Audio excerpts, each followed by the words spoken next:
Of course. Only that which I allow, or well, I guess you can, things can have control over your mind without your awareness. That's because you're allowing it to. It's the lack of knowledge, right? But I believe we do have the ability, let's put it that way, and the capability to control our own minds.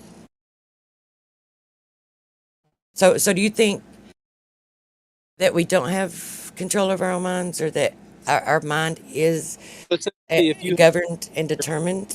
if you had control of your own mind, do you think you would have control of your experience of reality? Absolutely. Okay, so So, I can go into, so nothing in reality is true. You could just imagine your way out of it, essentially. I mean, I believe that there's, just to say it in a vague way like that, I mean, it gives the inclination that you can be in a situation and you can just shut your eyes and poof, be like genie and appear somewhere else. Now maybe there's people in the past that can, be able to travel like that or whatever, remote viewing or trends. I don't know. Maybe there is, maybe there's not. I have no knowledge of it if there is, but that's not what I'm referring to. What I'm referring to is you are your consciousness, right? That resides in a body, and your consciousness, your mind. You can be in the same. You can experience the same situation one day, and have really horrible thinking about it, negative, just like the destructive, like the antichrist spirit. The two polarizations. You can But have but like essentially, my question is, your thoughts on the situation, are they well, separate from what the reality of the situation is, or is the situation your thoughts on it? Because Well, to it, finish what I was saying, because it might clear it up if I finish it, because you can be in one situation and have like horrible thinking. Let's just say negative and positive, good and bad. You can have bad thinking, and then 10 days later or a year, it doesn't matter when, just at a different time, in the same situation, positive thinking, and nothing about that has changed except for your thinking. Yet on one occasion, it was the worst thing in the world for you, the worst experience ever. And in the other situation, it was a pretty good experience. You found actually found things that you could take from that in a positive way because of the positive thinking. So yes and no would be my answer to that. but the situation is essentially the same. Fundamental situation, you weren't in control of it. You were just in control of your thoughts about the situation, right?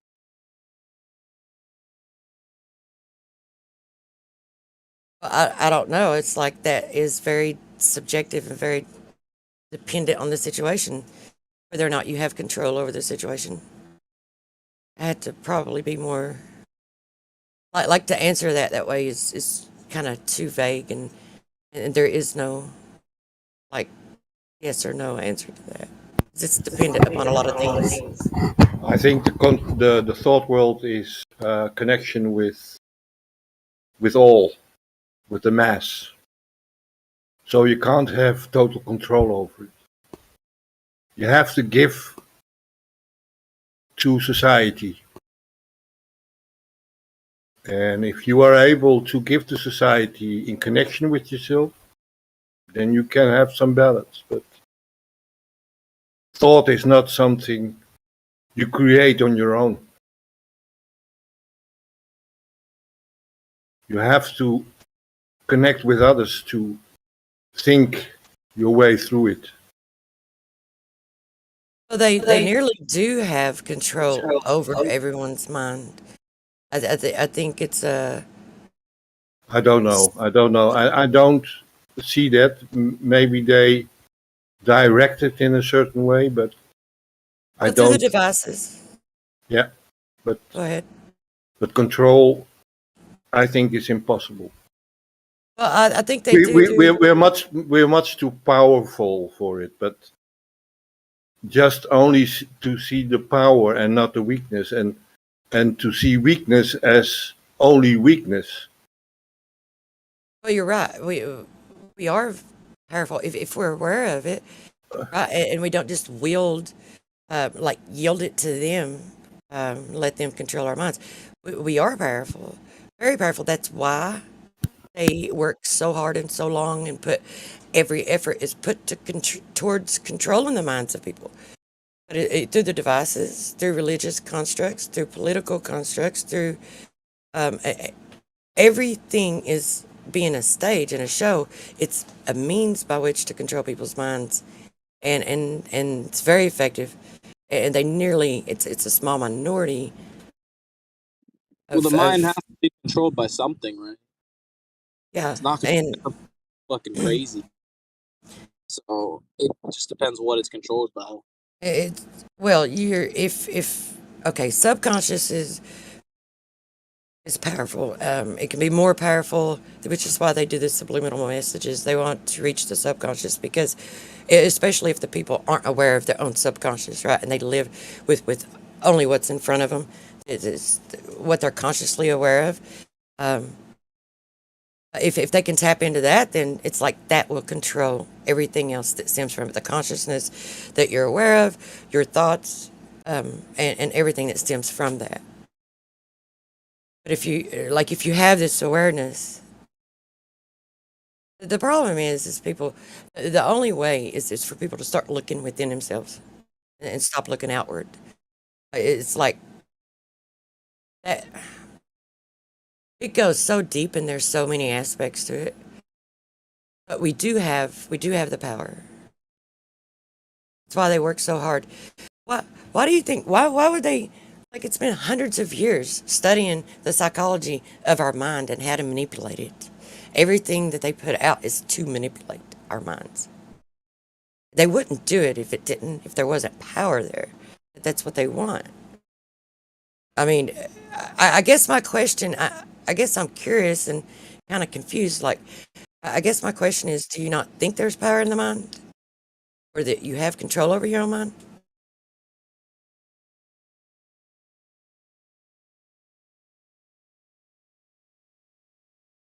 I think humans are foolish. I think given to their own devices, they'll do a lot of bad things. And I think the system is not completely evil or completely good. It's a mix of both. And yeah, I mean,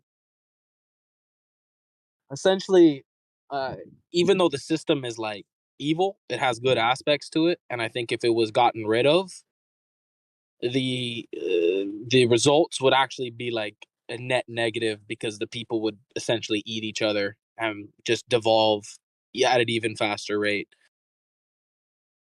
If you look at the system, because when we say the system, we kind of attach like an entity or it's like, yeah, we kind of frame it as it's an entity that the system does this, the system control. But if we look at the system as a framework, as a structure, and the thing that makes it bad in the areas that it's bad is where the corruption is, because it's the system, the framework isn't being used properly. It's not functioning the way it was set up to function because there's corruption in it. And I do think that the corruption needs to be weeded out, and the system, minus the Federal Reserve, because it has become part of the system, but minus that, like I'm talking about the framework of the system. If the people would actually, I think we're doing it wrong by trying to avoid it, trying to separate from it, uh, trying to ignore it, not be aware of what's going on with it. It doesn't matter. I'm not part of the system. I think and that's the way I've thought too, you know. But I No, believe I that's think the wrong way to think, because I think we need to be aware of it and be part of it and be active in it in order to get rid of the corruption. I don't think And so. Man. Every eh, system that man makes is not going to be perfect. There's no, always going to be inherent flaws, and the inherent flaw uh in what the system is and what it was is what it was. It was not strong enough, not versatile enough, not agile enough, whatever you want to call it, to essentially get taken over to the point where it is today. It failed. The point where it is today is because the old system failed, and now we have a new system, and it's slightly worse than the older system. But essentially, what I'm saying is, it's bad. It has evil parts, but it's not completely evil, right? We're not all dead. I agree Um, with you with but most things, but I but disagree with that. if this current system is thrown out, my prediction, I guess, is that an even worse system where all the people think they're free, but are like like all they're gonna be is like watching some AI bot and like, well, I'm free to do whatever I want, and yeah, they're gonna think they're free, but it's gonna be even worse than what we currently have. Like, it's not gonna get better. Revolutions don't make things better. Well, I don't. Revolutions end in fucking extreme bloodshed. It never ends in a good thing. Like, that's just all. That's the way I feel about it, and what I guess history has kind of proven. Well, back to when you said that the old system, the system failed us, but it's not totally bad. I don't think the system, framework. It's like thinking about a car, uh, or a machine. I don't believe that it failed us. I believe the people running it has Uh, caused it to start so rods start knocking, and it's like, weakness and dependency on whoever is personally in the office is not a virtue of a system. It's an inherent flaw in the system. And that's the issue, and that's how it got taken down from what it was to what it is now. If it was a perfect system, it wouldn't have been destroyed in the first place. It would still be here with us. well, if the system, the way it was set in the framework of the machine, if it wasn't good and didn't work properly, they wouldn't have worked so hard to try to change it, because they've been changing it, and it's kind of like replacing parts. It's like you're not getting the brand name, you're getting a generic, which has a hidden function in it that you're not aware of, and you think they're just fixing something that's broken when it wasn't broken. They just make it look like it's broken so they can initiate the fix, which has got like some hidden function in it that you're not even aware of.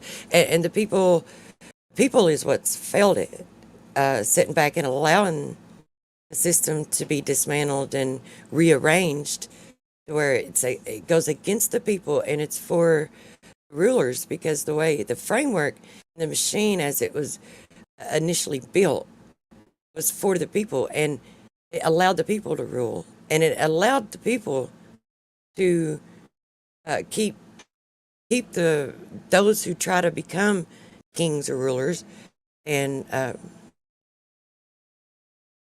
supersede everyone's freedom and intent. Like Can I counter that metaphor? the framework in the system did work. It was set up for the people, and functioning like it should have functioned. Right? It did Can work. I That's counter the why they metaphor? changed it. Can I counter the metaphor now? The system, the system can't be perfect if an enemy can come into the system and replace parts with their own parts. That's an inherent flaw or weakness in the system itself. Like, you see that the system isn't perfect, and it cannot be because it was taken over. If the system was resilient and strong, and like, it wouldn't have gotten taken over. So that's the whole thing, is no system that man creates is perfect. Like, just like time wins every battle, right? All systems are gonna end at some point.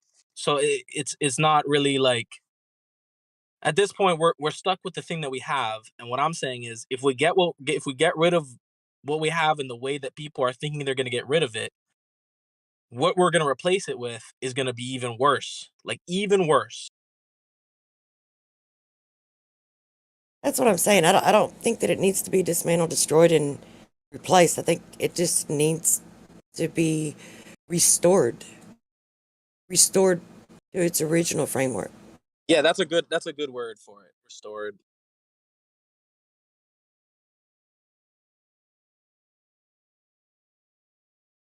But I think we're at a threshold, though. Like, we're at this tipping point that if we go beyond where we're at, there's no way to.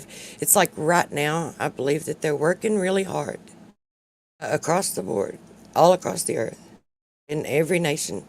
I don't know about every nation, but it's like that it is here, and I know in a few others, they're working very hard right now to like dismantle. I guess you could say the means by which we can restore the system, right? The only means that we have to go in and actually begin to fix things and restore it, the access to the system, right? The access to the heart of the system. It's like they're removing that. They're working hard right now. Their efforts, I believe, are to remove that access and to take away the tools that we can use to restore the system.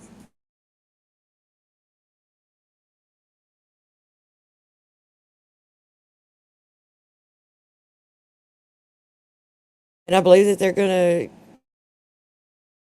if people don't wake up about it, I believe everybody's going to be like, yeah, the system's corrupt, destroy it, get rid of it.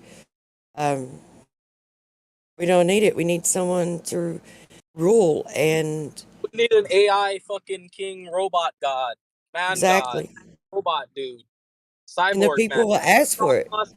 Elon Musk with the brain chip, and you can connect your brain with his brain, like some dumb shit like that.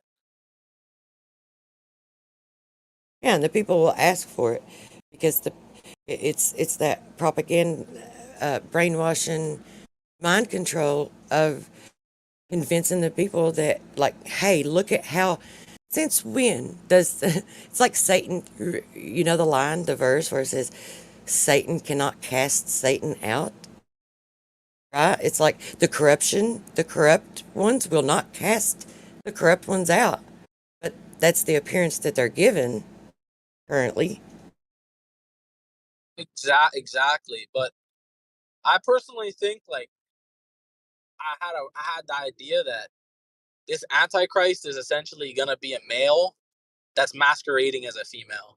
I think is what it's gonna be, and that way they're gonna say like, oh, we're entering a new era where the female can be the ruler or whatever, and then it's actually just gonna be a dude. Like it's gonna be like, to the ones that can see it, it's gonna be like, wow, like there's a Baphomet ruling the entire world. But to the people who are blind, they're gonna be like, oh, it's a new era, like it's a new age, like yeah, that's essentially what I think might occur.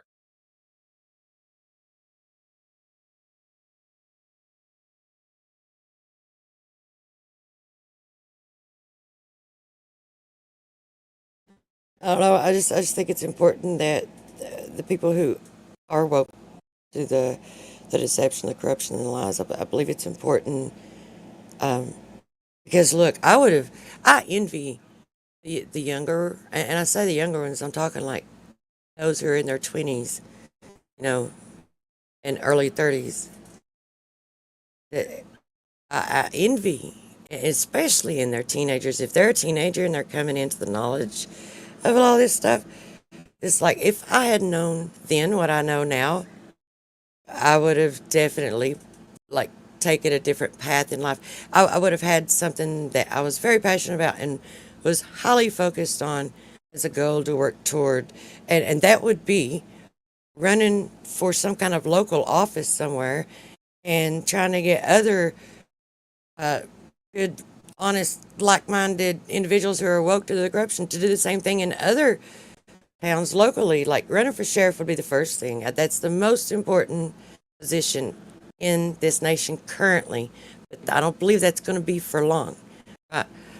In each municipal, in each territory, 'cause I'll use the word territory.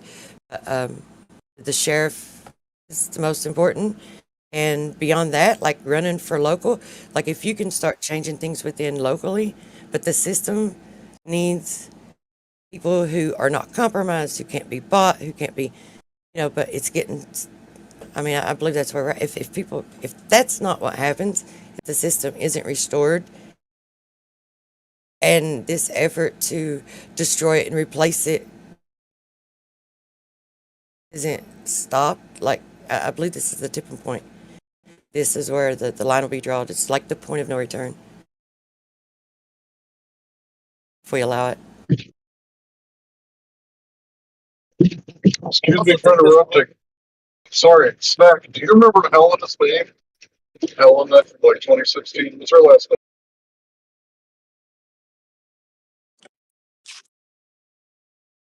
Yeah, I was gonna say, I think this Antichrist king ruler as well will be like also genetically modified, because the Baphomet is also part human, part beast. So I think it will be like a chimera type of individual, and then I believe it will have some sort of digital technology implanted as well, because this whole fourth industrial revolution thing seems to really be about implantables, wearables that are digital technology, and then actual like biochemical genetic alteration.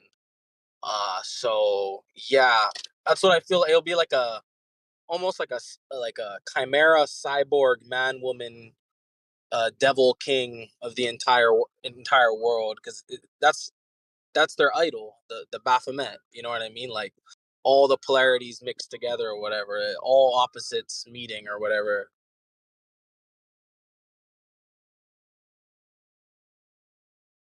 Noah, you're well spoken enough, you're intelligent enough, and you're at the proper age. You'd be a really good candidate to be one of those who could. I don't know if about your record, and I'm not asking. I don't want to know. It's too personal, but you know, and as long as you have, a past or a history or a record that you know, I guess would allow you. And I'm not even sure if there is a record that wouldn't allow you. It's just, getting the people to sign on. Like people like you, your age, Witsit would be perfect. He would be one that could be very successful at it and to create change. But I believe we're all programmed and brainwashed to think that we just need to avoid interacting with it so that we don't go in and make changes and fix it. But I mean, you would be a prime candidate.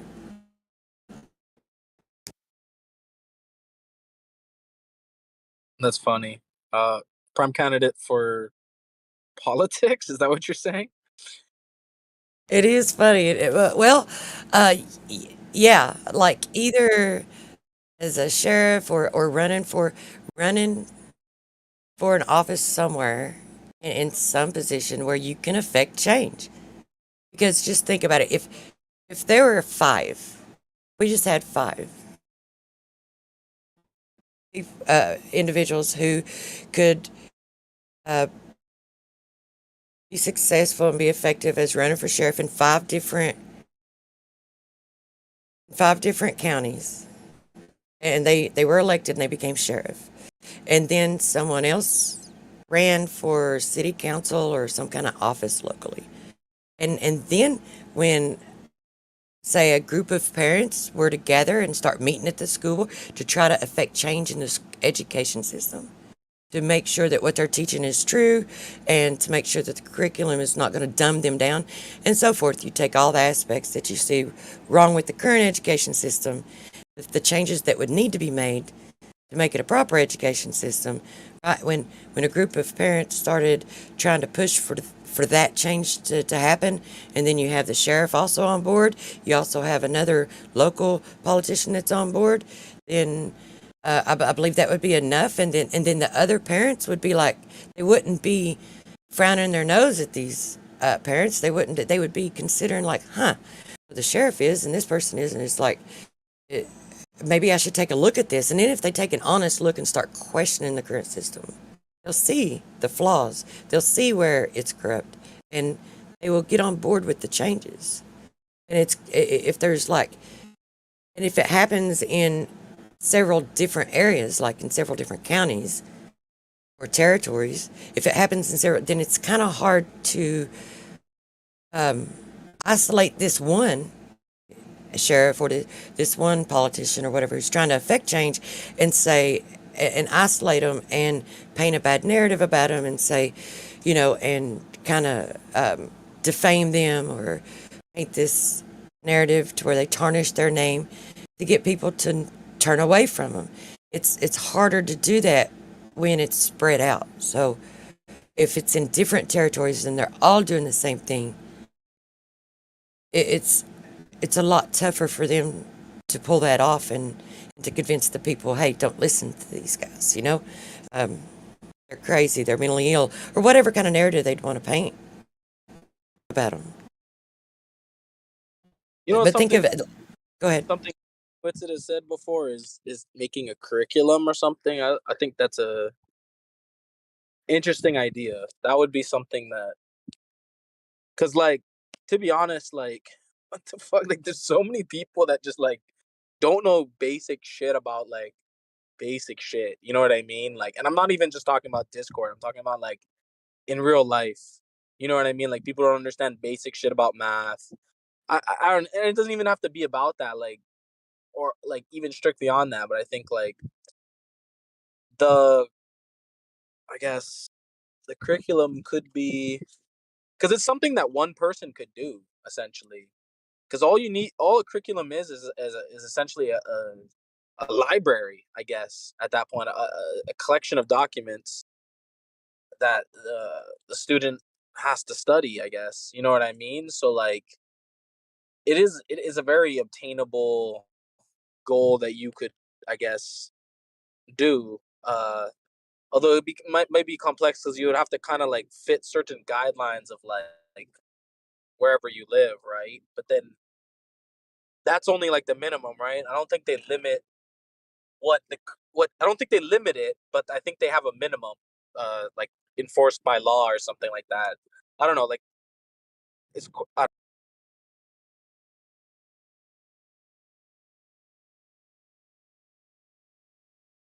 Yeah, I hear you. And he's right. Like there needs to be a new curriculum, but wouldn't it be awesome if, because this is our system, this is our education system, right? Instead of like, wouldn't it be awesome if we didn't have to build a new one?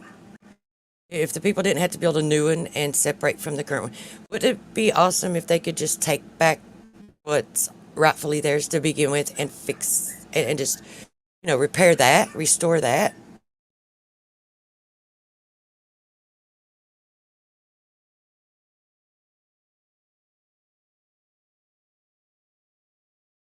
But those in power don't want to give up their power either.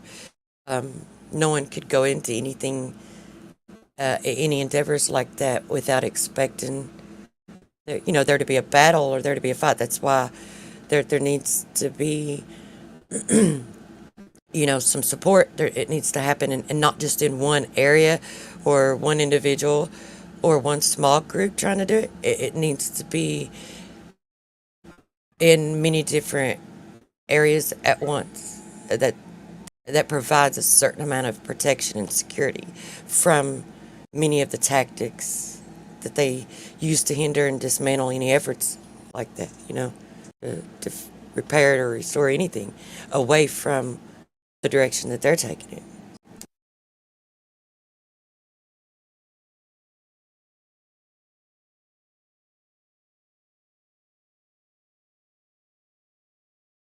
I think a curriculum is an interesting idea.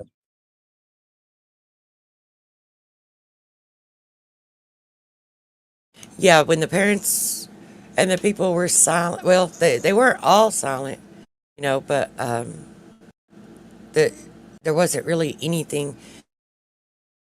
Like, I think it should have been, no one should be okay with the fact that, that they teach, if you get the correct answer, you still get it wrong if you work the problem incorrectly.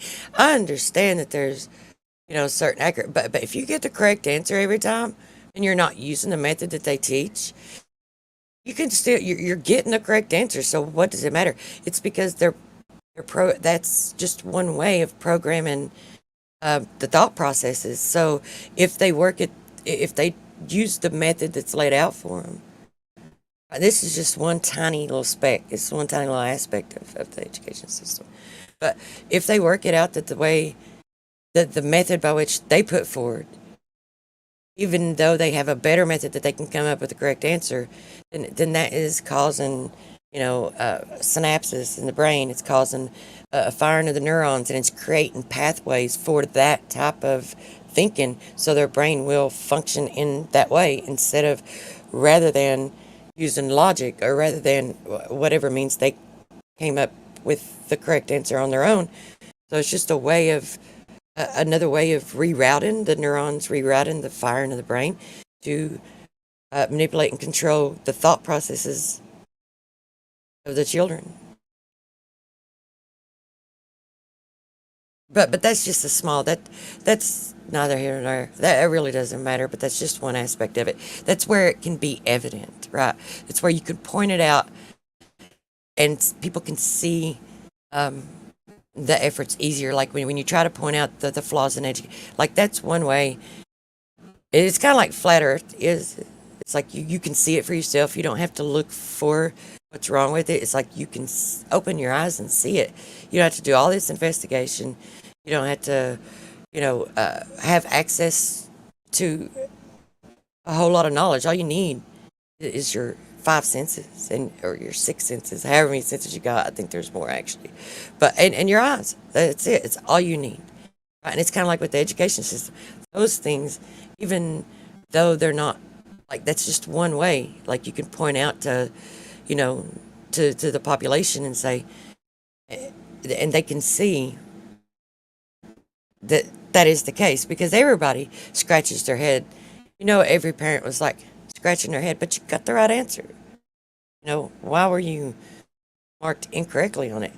Why does it matter to them so much? And if you point out to them, that's just one thing that you can say, here, it's tangible. You can see it easily, and it's good evidence, to support the need for a change. But I think they kind of shot themselves in the foot some with what they're pushing. I'm not going to go into the topic, but what they're pushing with the transgender reading stories and stuff like that, and the bathrooms and all that stuff. It woke a lot of parents up, and a lot of people jerked their kids out of school, started homeschooling them when that happened. So, sometimes they overplay their hand.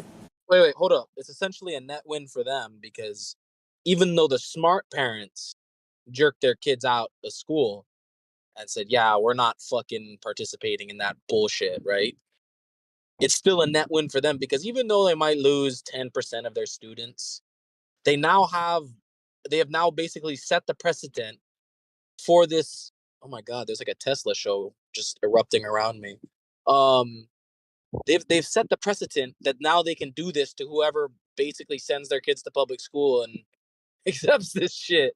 So like, yeah, they lost 10% of their population, but now the other 90% gets to basically have to deal with this bullshit.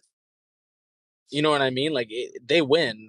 They're not like, even though you're leaving, like, yeah, it's basically they're losing a penny but gaining a dollar. You know what I'm saying? Yeah, I hear you.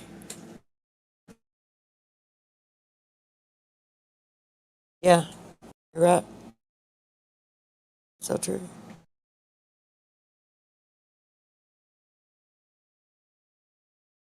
Collateral damage. Personally, I create the picture that we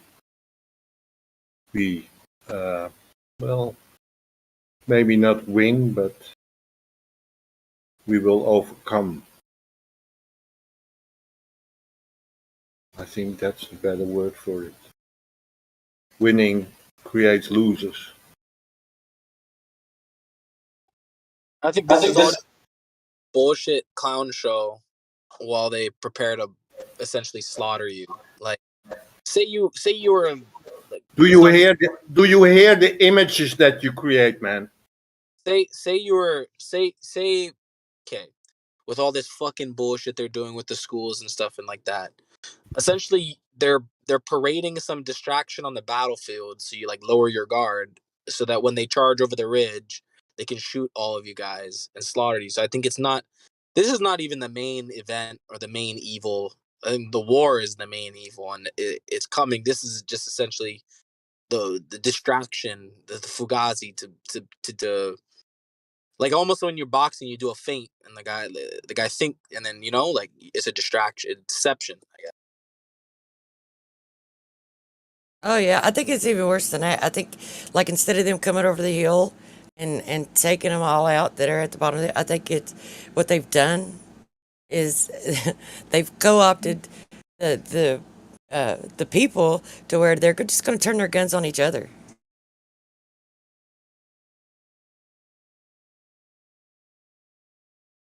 That's what they'd prefer. Civil War.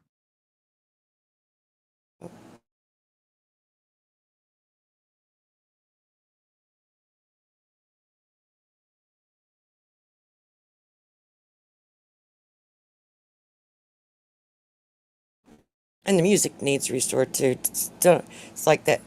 Always it's mentioned, but when it comes to fixing the system or restoring the system, like that needs to be one of the main key things too. The music needs to be restored.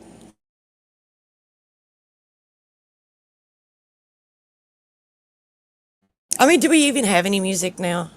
Real music, or is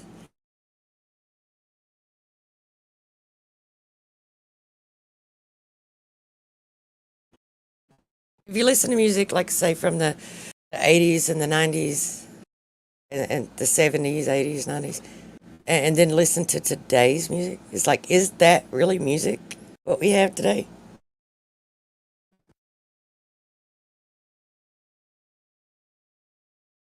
I know it doesn't seem that important, but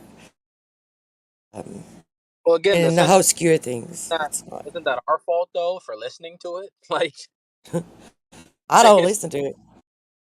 right, but essentially, like, as a conglomerate of people, right? Like, if they're steady broadcasting music over the radio and nobody tunes into that channel when that song comes on, then they would stop broadcasting it and try something different. But if they broadcast it on the radio and a bunch of people go and listen to it, then obviously they are getting away with it. They're going to keep doing it.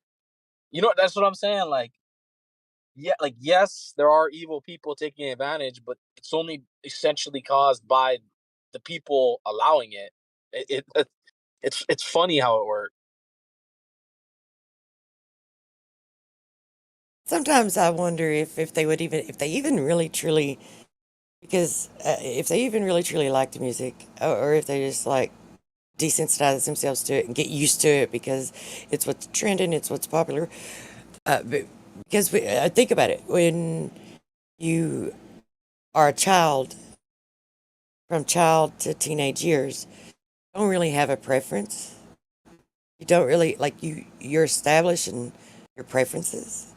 And if what's trending and what is popular, even if it's something that you don't like, you'll listen to it because your friends are listening to it or because that's what the group is listening to. And then after a while, it's like, okay, if you want to entertain some people, it's like, okay, I need to play this kind of music because that's what they like. And then it's like it becomes the popular. I just wonder, like maybe they do really like it. But I'm really curious, and I just wonder if they truly did like it to begin with, or if that's just all it was. It's garbage. But anyway, there's more important things. I think it is important, but Oh, it's a Yeah, good. it is. What is it? Well, Go along, get along. Sorry. Go ahead. that auto tune shit is like I had to ask myself at one point, like, am I just old now? Right? I just had to say to myself, am I just old? Am I, that other generation that said the Beatles were shit as well? Or I had to sort of ask myself that, and I was like, no, this is just bad. I remember the first time I heard that auto tune Cher song, and I was like, this is a nightmare. It's just got a bad juju about it, you know, like it's just like repulsive. And so, yeah, it's machine music for machine people. It's I always say I was saying to Snacks I like singers because I like that God given talent, And if you go back far enough, you can actually hear someone taking a breath. You know, it hasn't been taken out in production. That's like, wow, you can hear the person taking a breath to sing. And so, yeah, that's going to be fun for my new girlfriend when I meet her, when I'm listening to 50s music. I'm only in my early 40s, but yeah, I listen to some really old music. And I prefer it. Yeah, same here. I've just been for a drive. I was listening to Carpenters. I was listening to Elvis. I mean, it's good. I mean, the thing about Elvis is you either get it or you don't. It's really an attitude. If you don't get it, it's a real turn off, and I totally understand that. It's very Marmite. Don't think you have Marmite in America. He's very, you know, he divides the room. But when you get it, he's just silly, and he's got a great voice. Well, the good thing about okay, so they try to imitate everything and produce natural things artificially, and we know they try to do that a lot, and tapping into the mind energy. From what I gather, and from what I understand, from the knowledge that I currently have, unless there's some new technological capabilities that they have that I'm not aware of. So far, it seems that, like, the mind energy, like there's different types of waves. You know, you have a sine wave, you have a square wave, you have a sawtooth wave, you just have different shapes, different types of waves, wavelengths, and it's more about wavelengths and ratios than it is frequency. But you know, frequency is important, intensity. But to mind energy is at such a high frequency, and it can not be like that high frequency cannot be obtained using a square wave, which a square wave is produced digitally. When you produce waves, they're square waves. Now, that gives me a little bit of comfort because they cannot artificially produce the waves and the frequency of mind energy. They can't reach that. It's at such a high frequency, it cannot be achieved with a square wave. And a square wave is what you get digitally. So that gives me a little bit of comfort. I don't know if that means anything to anyone else or not, but You know what that reminds me of? If you have a sawzall, the sawzall is essentially a saw, but with increased frequency, right? That's what gives it its power. Is it's a saw that has increased frequency, but it doesn't matter if you increase the frequency if you have the wrong bit for cutting the wrong thing. If you're trying to cut through steel with a PVC blade, it doesn't matter that you turned the frequency up because you have the wrong blade, which is essentially, like you said, like a wavelength, a repeating pattern.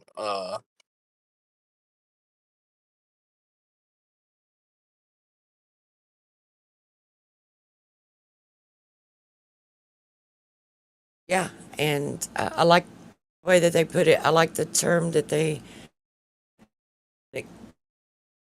Del Pond used, that our brains, our skulls, our heads are acoustic resonators. And magical things happen when you combine three wavelength, three frequencies together that, you know, they have to have a certain ratio between them, but when you combine three, magical things happen. It's just like the 11th harmonic, or Did you see the one my brother showed me, like a thing the other day where I think it was a TikTok video, I'm not sure, but he just showed me on his phone, like they combined three different signals, and it made a baby's face perfect. It looked, it was unmistakably a baby's face. It's just bizarre. Well, magical things happen. I mean, and what I mean by that, I don't mean it's magic. I mean, but it's just a term I'm using to describe it. But anyway, it's amplified, and you get certain effects and results that you can't get with each one individually by themselves, no matter what intensity or what frequency you do it at. But when you combine them, like the effects that each one give, it's like it's amplified, and then there's like a new. They come together, and there's like this additive frequency where there's this new thing that's created, and there's new results and unique effects that you get when you combine them. And this reminds me of, and it takes me back to, this is where I say, Noah, that the religious there's truth in the religious text, right? But it's to me, it's very mechanistic, because when you have, it's like where the verse says, where two or more are gathered in my name, there I'll be in the midst. It's like when you come together, and be ye like-minded, and whatsoever ye ask, it shall be done unto you. It's like this is what it's referring to. It's like, and this is the ability that we have. This is the power of our mind. When people come together, it's amplified, and not only that, but things can be achieved that cannot be achieved individually.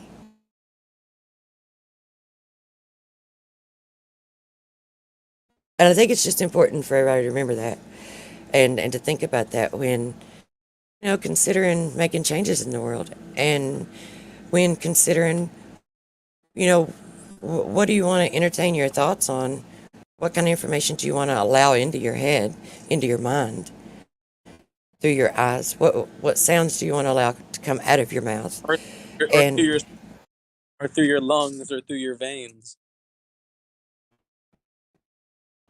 yeah, because if you don't even have to be aware that you're united with a million other people, right? It's just, as far as you know, as far as your awareness, your thoughts are only your thoughts.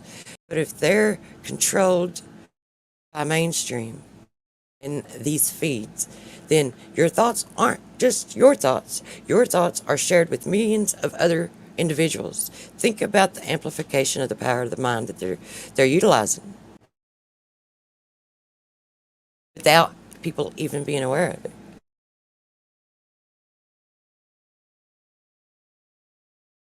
Yeah, but essentially, if they're all,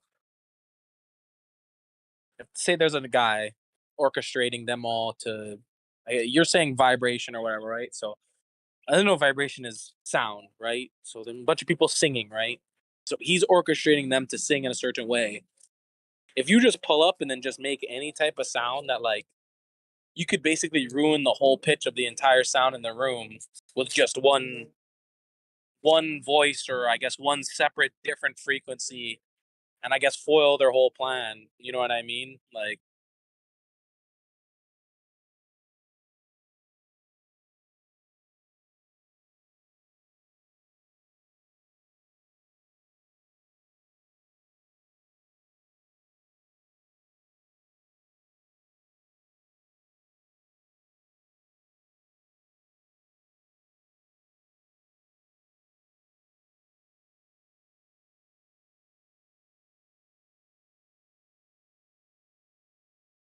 The only thing that's a danger to the control and to the corruption, the only thing that is a danger to it is me.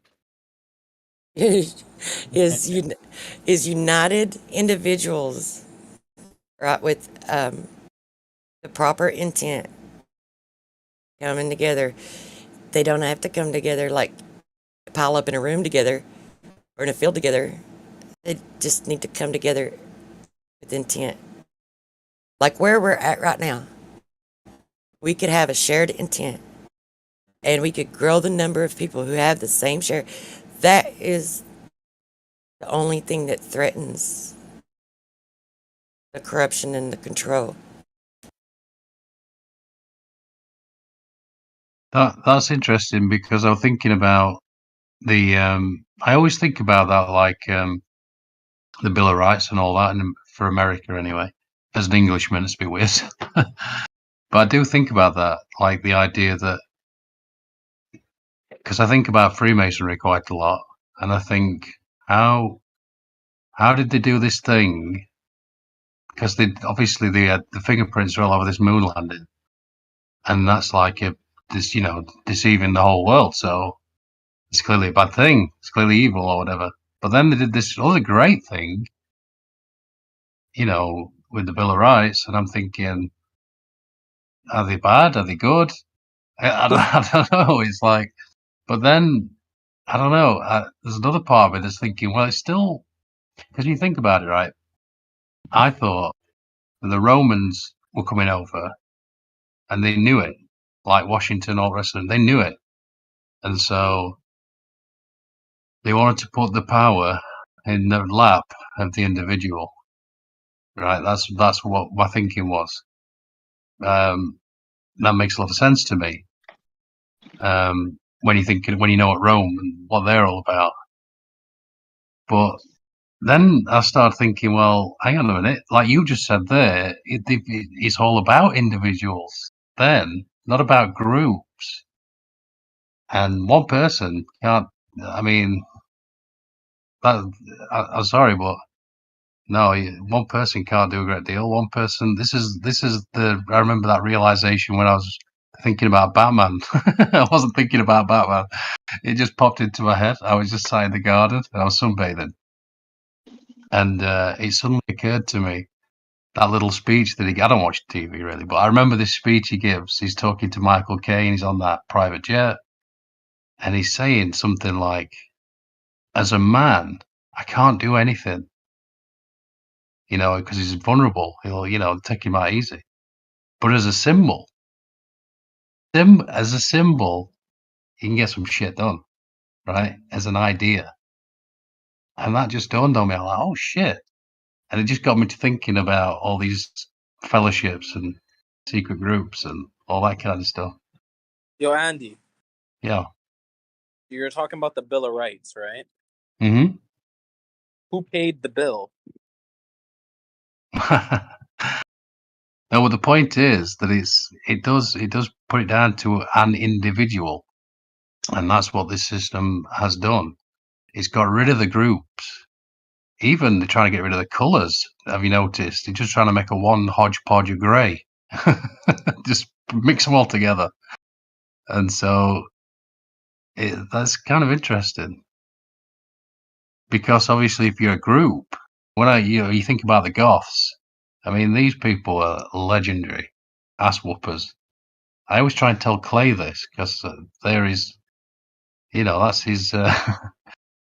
And I always think because my dad's side of family was Scottish because they moved to. I know there's connection through the materials that they use.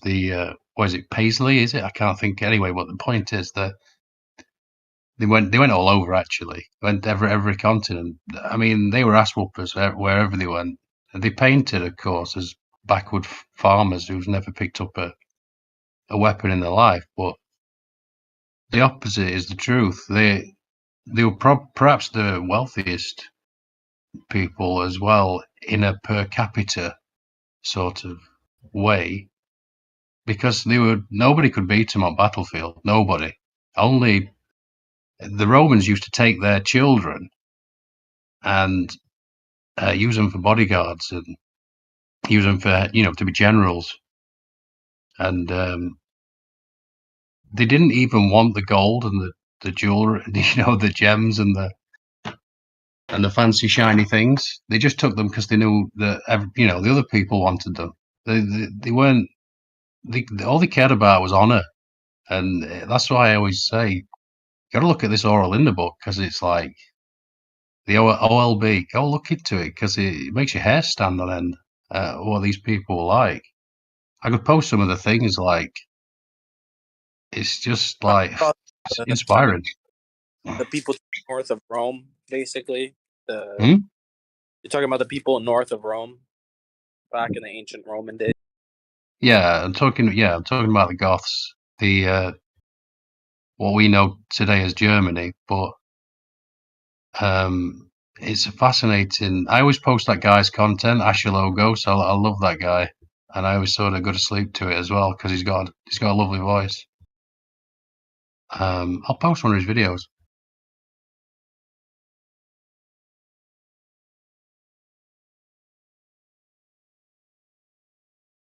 But yeah, they just wanted to be free. That's that was their thing. They just leave us the fuck alone. We want to be free. And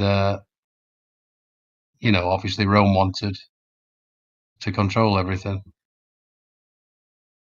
Well, one thing that people could have on their side that the controllers would not have on their side would be, and actually it would go against them, is the karmic justice. The universe, the creator would, like, people coming together with good intent to affect change, and running for sheriff, running for local offices, and changing the system from within and restoring it. The thing that they would have on their side is that they'd have, the good karmic justice. It's like when the intent is right, it seems like the creator will, like, things will kind of come together. As long as you're steadfast and on that path, things start coming together and they start being laid out. Like pathways start, opening up and being created. And that's the one thing that the people would have on their side if they would come together, with the one like mind, being united with this intent of restoring restoration, and, instead of dismantling and destroying it. But anyway, I believe that's one thing that the people would have on their side. And that's something to be aware of and to remember to anyone moving forward. I wanted to address some. Go ahead. Those Romans also have like not only the I guess Germanic tribes to the north, but they had these Punic Wars in the south with the Carthaginians or whatever. So they're kind of like on both sides, surrounded by enemies.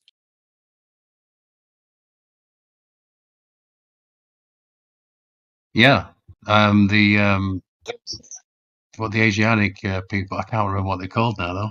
I've had a brain fart. That happens quite a lot to me, actually. When Rome was fighting Carthage, those were some of the best ancient battles that happened, specifically with Barca. Or no, sorry, Hannibal. Hannibal had some awesome battles with Rome where they surrounded him and shit. Yeah.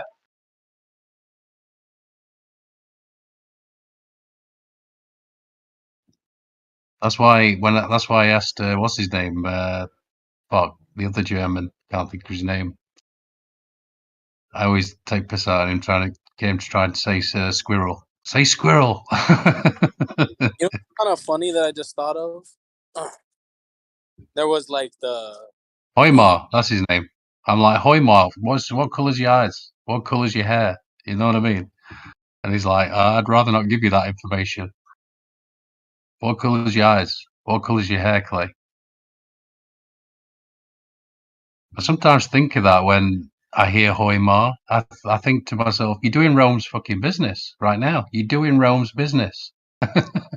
It's brownish and blue eyes, very dark blue eyes, like steel blue.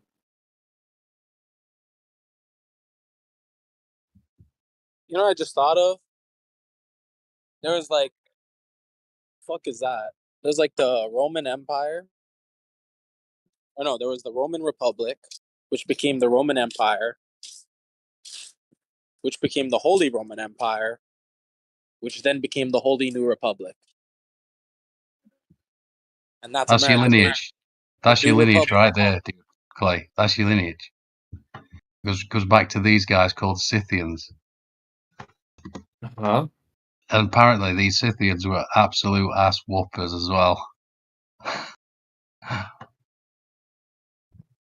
They whooped many us. Yeah, they were ass whoopers as well.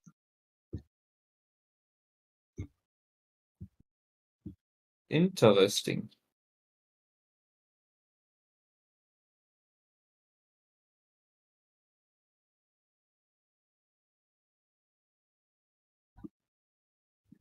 It's interesting when you think of French Revolution as well, how they just one philosopher commented they chopped 6 inches off of every Frenchman. You know, these little smaller grabblers came along, you know, brown eyes, darker people, you know, dark hair, dark eyes. And if you had blonde hair, that was enough of a reason for them to chop your head off. Lol. That's racist.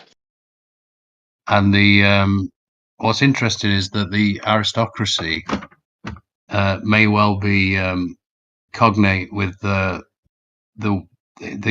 root word is Aryan, and which means noble one. I've got a thing here. I'll post it. It's You know what's super a interesting. funny? You know what's a funny thing is? My name is Fabian, and it means the noble one.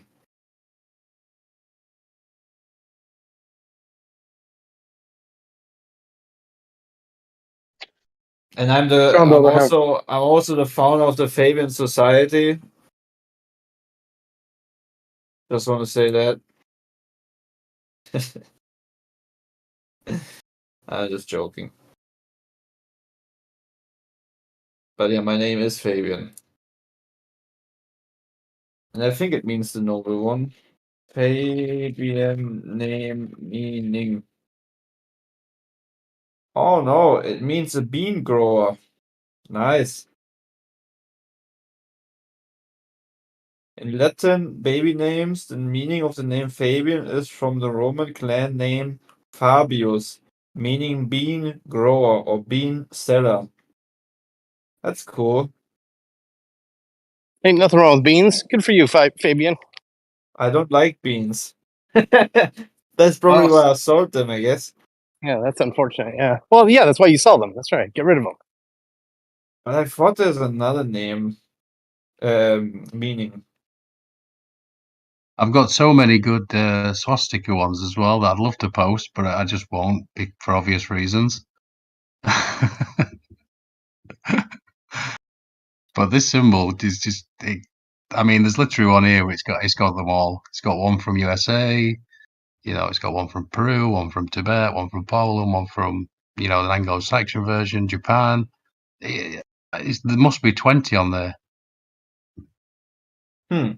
One time or another.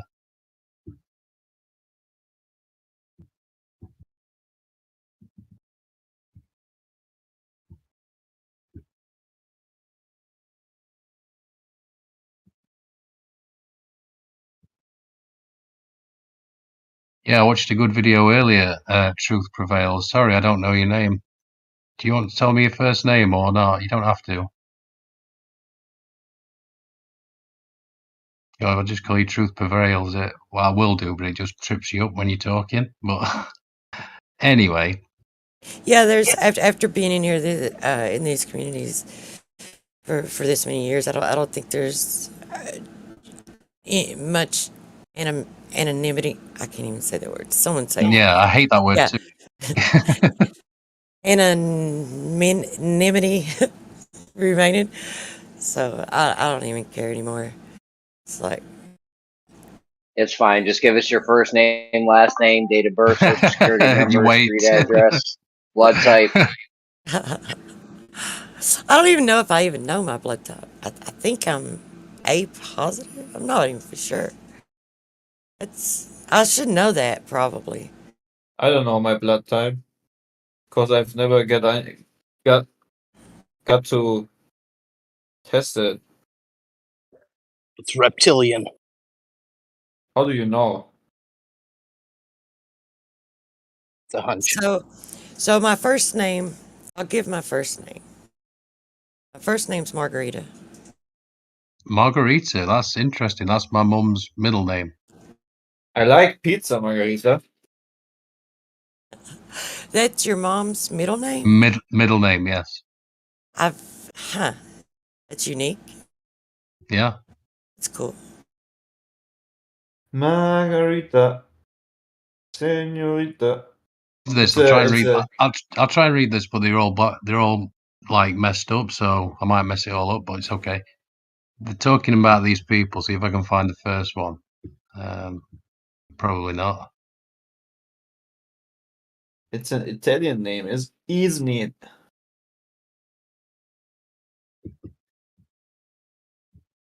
I don't know. Anyway, I'm just going to read this bit. It says, they despised everything but virtue, caring little for their present state of life, and thinking lightly of the possession of gold and other property, which seemed only a burden to them. Neither were they intoxicated by luxury, nor did wealth deprive them of their self-control, but they were sober and saw clearly that all these goods are... Yeah, sorry, that's what I mean. They're all broken up, so... are increased by virtue and friendship with one another, whereas by too great regard and respect for them, they are lost, and friendship with them. Isn't that awesome? So they knew, they knew that luxury will get you in the end. They wanted to be, these people battled, these people like trained. It was part of their weekly routine to be good with a spear and good on horseback. That was part of their... The problem with luxury is it's nice. It's nice, we all want to have luxurious. It makes you soft, though. It makes you soft. Yeah, exactly. Keep using your snow blowers. You know what I'm saying? Keep doing all this. And they knew that. That's why they didn't want any part of it. The Goths, I mean. And their god was called Weralda. Weralda? Weralda with a W, yeah. Weralda. We're talking about digging ditches over here. You guys want to get backhoes? Grab a shovel. Well, they didn't think of it like, it wasn't like Greek. I think it was still monotheistic. I think, I've got to think about that actually. I think it's more, I think there's something German there with all feeder, like all father, all feeder. Like it feeds into everything. Super interesting. Uh-huh.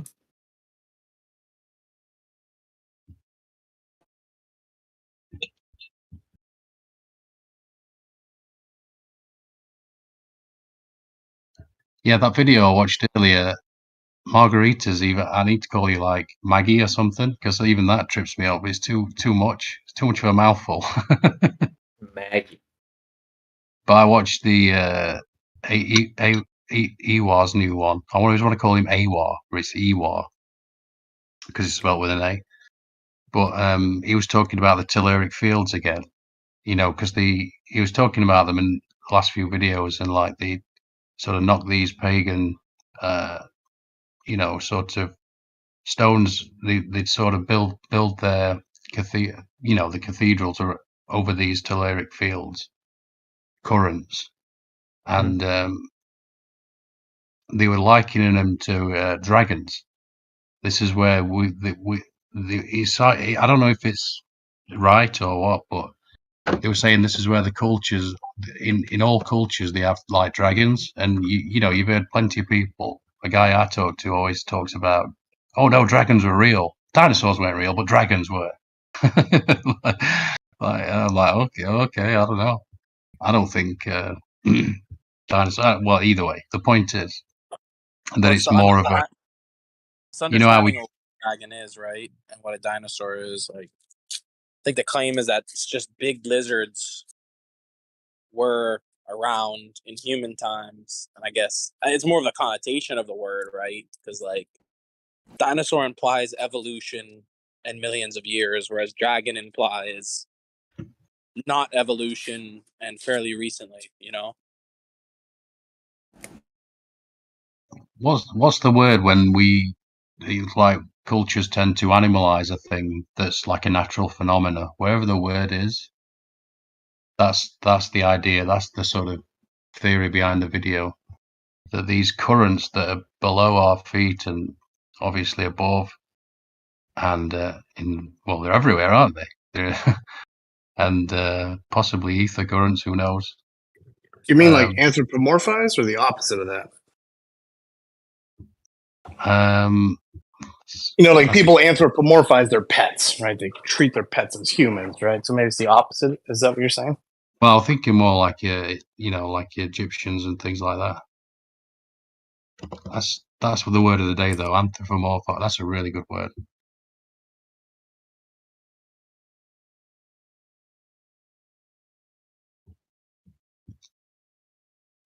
Sorry, I'm looking for the video at the same time so I can post it because obviously someone else might want to watch it. Oh, that's it. Found it.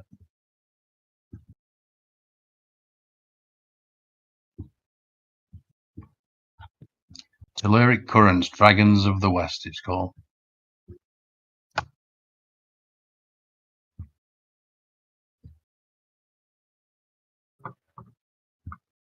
Dragons of the West.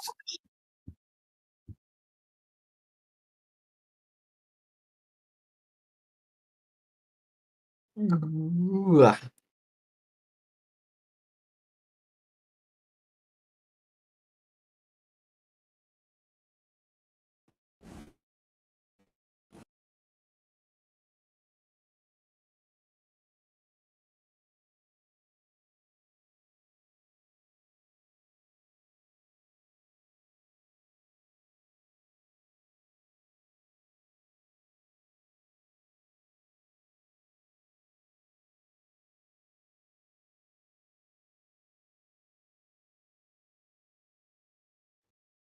Yeah, so I was going to comment the other day. Is Larry still here or is he gone?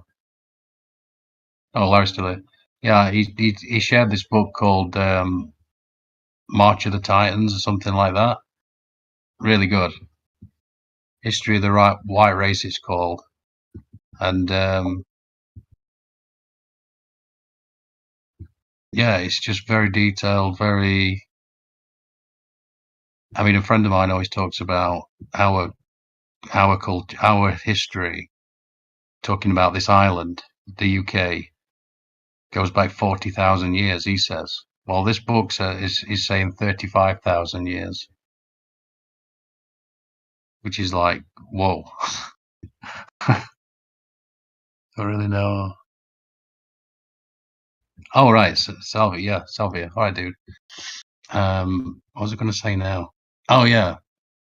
And it's the bit with the Christianity is really important, like how it came about, how how the Bible's sort of made, and why, and it's super interesting. The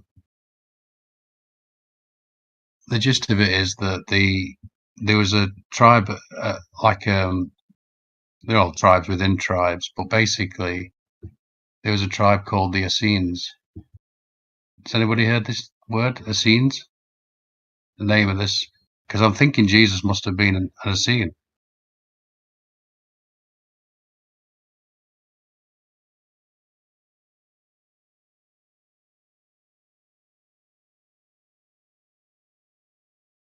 Yeah, they're a group of Jewish guys.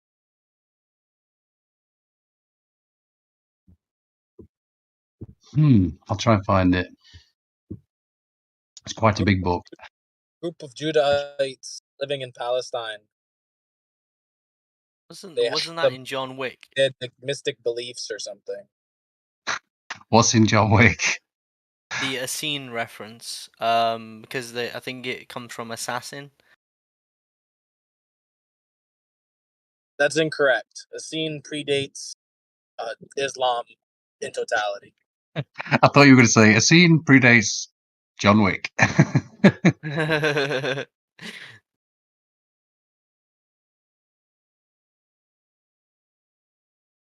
Essenes were mystics that lived in Judah or whatever the fucking land is called, Judea. Yeah, there are mystics that live in the land of Judea during the time of Roman occupation.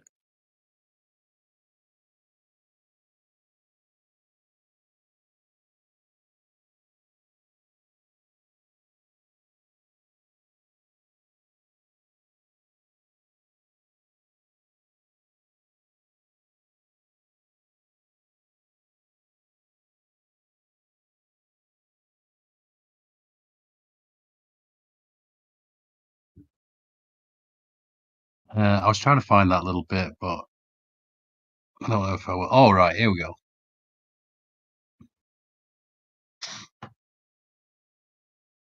While the racial religion unquestionably helped to preserve the Jewish identity, it irked some Jews who objected to the blatant chauvinism of the Jewish god Yahweh. This group of Jews, around the year 100 BC, founded a new sect loosely based on parts of the Talmud and introducing some of their own thoughts on religion. They established a god who could be for all people, not just Jews. This group of Jews became known as the Essenes, using parts of the Talmud, in brackets, the most noted being the Book of Isaiah, which later became part of the Christian Old Testament as well. The Essenes developed a whole series of books related to morals and lifestyle, including a monistic tradition. They were pacifist and claimed to have had a leader who had been killed and rose from the dead. However, the University of the version of Yahweh, that he was God for all people, not just for the Jews, remained their biggest point of difference with mainstream Judaism. It's super interesting, I think. Man,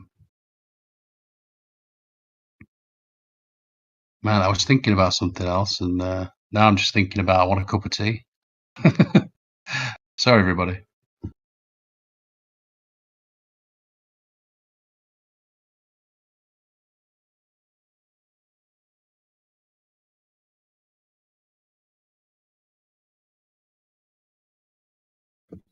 Yeah, that's what I was thinking. I was thinking that the Bible's like I've always thought of it as a collection of like a greatest hits, and I hope that's not disrespectful. You know, a collection of like from all over the place, I imagine. Wasn't the who was those? Oh, Zoroastrianism or something like that. I think they were influential as well in that regard.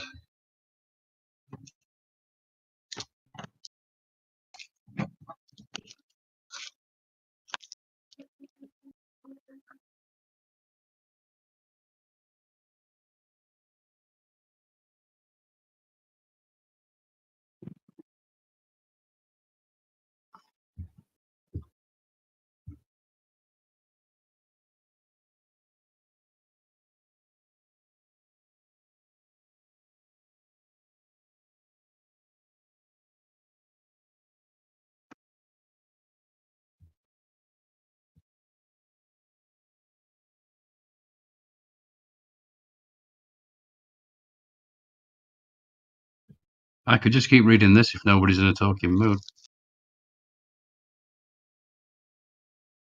What book is it that you're reading? March of the Titans, A History of the White Race. Interesting. Yeah, it's really good. Who's the author? I remember looking into that a couple of weeks back, actually, and I can't remember. Do you have like do you have a link? Do you have like a PDF copy or something? Or Yeah, just a PDF. Larry shared it a while back. Telling my friend about it, and he's like, "Yeah, I told you to read that fucking years ago." I'm like, "Okay, jeez." But everything that I've looked up, it it matches. So it's just nice to have it in one place.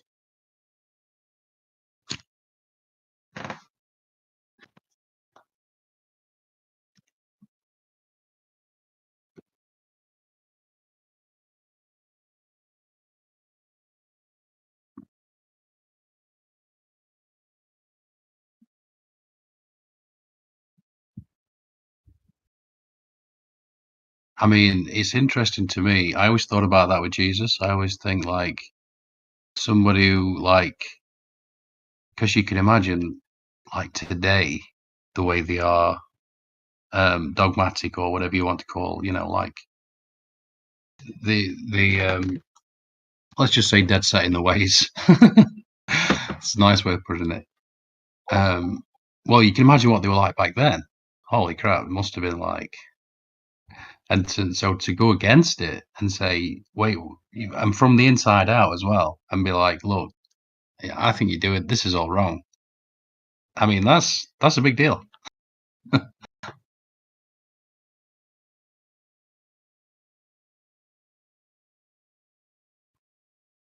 It's that kind of shit that'll get you strung up.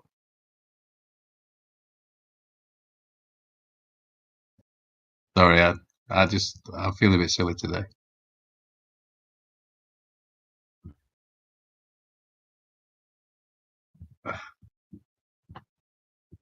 Isn't it interesting? In the Old Testament, it was like every nation had their own god, and essentially the whole story was one god like whooping the ass of all the other gods. And then I don't know, I just find that kind of funny. Well, they kept converting the because I don't think Rome went down. I don't know, I don't know about you guys, but it didn't seem to me like Rome failed, especially when you look at Washington D.C., Washington's district of criminals. You know what I mean, and that all that sacred geometry that's there. I just think that the Pope, the Caesar became the Pope. That's what it seems like to me, anyway. And they kept converting. They kept converting so you get a guy who'd come along and he'd be like, he didn't like this new Christianity because it is fairly new when you think about 35. Well, yeah, relatively speaking. And so you get another guy would come in and be like, no, well, we're going back to paganism. I like the pagan way of doing things.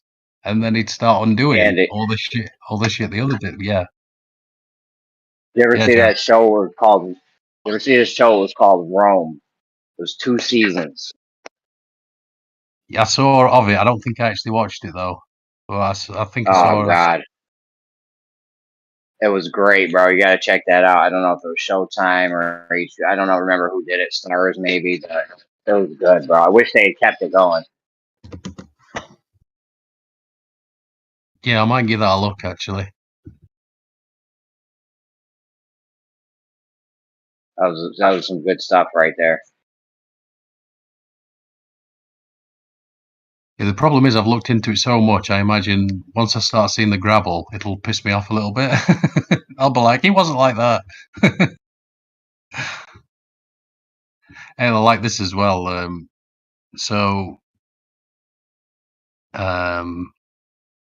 I might as well read the paragraph. It's not very long. The person who was defied by Christianity to become the Son of God is most probably a composite character based on the stories and myths surrounding several leaders of the Essenes, particularly the one whom the Essenes claim to have been killed and risen from the dead, and whom they called the teacher of righteousness. I like that. I've heard that before. The teacher of right, it's just in quotes there. Teacher of righteousness. I like that. I've heard Jesus referred to as that before. You see, Dude, it's like literally teacher, healer, king, God, like all literally every like good title basically. It's like all bases are kind of covered, and everything's already done. I mean, this is what I was saying to people, that because there's a lot of people going after that book, and I see why. And to me, they just made a framework of against power of groups, and that's why they've got to take it down. That's why I always used to talk about usury, which is borrowing money with interest, basically, for the audience. And that's why it says in the Quran and the Bible, that it's like one of the most evil things there is. That's why Well, that book's got to be getting rid of it for one of tells you. many reasons. It Yeah, tells there's you. this Muslim guy at work, and he cannot do usury. He can't even buy dividend stocks. Yeah, I was Well, gonna say the book even tells you that I think it's in like Proverbs or something that the lender is the master onto the debtor or something like that. So it even says right there in point blank English that basically the person who is in debt is a slave, and it basically tells you that. Yeah. So yeah, I've mentioned this before because I was talking about to Kosho about it. It was funny. In you've probably seen Braveheart, the guy Longshanks. He was fighting a two-front war against Scotland and France, and he borrowed a load of money off the Jews. And because of that passage in the Bible, he not only didn't he give them the money back, he kicked them all out of the country.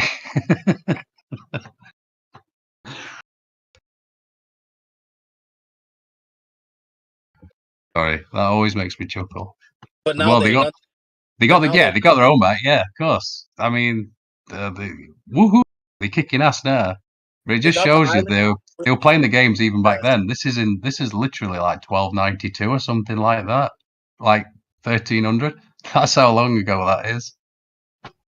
And yeah, You know that hat from Harry Potter that they put on the kid's head and it says like Hufflepuff or whatever. You know what I'm talking about? puff puff. Yeah, go on. Yeah, they actually made Jews like back in the medieval ages and whatever wear those hats.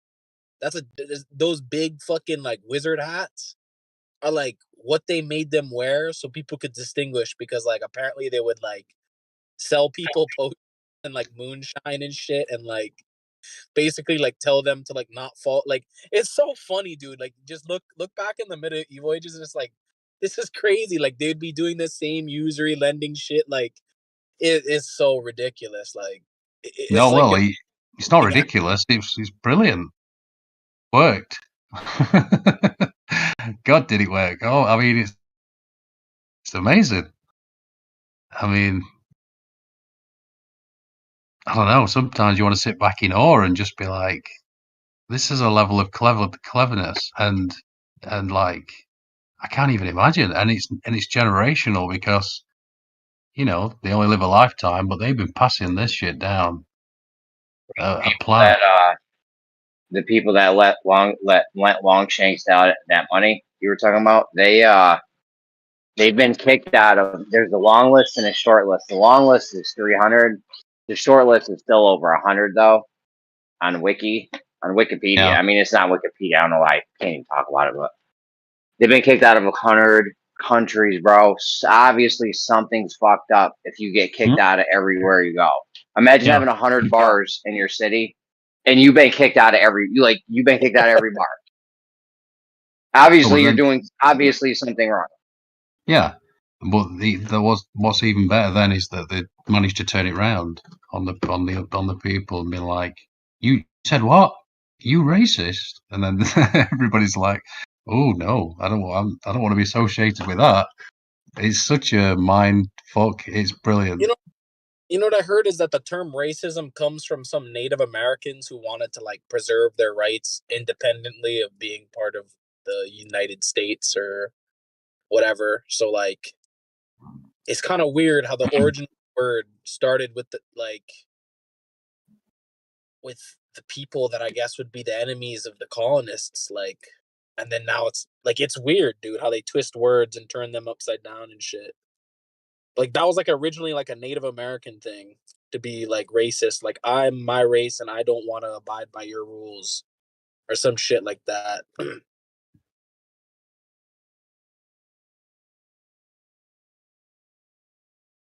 Well, when I I mean they're only a race when it suits them. No, but this was like back in those days, like when it was like the first, like, you know what I mean, like This was not in the 1800s. This was like the 17 or 1600s or some shit like that. Like that. This was their like, I guess, ideology. Whereas today, it's like I guess, looked at some sort of like evil oppressive system or whatever. But back in those days, it was just like a political view that the certain Indians had or something like that. I mean, for me, all bets are off now. Since I found out that the Buddha he's got, had blonde hair and blue eyes, or red hair. I can't remember, but same. All bets are off. I was like, oh shit. That's, I mean, for all I know, Jesus could have been blonde hair, blue eyes. Because I always thought it was ridiculous that it was depicted with sometimes with blonde hair, blue eyes. I always thought, oh, that's stupid. But no, maybe not. Maybe the lost tribes were. Maybe they were Welsh. I don't know. Representing the Welsh. And the people that call themselves Jews are Khazars and from other places. But anyway, it's super interesting. And it'll probably just got me on another watch list. I don't mind.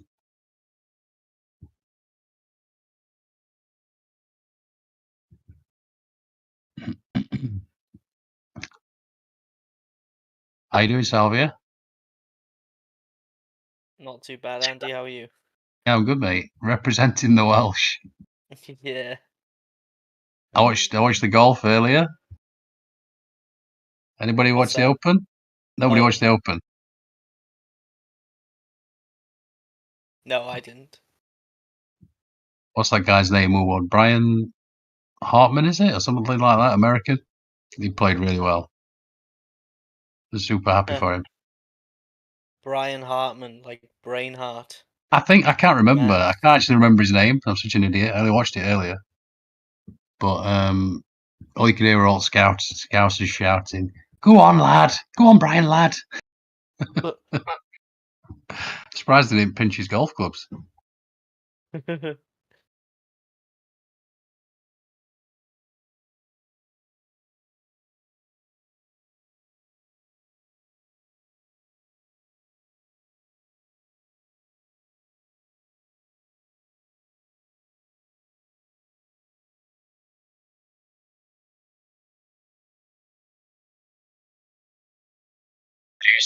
There used to be this battle rapper called O'Shea.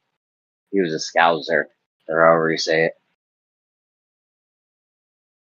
I don't know. Is that some derogatory British thing, or No. They just steal call everything? scousers. Yeah, no, it's fine. No, Or, believe or don't me. they like refer to them as like criminals, or Yeah. yeah?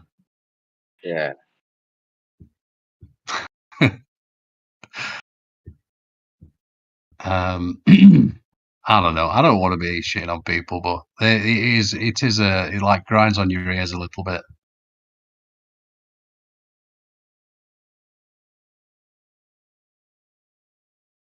I want some chicken and a can of Coke. I want to go on the rob.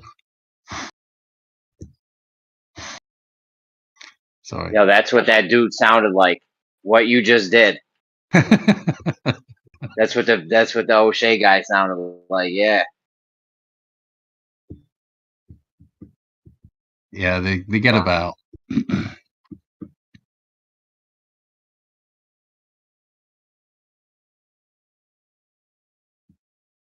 I'm sure if you went to the most obscure place, some weird island with a weird name in the Philippines, one of those islands where you see them all separated, and you'd think, wow, this is just out of the way. This is like, whew, some scouser would pop out eventually. He'd be like, all right, mate.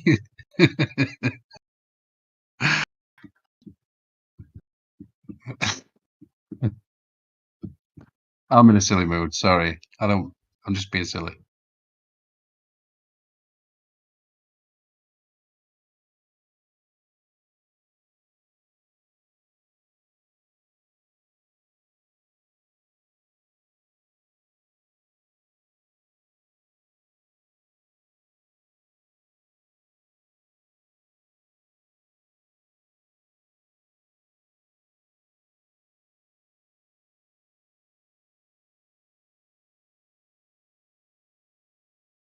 Andy. Well, it's just some history about the Welsh from Wilson and Blackie. I think they are. I think that's what they're called.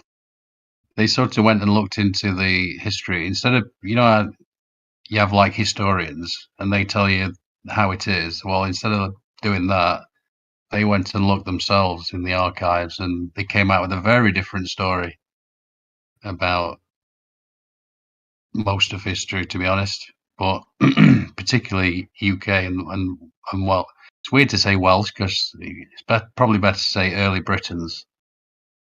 Yeah.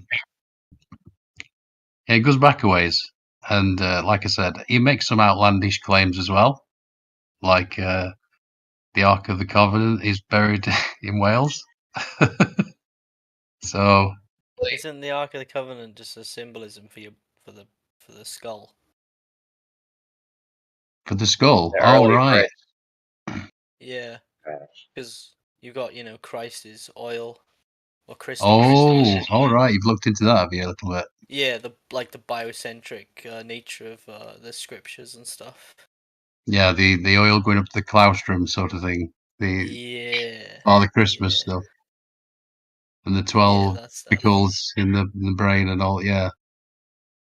The cranial nerves, isn't it? The 12 cranial nerves. It's like the All 12 right, yeah. It's interesting. disciples or disc eyeballs. Because obviously it's as above, so below, right? So you've got the constellations above your head. Aren't there like 88 constellations, like major constellations? I believe. Oh, Maybe we that's better to ask do with Geo. the We 88 better miles ask per Geo. hour thing. We need Geo for that.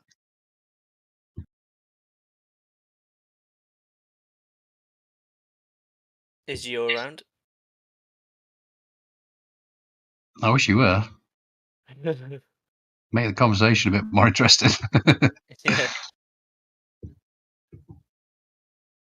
What else does he say? He says that I think he says that Jesus' final resting place is in the UK as well. That's interesting.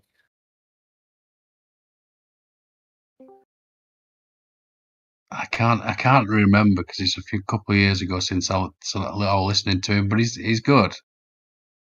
He does make some wild claims though, but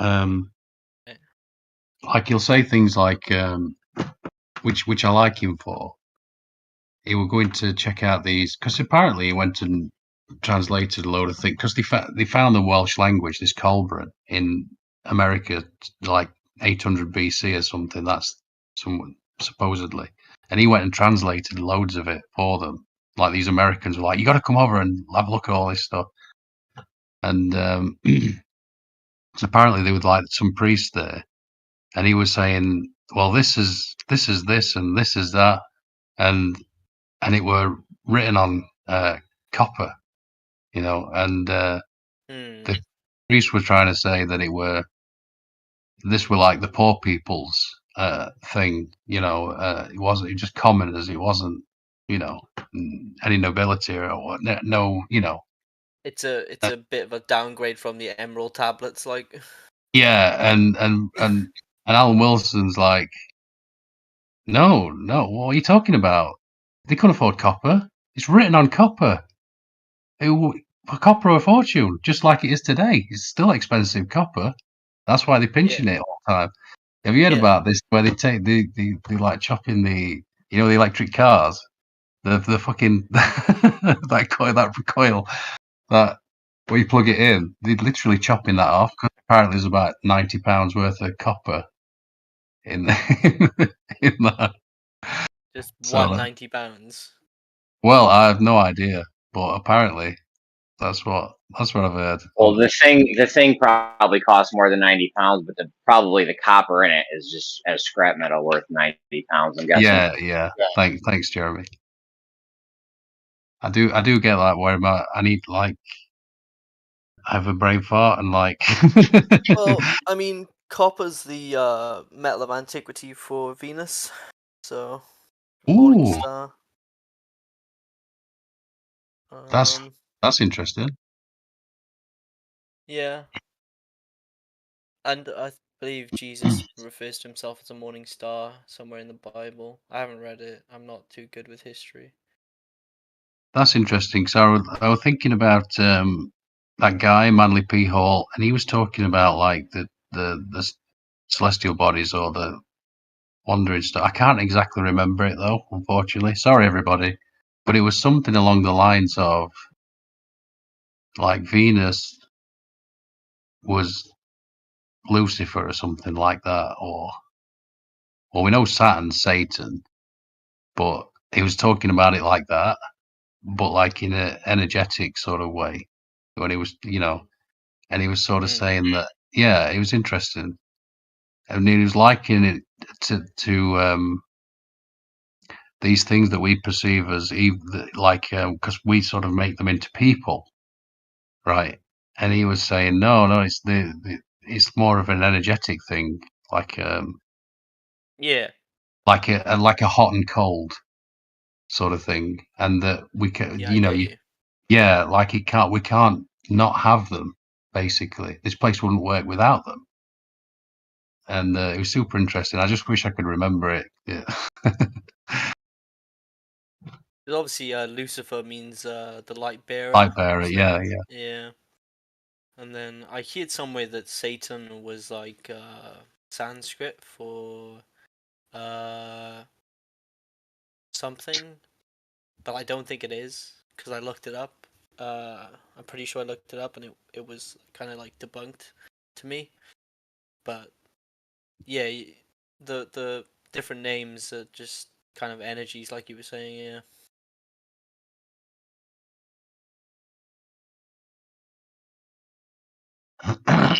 It's amazing to me that you're interested in this stuff at your age. You're so young, aren't you? You're like 20 or something? 24. 24. Yeah.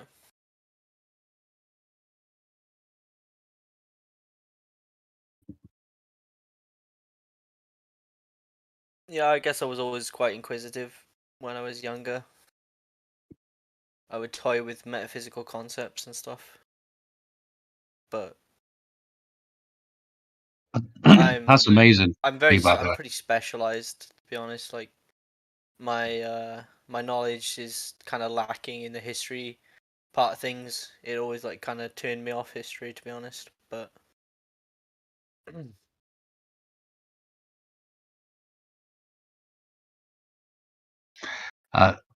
Alan Wilson calls this like Colburn language. He calls it a living fossil. a living fossil, interesting. It's funny when it hits your ear funny, doesn't it? It's like, well, a living fossil. What the fuck?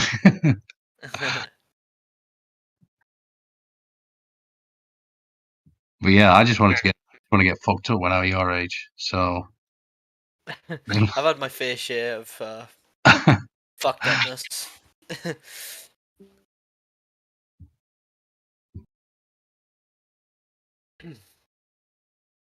Anyway, I'm going to make a brew. BRB. All right.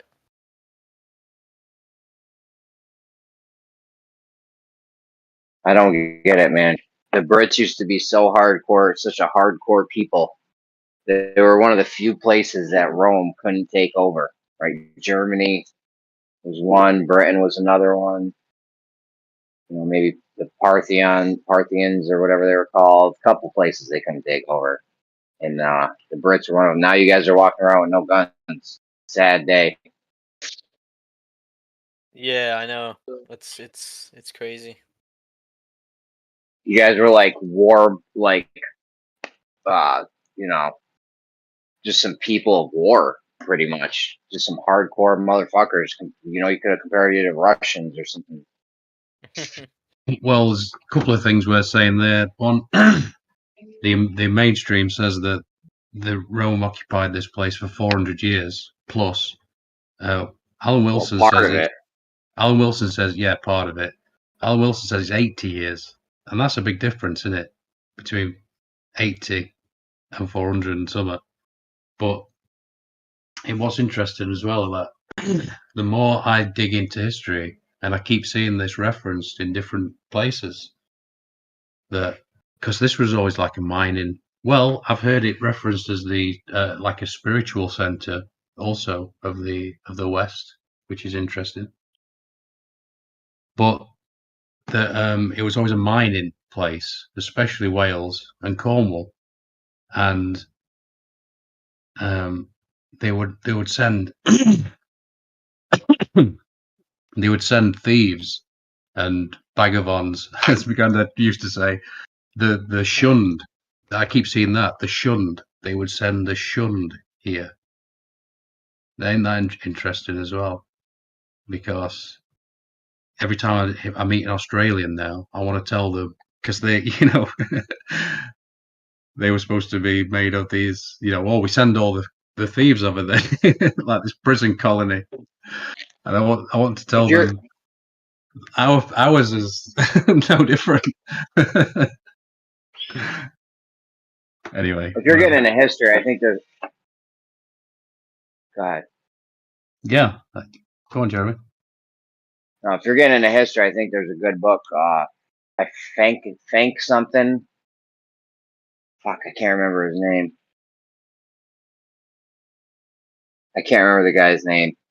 He writes about how history's all being able to think more. I can't remember. He writes down how there's some contradictions and overlaps and shit's not linking up with history. I think Thankamo. I don't know. I think Jeranism did a thing on it before.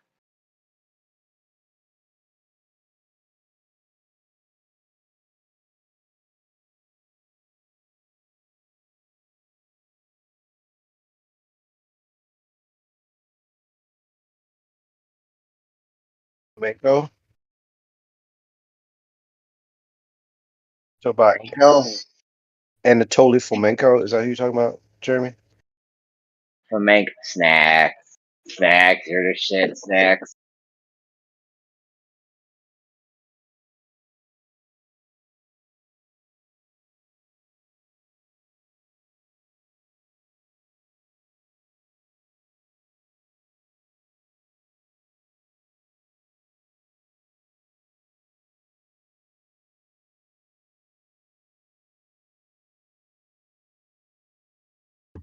Keep the conversation going because I'm going to make a brew and then I'll come back. Snakes, it's on you. Pressure's on. No, we're all leaving right now. Quick, everyone leave. Bro, I hate that shit. I'll go to do something for like 10, 20 minutes. I'll come back and everyone will be fucking gone. I'm like, yo. Go ahead, go make your tea. Everyone leave quick. No, I'm just kidding.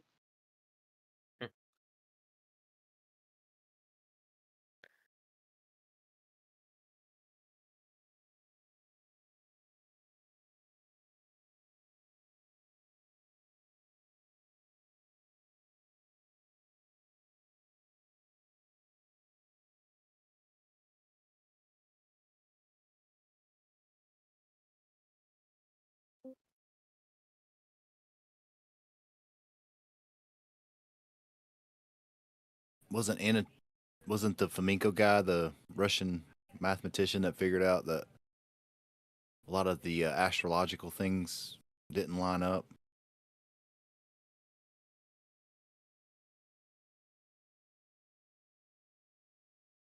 I heard Flamenco's book's friggin' huge. I never read it. I already know his its history's probably all a crock of shit. I mean, there's probably some true things like were the Egyptians real people? Probably yes. From the little bit I know about it, like it seems like he was like some type of mathematician that worked. Like you can backtrack through astrological, like mathematically, and he was saying that things didn't line up, that there's like 1,000 years missing. So basically, now this is what little bit I know about it, just like when you mentioned the name, that's basically, if you line up what happened like astrologically within like wars or whatever, there's like 1,000 years missing or something. So basically, instead of it being 2023, it's like more like 1,023.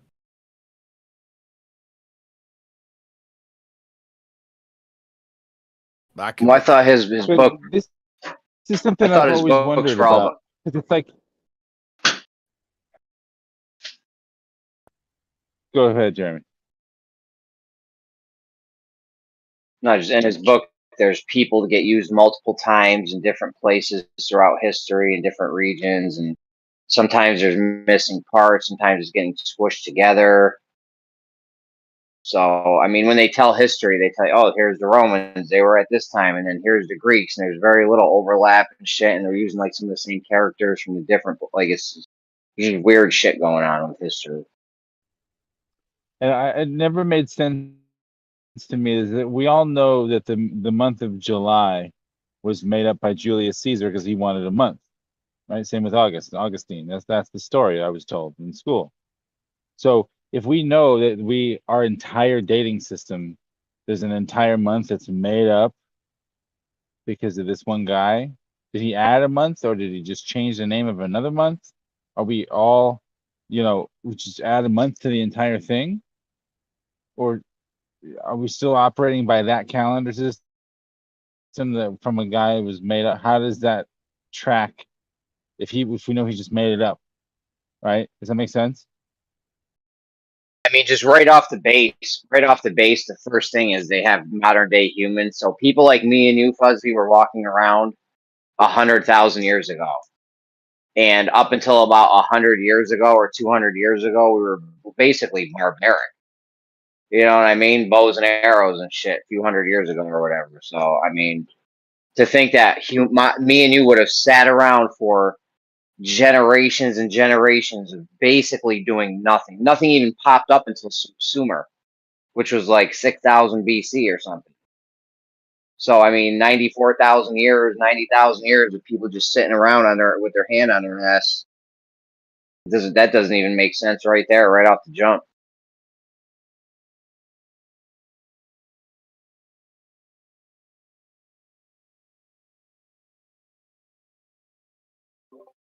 Isn't there that ancient site called Göbekli Tepe? Predates Sumer. It does. It does. That's why digging's okay. The guy that dated the pyramid, the Great Pyramid, and all the Sphinx and all the shit in Egypt on the Giza Plateau, that guy is an asshole. Okay, and let me tell you why. He said, "Well, there was no humans around that could have built any megalithic structures before this date, so it must be from this date." Wow, that's not true because Turkey's like right next door, and boom, Göbekli Tepe. So that guy's and he's already an Yeah, asshole for a whole bunch of other reasons. But yeah, the fact that Göbekli Tepe, like, yeah, that sort of throws off all knowledge about everything about history, and we still With go with Fuzzy. Roman Greeks and all the bullshit. Fuzzy, all they did was change your story up. They're like, oh, it must have been hunter gatherers, you know? That's all they did. Well, no, because they say because Göbekli Tepe makes the whole thing 12,000 years old or some such, 12,800. Yeah, but they just said, oh yeah, no, it's fine. This fits into our paradigm. It must have just been hunter gatherers, and they Yeah. built it. Well, because yeah, it's not, yeah, they can just make up whatever. Yeah, so it actually fits perfectly into our timeline. See.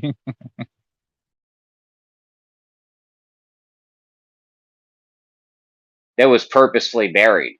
That's a crazy thing about it. Like a time capsule. You know how if we want to preserve something through the ages, what do? We'll bury it. It's going to be safe in the ground. They're scared to dig, bro. Yeah, They're right now. They boxed us out of Egypt for decades now. They boxed us out of Egypt. We can't just go be digging around in Egypt and shit. The Sphinx and the pyramids and shit. We can't go play there anymore. They box us out because it scares them. Every time we dig, it's every not just time we Egypt. dig, we It's find. not just Egypt. It's literally everywhere. Literally everywhere. That's what I'm saying. Every time we dig somewhere, they keep getting fucked up on their paradigm. They're scared to dig. They definitely don't want to be digging in places where it would blow their shit out of the box, like off the coastlines, because they say the water level rose 200 meters. You subtract 200 meters of water On Earth, you got a lot more land, and people would have been near the coast so they could fish, travel, what have you. You know what I'm saying? That's where shit would be built. They already think they found something that's close to Japan. That's clearly, I mean, I've seen it. I don't know if nature makes straight lines like that. And rock, and there's no way that could have been. That had to have been before that happened, and anything before that happened had to have happened. I mean, I don't know. They don't want to do underwater archaeology. It is very dangerous, and they have reasons why they don't want to do it and why they don't do it a lot. I mean, they're out looking for shipwrecks. Who gives a fuck about a shipwreck, bro? We need to be checking for what kind of structures they had, you know, dating who knows when back. You know, but like you said, they've got to follow the paradigm, and so much of this stuff follows not the paradigm. I really think, if you ask me, most of all the world wars and different conflicts around the world have a lot to do with bombing out structures and things and entire cities in certain cases that don't fit with that paradigm, and they have entire wars as an excuse, or terrorists or whatever. Yeah, that's interesting because there's a now all the British people can laugh now because there's a land near just that the Germans used, and it was called Doggerland. Has anybody heard that? Doggerland. No.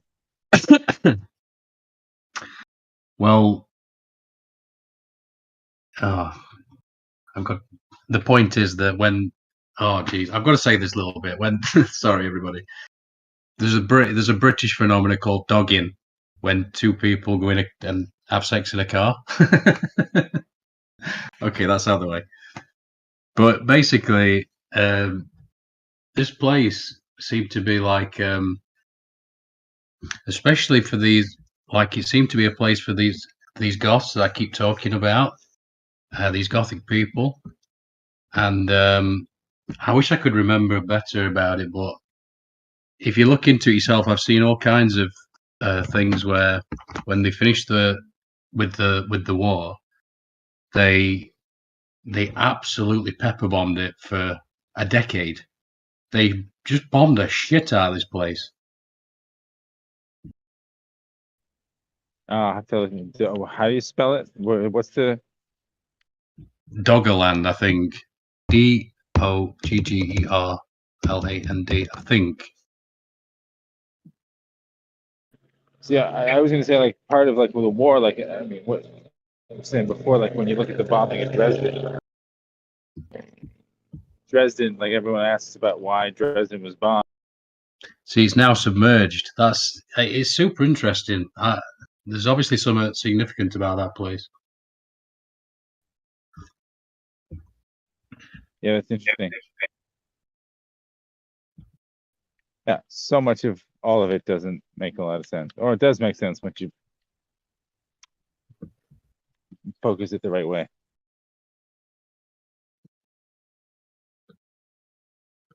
I've got a few maps somewhere with it on, so I'll try and find them and post them.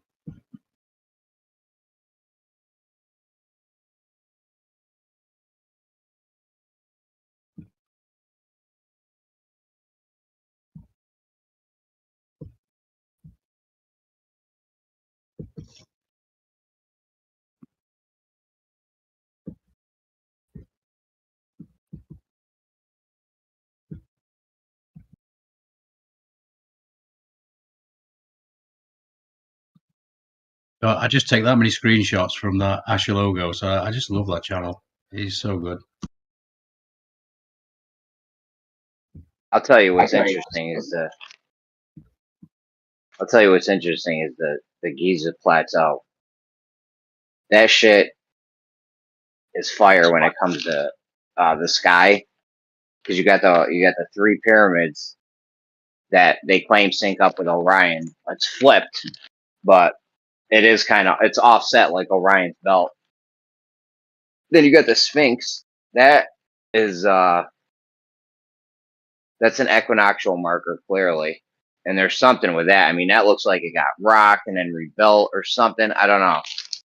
But there's shit lining up with the sky there. I'm a big fan of astroarchaeology. there is definitely something to that. They were lining shit up to the stars. So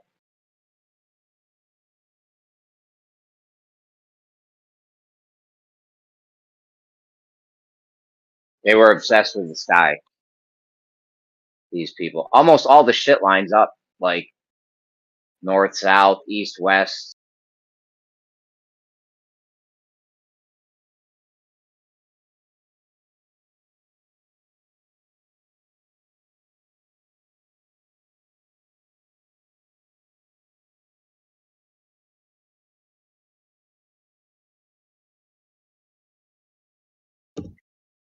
Yeah, that was Shane St.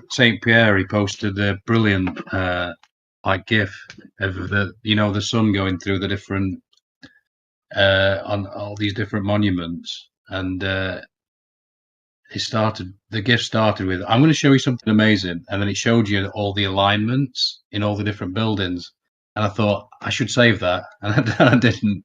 I wish I did. I mean, there's a pyramid in Mexico. I went and saw it, and I believe this is the one I saw in Chichen Itza, where on like the equinox or the solstice or something, it looks like a snake crawling up the building. Like that shit ain't no accident.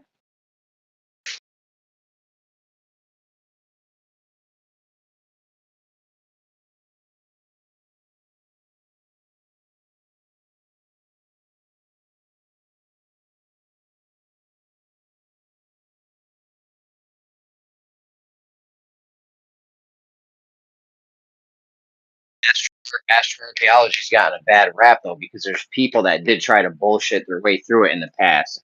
It's gotten kind of a bad name.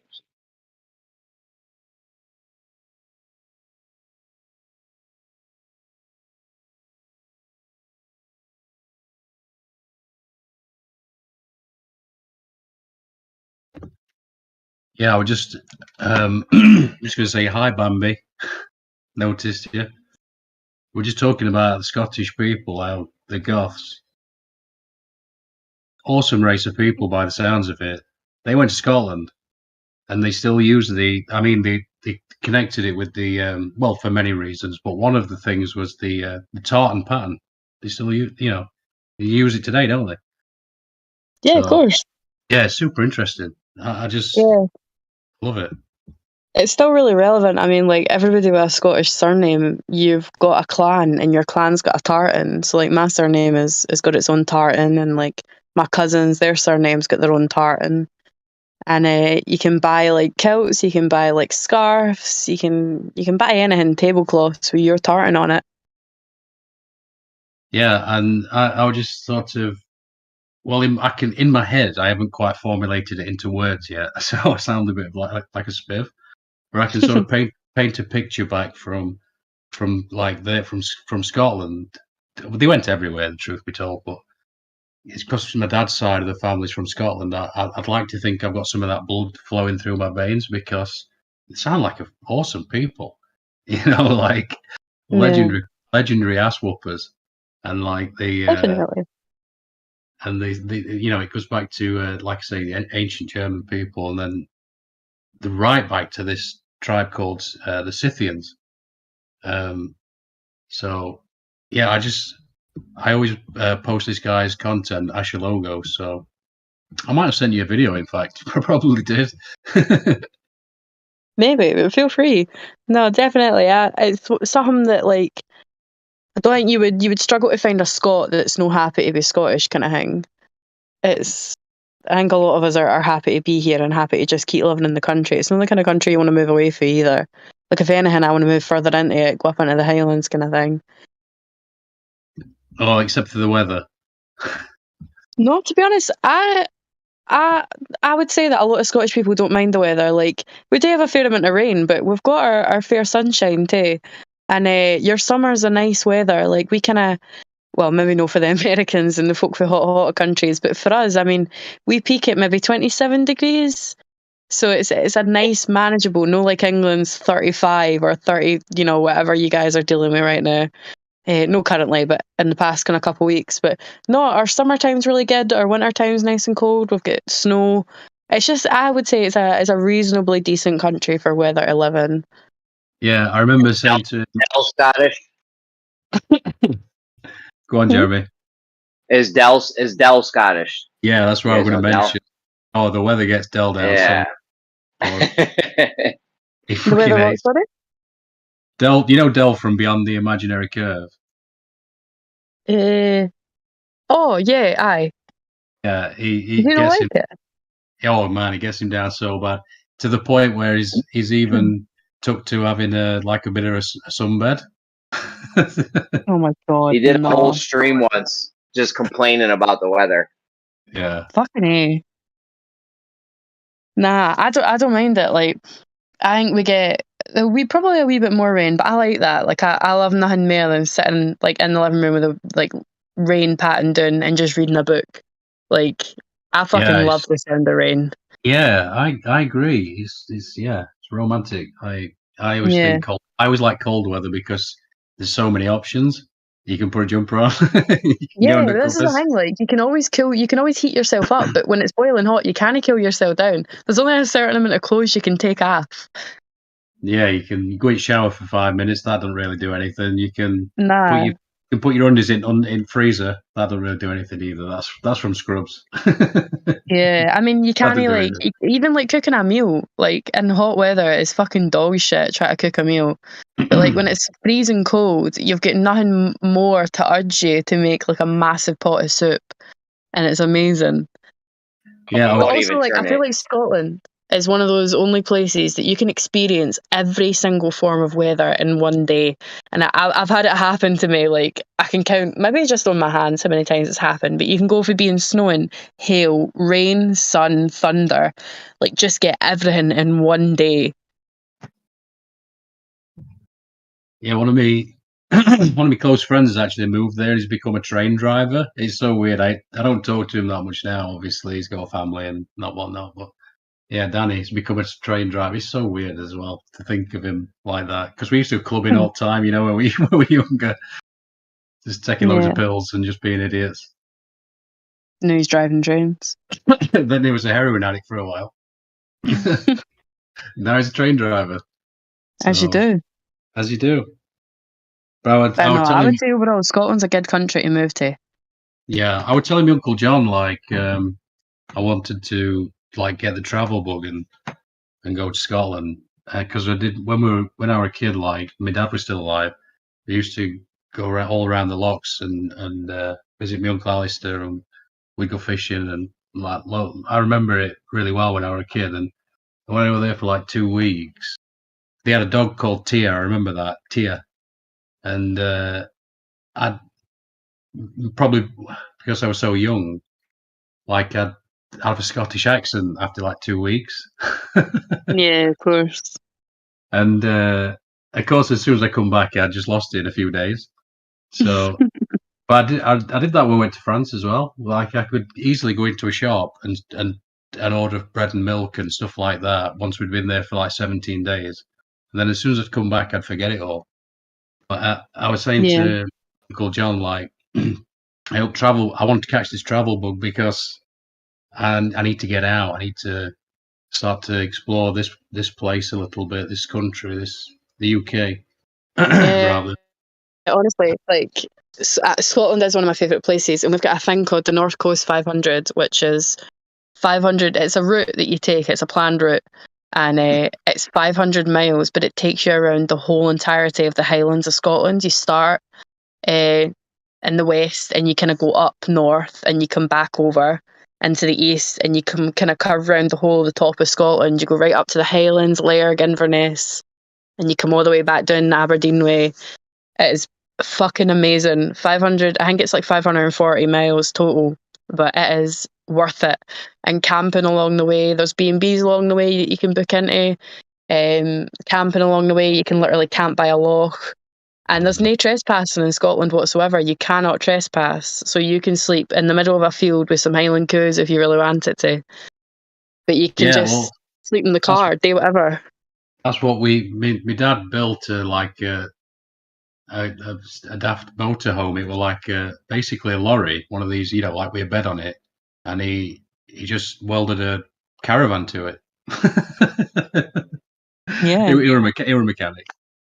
So That's what we did, yeah. But I was just saying to Uncle John that I wanted to go to Scotland in the summer, and then, or I can't remember what order I'm thinking, because I had this plan that, because I want to go to Torquay as well. I want to go to Torquay. I don't know why. It's such a long way from where I am, but got to go to Torquay, and like I was saying, I want to go to Scotland as well in this specific time What's of up year. with Kona?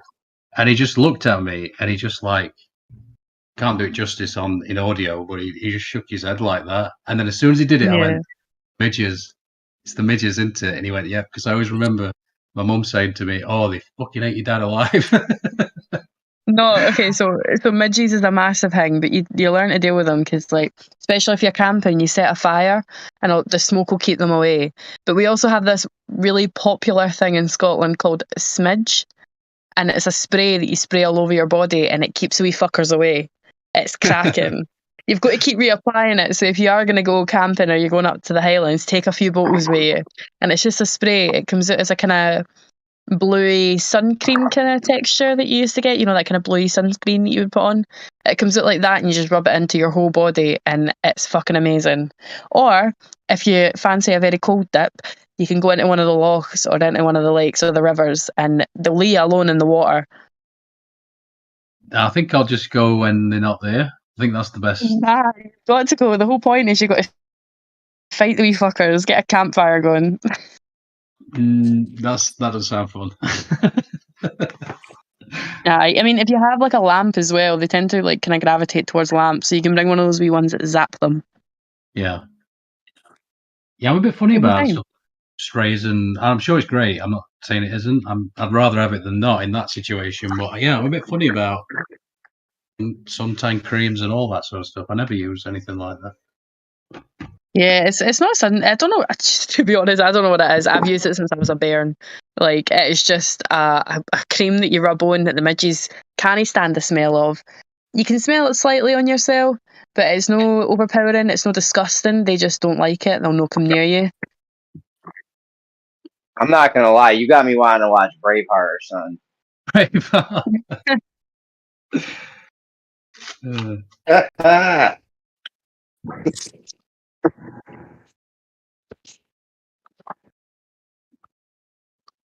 Napalm, what were you going to say?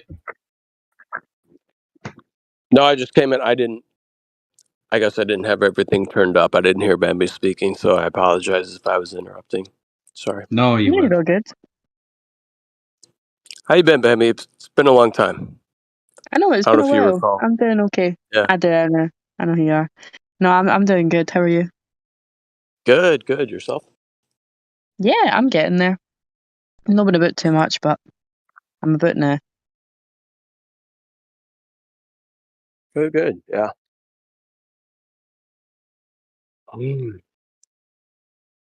Got a bunch of over the ponders. How are things going this evening over there? Is everybody? I'm still waiting for my pineapple.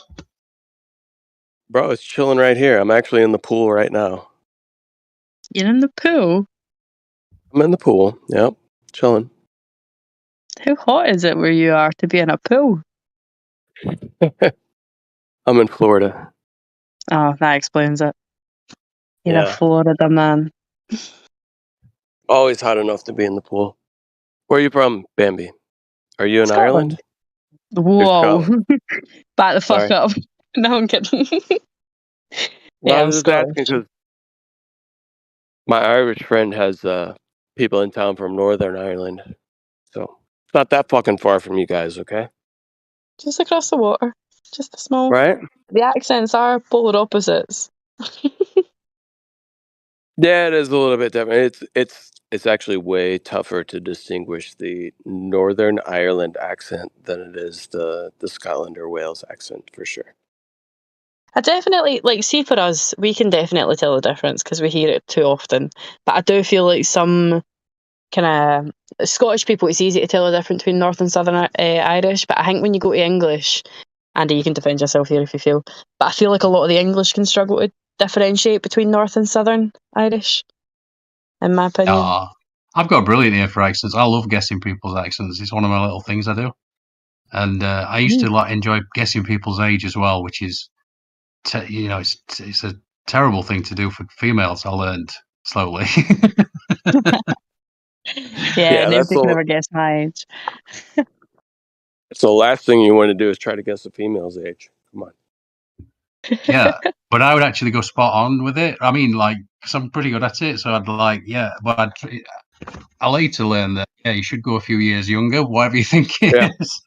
Yeah, because the problem is when you're spot on with a woman's age, they're kind of offended that you didn't go younger, no matter what, right? I think that goes for women that are over a certain age. Yeah. Say a woman's 45 and you say, I bet you're 45. And they're like, well, you're Yeah, right. exactly. But like if you would have guessed 43, they would have been like, oh, thank you so much. Yeah. Northern Ireland and Ireland, they sound very, very different. And Yeah. I always recommend that Jimmy Carr video where he does all the accents. It's so good. Oh my Have you god, seen that? yes. I love was it him that did the? No, it wasn't him. Oh, who else was it? It was the guy that did the Newcastle accent. And he was talking about roller coaster. That's the one. That's the one. Scooper. Yeah, it's Jimmy Carr, isn't it? He's on the talk show and he's like roller coaster, poopa scooper. That's my favourite thing on the planet. Planet? Are you sure? Oh no. Oh, it's easy done. Easy done. I say that all the time. Yeah, it happened to me the other day. It's completely sort of left my vocab, and I said it the other day, and then I thought, oh, that's the first time I said that for ages. So yeah. See, I have a don't tough know, time 'cause with. obviously. Sorry, go on.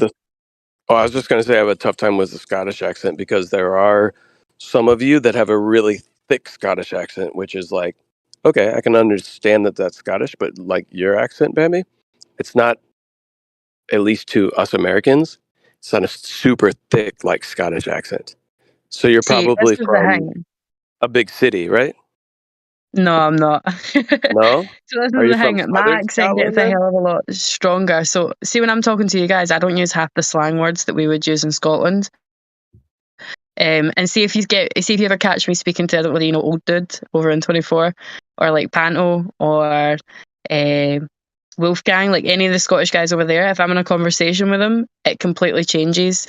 I play a lot of video games and I talk a lot online with a load of Americans, so my accent has been whitewashed with Americans, and I don't know, I don't do it naturally, but I just switch with the way I'm talking. I don't use slang like we would say, no, I can't do that, or gonna no do that kind of thing. And that's no the way that I would talk to you. I can't even understand Panto. He checked me into VC and 24/7. I was having a rough Yeah. fucking time with him. Yeah, so he's really strong. He's a Ouija, so he's feel like I think he's a Ouija, or is he more north? I can't remember exactly. But I know, so like if I was, as well as like, see if you're flat smacking someone as well. So like whenever you get into like a quite heated argument, the accent comes out a lot more then, because you kind of you're forgetting, no, switch it off. It's subconscious. Like I'm not thinking about doing it, but I just am, kind of thing.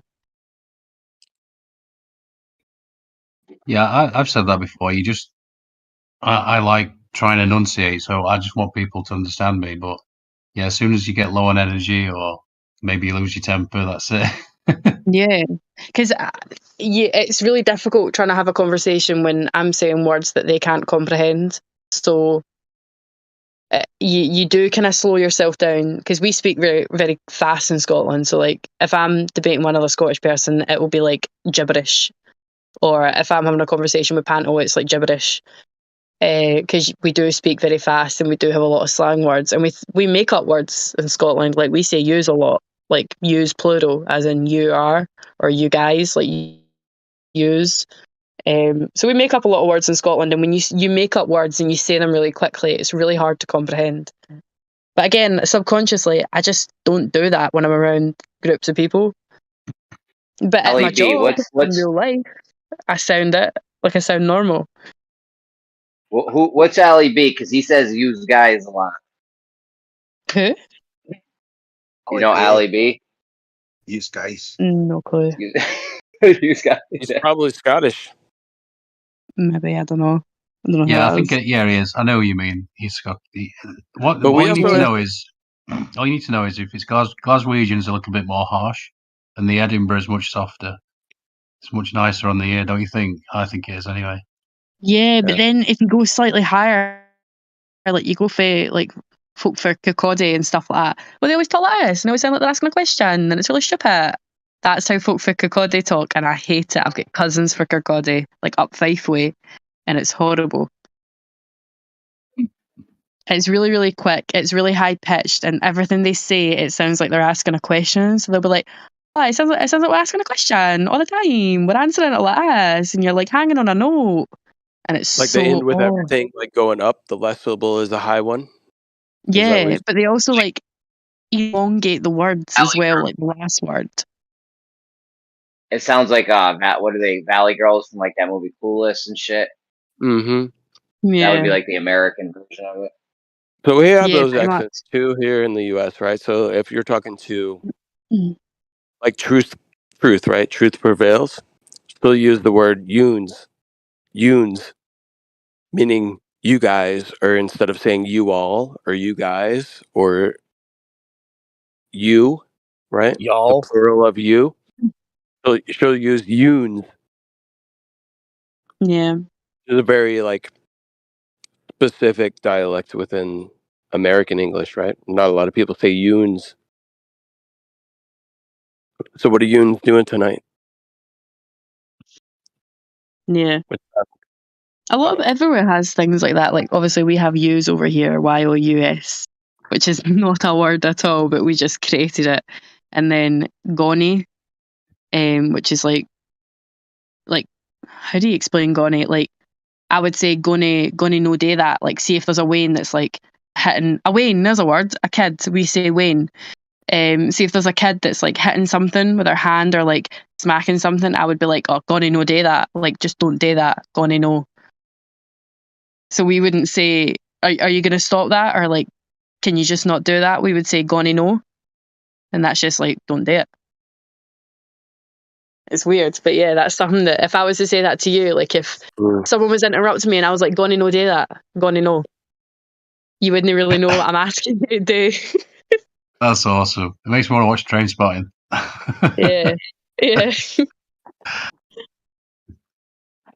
A lot of things that we say, it's hard to put it into English what it actually is.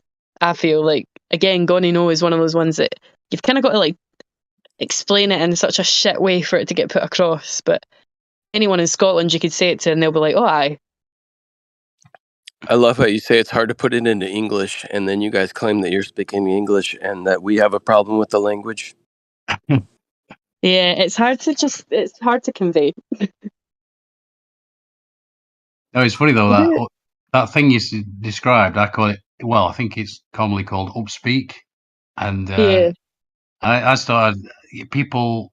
I noticed it like what 15 years ago, something like that. It's just people start doing it all the time, and like I don't know.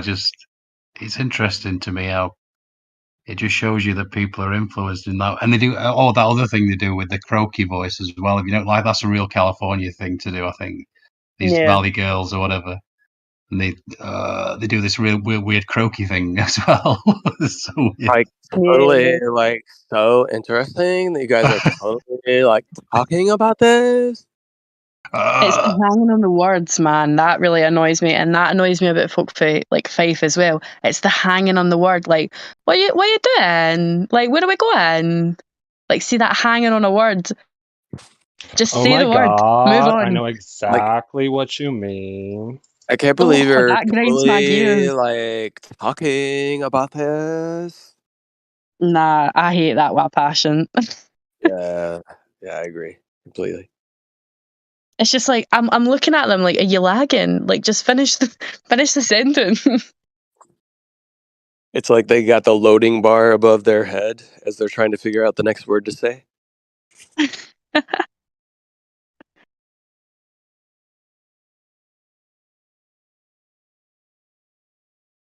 Yeah, a friend of mine, well, used to live next door, and she moved.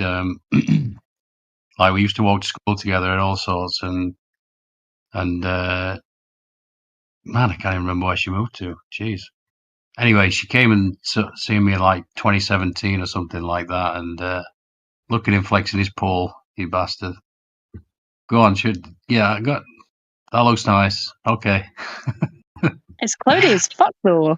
It looks like Scotland. It is a little cloudy out right now. Not gonna lie. Oh man. I don't have needs for pools, man. I wish. I want a pool. So anyway, when she came back, she was doing the upspeak, and I went, "Oh, you've caught the upspeak." She was like, "What?" I'm like, "You've caught the upspeak," and basically it just went from bad to worse because that was kind of the end of my drink. Well, I stopped drinking in 2015, but I took it up a little bit again. I promised myself I'd just drink beer, which I actually did stick to. Because I watched the World Cup, I remember, and I enjoyed it. And I was like, I'll just drink, 10 or 15 beers a week or something like that. German beers. I'm just going to drink German beer. And I did do that. But then I started getting quite fat. And I'm better than this. I can do better. So why specifically German beer? Because they added they got like an ancient law where it's like 500-year brewing law where they can only use 3 ingredients. So they couldn't put anything else in it. Anyway, so this girl, bless her, I just hit her with everything. She was talking she was a bit of an activist, no, climate change bollocks, it's all nonsense, just political.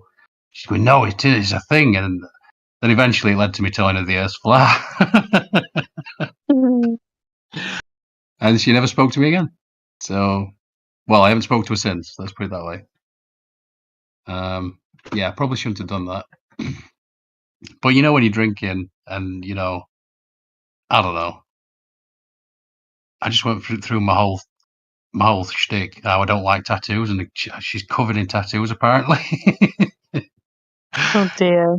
Do you not like tattoos? Well, I mean, God, don't make me go through the whole shtick. I want to get it. Well, I don't know. I just think your skin's so amazing. Like, it certainly shouldn't be your doodle pad. But I understand that there's an individuality and a personal thing to some of them, and I have seen one in a million that's actually pretty cool. I will say that. But generally speaking, they usually don't look too great. This is the thing. So I absolutely love tattoos. Oh, okay. And yeah, so I someone think else I can upset. Nah, you can't upset me. There's no such thing.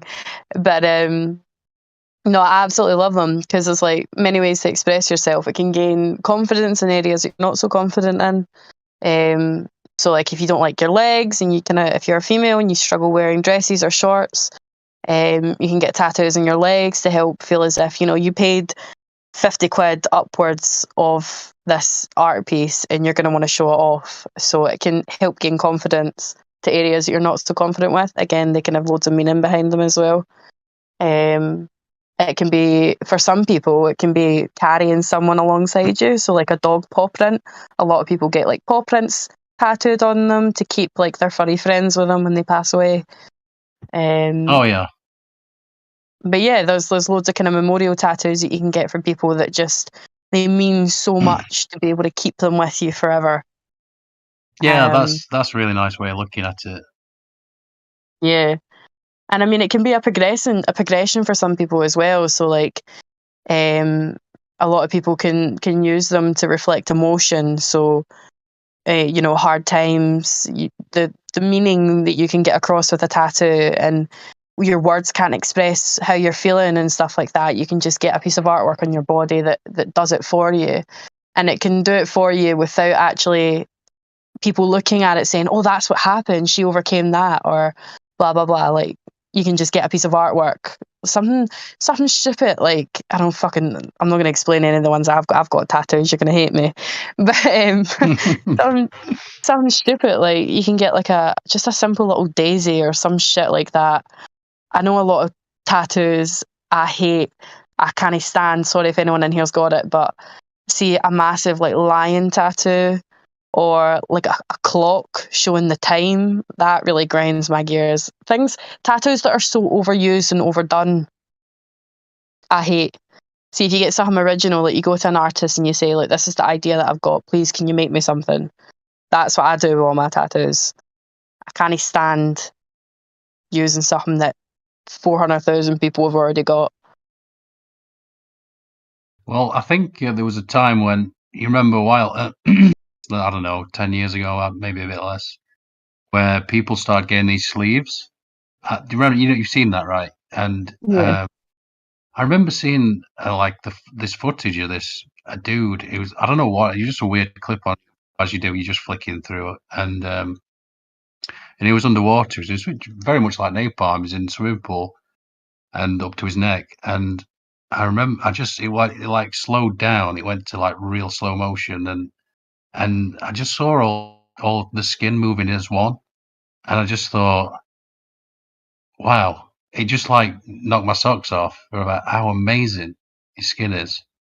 You know, for a plethora of reasons, and Yeah.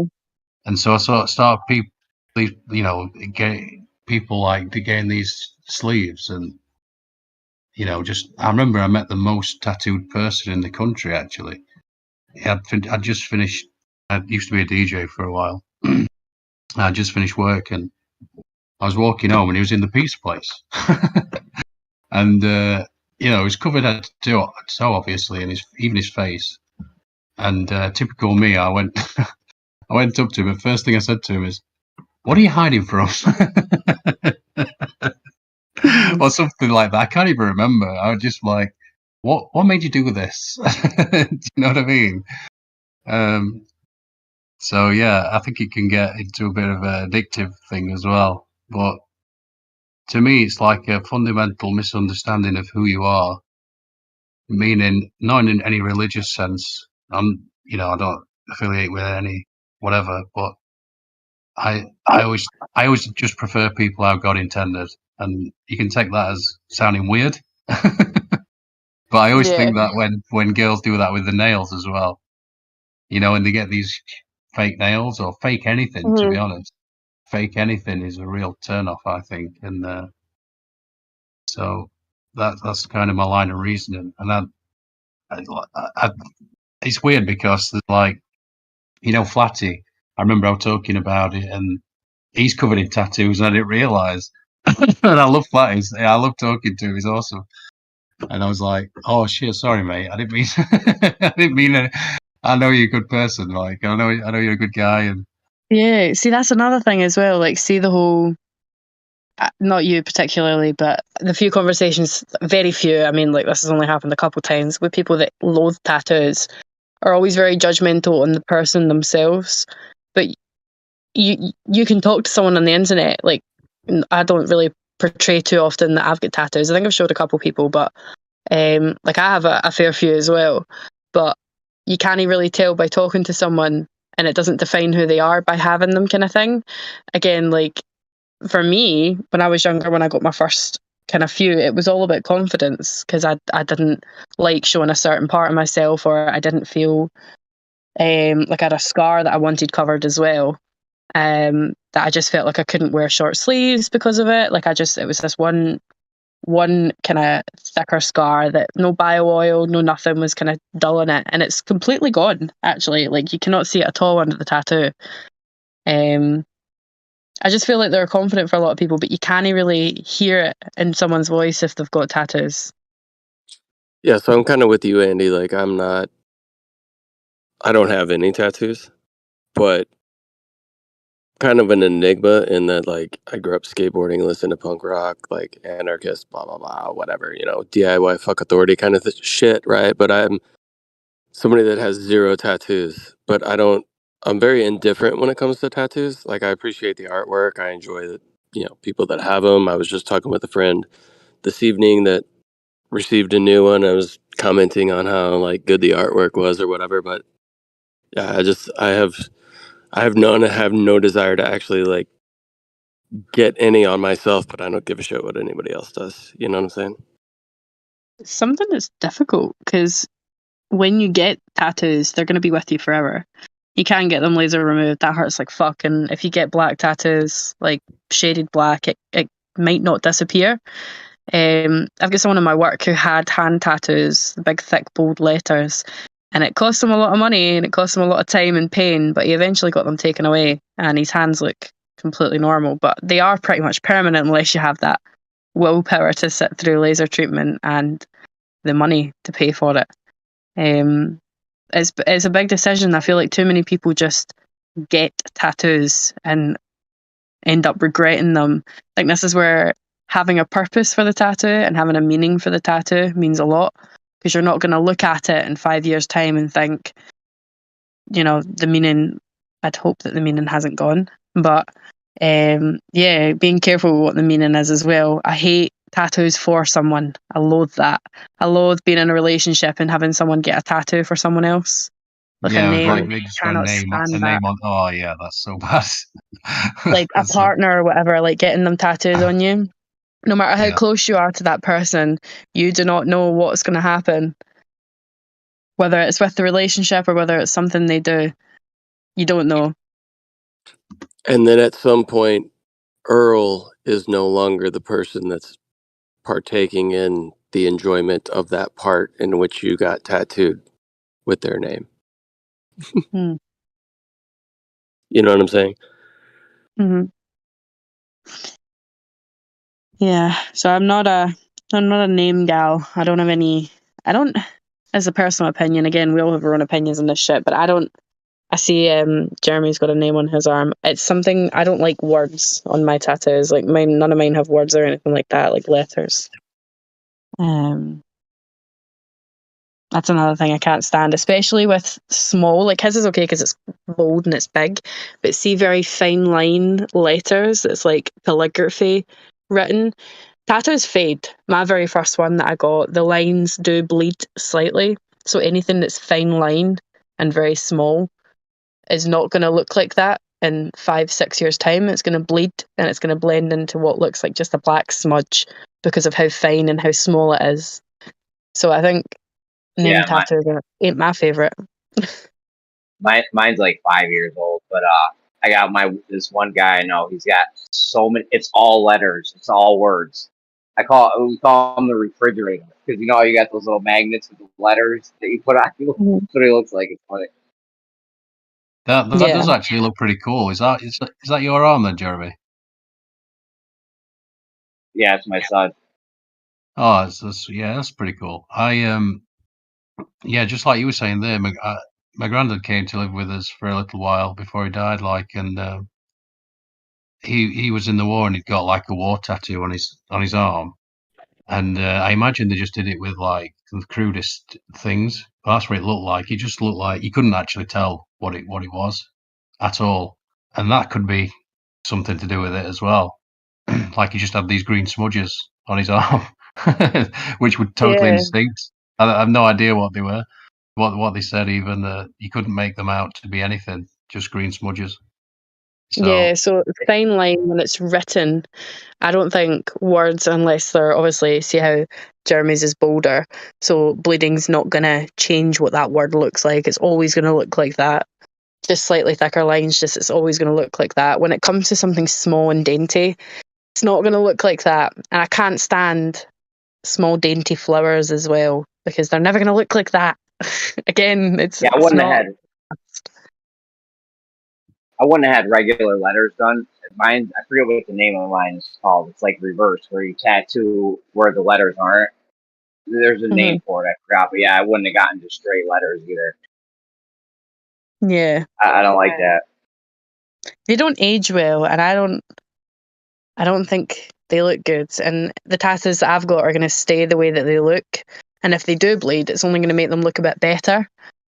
Because you've got to think about the future of them as well. So if you're going to want a tattoo, if it is going to be a word like yours, get it bold. So when it does bleed, it's going to look the exact same, if not better, because it's slightly thicker. But then, of course, you've got to enjoy them while you've got them. So if you don't want something that's going to look better when it bleeds, then get something that looks better when it's young. Just deal with it when it gets not so good looking. But they remember phases of your life, I think. Like you can look at them and they each tell a story of a point in your life. Like I just got 2 recent ones on my leg, and I'm getting another one at the start of August. And they both remind me of a point in my life where it could either be that I had a bit of money to splash on it and I was having a good time, or it could remind you of just a good moment, some good people you were with, how happy you were at that point in time. It could remind you of a very shit time where you just wanted something, and you can look back on it and think, well, I got out of it, and that's cool. That's what that tattoo makes you think of. I was shit and I got there, we're good. So Yeah, I like I that. think they are important.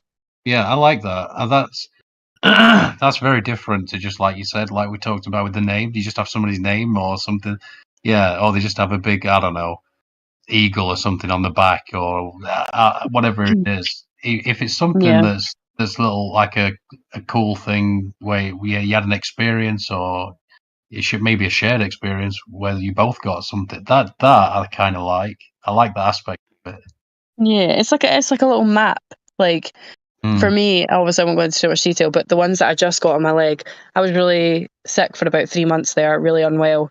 And I was feeling really low after being so unwell, kind of mentally. And I was like, I'm just going to go get 2 tattoos. I'm just going to think about what I want, go talk to an artist, get them drawn up and get them done. And 4 years' time, I can look back and be like, oh, remember when I was like in hospital for some time and I got out and I was feeling shit and I got these 2 tattoos and how good it made me feel healing them. Like I hadn't had tattoos for like 2 years before these 2, and I was like, forgetting how much they itch and how much you can't scratch them because you'll damage it. So you've got to like tap on it so you don't scratch at You gotta it. just pat it. You gotta pat Yeah, it. just I love pat that it. feeling. Yeah. And how good that feels. And it's to look back and remember like that's what happened and that's how I got over it and how it made me feel better. What did they say it was in the end? I remember messaging you, but I can't remember. What was the Yeah, thing? they've got no fucking clue. Literally no idea. They still don't know. Brilliant. And I'm still dealing with parts of it. I'm not completely out of the woods. And they still don't know. But the fact that they still don't know, I have gave the fuck up. And I would just deal with it on my own. There wasn't I a really like shadow on. Stronger There wasn't a Darling. shadow on your lungs, were they? On an X-ray. Did you have any upper respiratory thing? Yeah, so I did. There was some respiratory issues. There was something up in my lungs, and then I had a few dodgy EKGs as well with my heart. But they just said I've got a heart murmur, and I've got a couple other things. There was something else up in my heart. I can't remember what it was. And then a few other issues as well. But yeah, there was something upper respiratory. Yeah, what a wild guess that is. I mean, the thing is, they've done that with everybody. I don't know what they've poisoned us with, but if anybody does, Yeah. please chirp up and tell me, because I've been trying to figure it out for about 7 years. I'm not joking. Yeah.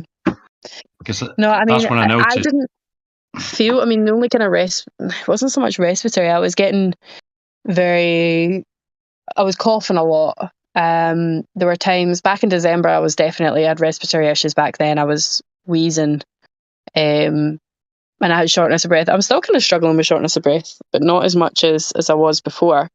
And it's ironic. I know we're not allowed to say the C word, but I was told it was long, the other word, long C. And I was like, no, it's not. Don't pawn me off as that because it's not. But yeah, there doesn't. Don't, Yeah, that was. I don't think put I me can on say that to you the. guys alive. Don't put me on the end of life pathway. That's if Yeah, you're like 50 odd and you've been diagnosed with that, you can literally, that'll be the story of you, basically. They yeah. put you on this end of Do you life know, pathway, and then you I was get. thinking that as well. See, when I was in hospital and I was genuinely on death's door, I was like, this is it, and I'm just going to be a fucking statistic for some shit I don't support. I do not believe in, and I'm going to be some statistic for them. I was like, this is not how I die.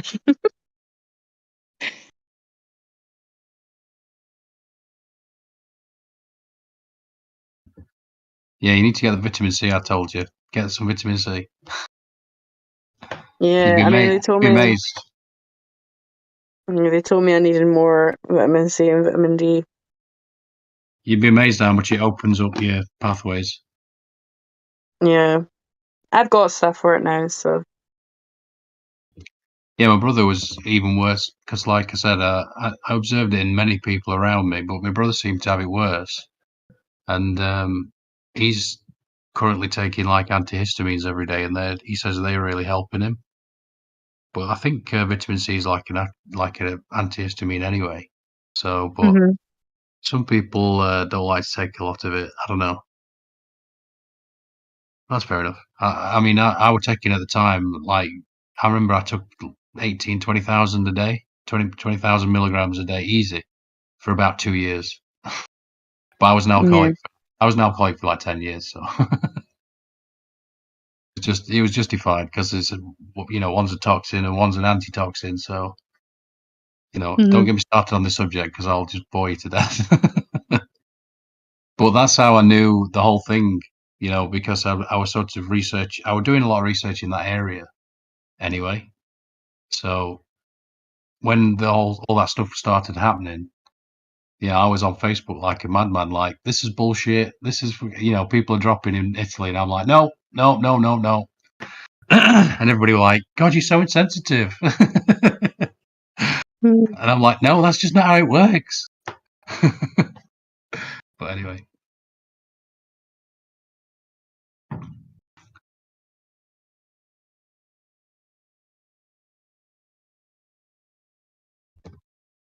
Yeah, go check out Amanda Vollmer. She's so awesome. Anything that comes out, like, I remember that snake venom thing in the water that came out. That Stu Peters or whatever his name is, he did a video, and it was well made, and they seem to be trying to convey a message and all this lot. And I was very skeptical as always.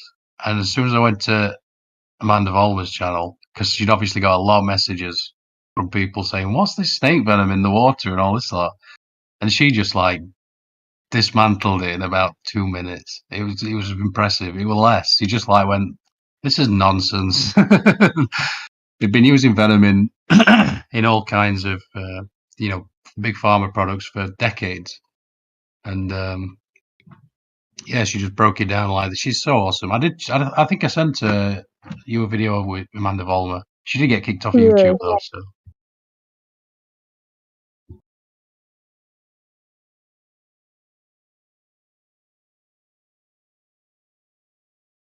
Needless to say, she would have been probably burned at the stake a 1,000 years ago. Mhm.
How's everybody gone with their adorable accents?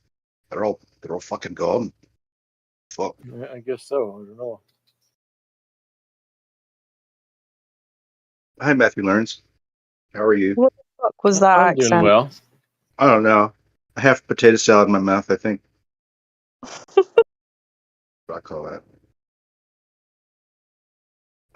Unintelligible. Go ahead, Matt. I was just saying hi.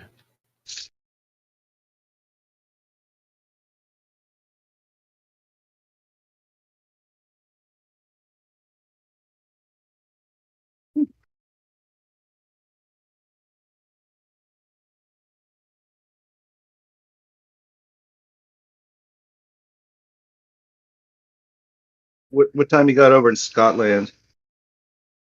1:30 in the morning. Okay.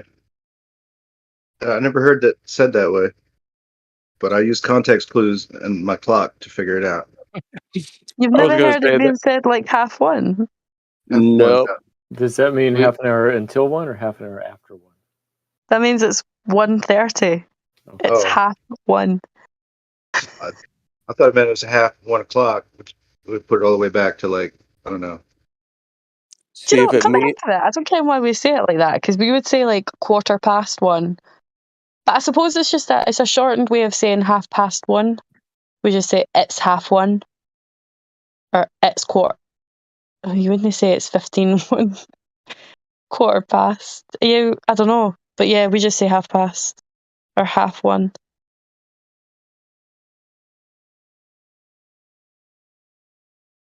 Good morning. You guys don't get to talk about being backwards. You guys say the month, then the date, then the year. That's fucked.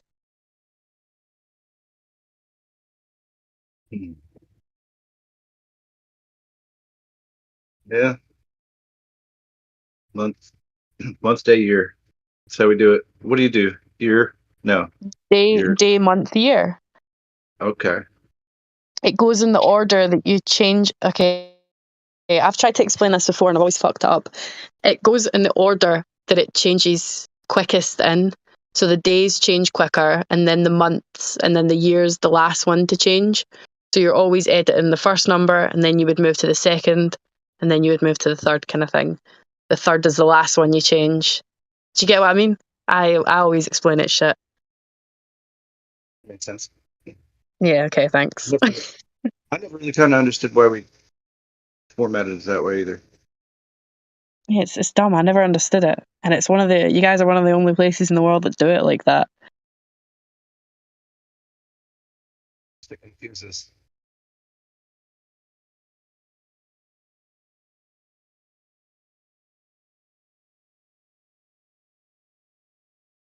They want us to be bad with dates and geography. That's the American agenda. And temperature. And I Don't get will me fight started. this to the day I fucking die. Nah, I'm doing it. I will fight this to the day I fucking die. You kind Fahrenheit of get me is to dumb. say Celsius. Sorry. Fahrenheit is dumb. Now, I get told this every time I have this argument. No, it is not. Because when it comes to us in Celsius, when you talk about something that is boiling, it is anything over 100 degrees. 100 is boiling. Simple. And if you want to find something that is frozen, you go 0 and below. So it's piss easy to remember. I can't even remember the boiling point of Fahrenheit, or like the cold point. Is it not like 35 or something is the cold, and below that's freezing? 32 is freezing. 32. And then Fahrenheit would be like 100 no, it wouldn't be 100, would it? Still not 100. No, it's like 101 or 102. We don't Boiling, even so it would be know. 102. We But don't that even know what boiling is. Oh, how easy would it be to just remember 100 and above or 0 and below? It's Way so too easy. fun. Nothing's easy over here, though. We got to do it the hard way. Haven't you figured that out? Come on. Yeah, so your dates and your fucking temperatures, dog shit. Yep. And fuck the rest of the world for not being able to understand it. You can't even understand it, man. Shut the fuck up. You can't even get it. It's, the best part about it. way better. it's only like that because we say May 1st, so the month first. It's like Yep. what's the date? It's May 1st. So But then we say the 4th of July. 5/1/23. Yeah, the 4th of July. No, to be honest, we sometimes say like May 1st as well. It depends who you are. Some people say May 1st, some people say the 22nd of, or the 1st of. But that's only like that in America because we say the month first. It's like it's July 4th, so it's 7/4/23. I don't like it. Half past July. I don't like it. So if I was to say to you, it's the back of 1, I'll meet you there at the back of 1. What time am I telling you? We have no fucking clue. Andy, are you here? Do you use that in England? No, I've never heard that either. I'm assuming you mean like 12 or something. I don't know. So if I say I'll meet you at the pub at the back of 1. No, I don't know what that means. I've never heard it. 1:45? On the back of a pub. It's got to be before 1, hasn't it? It's got to be something before 1. It's after. No. It's Wait, thought I'm it was the confusing end- myself the now. end. Final answer. Final answer. 1:45. No, No. wait. I'm going 12:45. I'm going 1:45. Right. I'm Well, going No, to so my it's nearly 2 o'clock. I would meet you there at nearly 2. It's So the I was back right. of 1. I was Like- right. Like we're playing golf. What? Wait, How's that Nah. possible? wait, hold on. I'm confusing myself. Hold on. It's the tail. I need It's to the write it tail down. end I of need to 1. write it down and look at it. You're at the last part of 1 o'clock. 1:45 Hold on, onward, right? Is Let that the me best? write it. Oh, for The fuck's back of sake! You 1 got is to Google it. before 1, no? No, I'm typing it down so I can see it written. You're typing it down in a website called Google just so that you can see it, Fucking right? wish I was. Okay, no, so if it is the back of, it's coming on till 2 because it's the back of 1. So 1 no Right. longer exists. It's the back of it. And what's on back of 1? Wait, no, if it's on the back, it's 12. Wait. What? No. Wait, how? What? Stick to Fahrenheit, girl. Sounds to me What? like you and I, regardless of where we live, are not meeting at the bar at the back of 1 because you don't know what it is and I don't know what it is either. No, so okay, so if It's it's what the you back say of to a 1, guy when 1, you're a girl and you don't want to meet him. so 1, if it's the back of 1, it means 1 is there and it's the back of it, so it would be just after 1. Yeah, that's it. That's what it is. Yeah, that. I'm just looking it up here, and it says the back of clearly means sometime after the time stated. Think of a traditional clock face. As the hands go round, they move from approaching the hour indicators to departing from them. They become behind, or in fairly simple figure of speech, at the back of the time in question. Yeah, that makes sense. I'm sorry, Yeah, okay. I was like, yeah, that confused me. I've never heard that before. Yeah, so it's something that's used often, but clearly not often enough for me to remember what the fuck it is. Because I also have fucking number issues, right? I remember when I was at such a young age, me and my dad used to argue about that all the time because it's more older generations that say it. He always used to say the back of, and I always used to think that it was the back of, so 1 is disappearing, so it would be on till 2 kind of thing. But I think of it in a longer run when really it's just the start of 1 is ending and it's now 1:05, 1:10, 1:15. Yeah, I was like, when it hit my ear, I thought, oh, she means, because I think of the hands, so it's behind Yeah. so it's behind it. Yeah. Just coming on to 1 o'clock, like 12:50 kind of thing. Yeah. Yeah, that would make sense too. But then when you think about it, the hand goes past the 1, so it's the back of 1. Yeah. Yeah. Why did that fucking I said it with such fucking confidence and like, fuck you guys for not knowing this, and I couldn't do it. Yeah, you did, and we would not have met at the bar. Yeah, because nobody would have kennt what time to be there. Yeah. Yeah. Napalm might show up early for everything, so there's a possibility he would have just accidentally caught you. That depends on whether my wife is coming or not. If my wife's coming, definitely not showing up early. I'm just saying. No,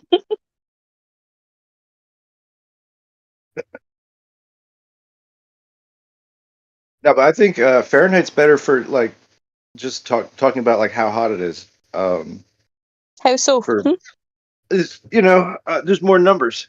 No, You it's guys have just less because you're numbers. used to it. No, you have Yeah. less number. You have less numbers because you have smaller scale. We have a Yeah, greater use scale, decimal. and then for No, like but hear me out here. So if I'm talking about the weather and I'm like, oh my god, it's so cold, it's 5 degrees Celsius. You could be like, oh well, it's not quite freezing, is it?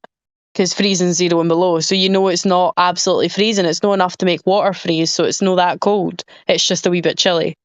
Whereas if you were to be like, oh my god, it's 40 Fahrenheit, I'd be like, are you fucking cold or warm? Like, what temperature is that? Like, is that warm? Is that cold? What the fuck is 40? this is cold. Okay, so 40 is cold. Got it. So wait, before? Yeah. Wait, how is it cold if 32 is freezing? It's at the back of Fahrenheit. It's It's at the back. no, but yeah, like It's the the freezing. 60s, 65 is really pretty nice. That's probably what you consider good weather too. But yeah, like That's objective. That's what you consider good weather might not be for me. 65. Wow. All right. So, what number? Now we were talking about this the other day over at 24. Like, I can't even remember what number Fahrenheit and Celsius meet up at. Like, they actually do mean the same. It's 100 and something, where they both meet at the same temperature. 88 miles an hour. What if I say 65? Right, for us, that's a specific temperature. I think when if we were to translate it to your Celsius language, it becomes another temperature. That's fine, right? But there's like the degree up and a degree down. Wouldn't they be closer together? So like, does that make sense or no? Yeah, so like, see if it was like 20 degrees, and then you were to go to like 22, would you feel a difference in the temperature, kind of thing? Yeah, Is that what I you guess. mean? I No. have to Google this now. I'm gonna have to Google it. Yes. Wait. So when it comes to your temperature, What does this mean to do you you, go like Bambi? 32, 33, 34? What does that mean to you, Bambi? What does what mean to me? What am I looking? Oh, I see it. 88 Fahrenheit. Man, I've got no fucking clue. So I don't know. I don't know. I just looked it up and it says 31. So because I'm terrible with this too, and I always think 30 is around 90. That's how that's how I sort it out.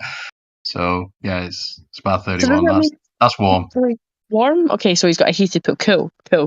No, it's not a heated pool. That's just how hot it is here. Warm. What the fuck? Yeah, So my what pool's temperature is it out the water? right now. Right now, it might Yeah. actually be colder than that. Let me check. It's 84 temperature wise, but my pool's 88 because it was like 96 today. Oh. Which I don't know what Cool. 96 is in Celsius. I've got no idea.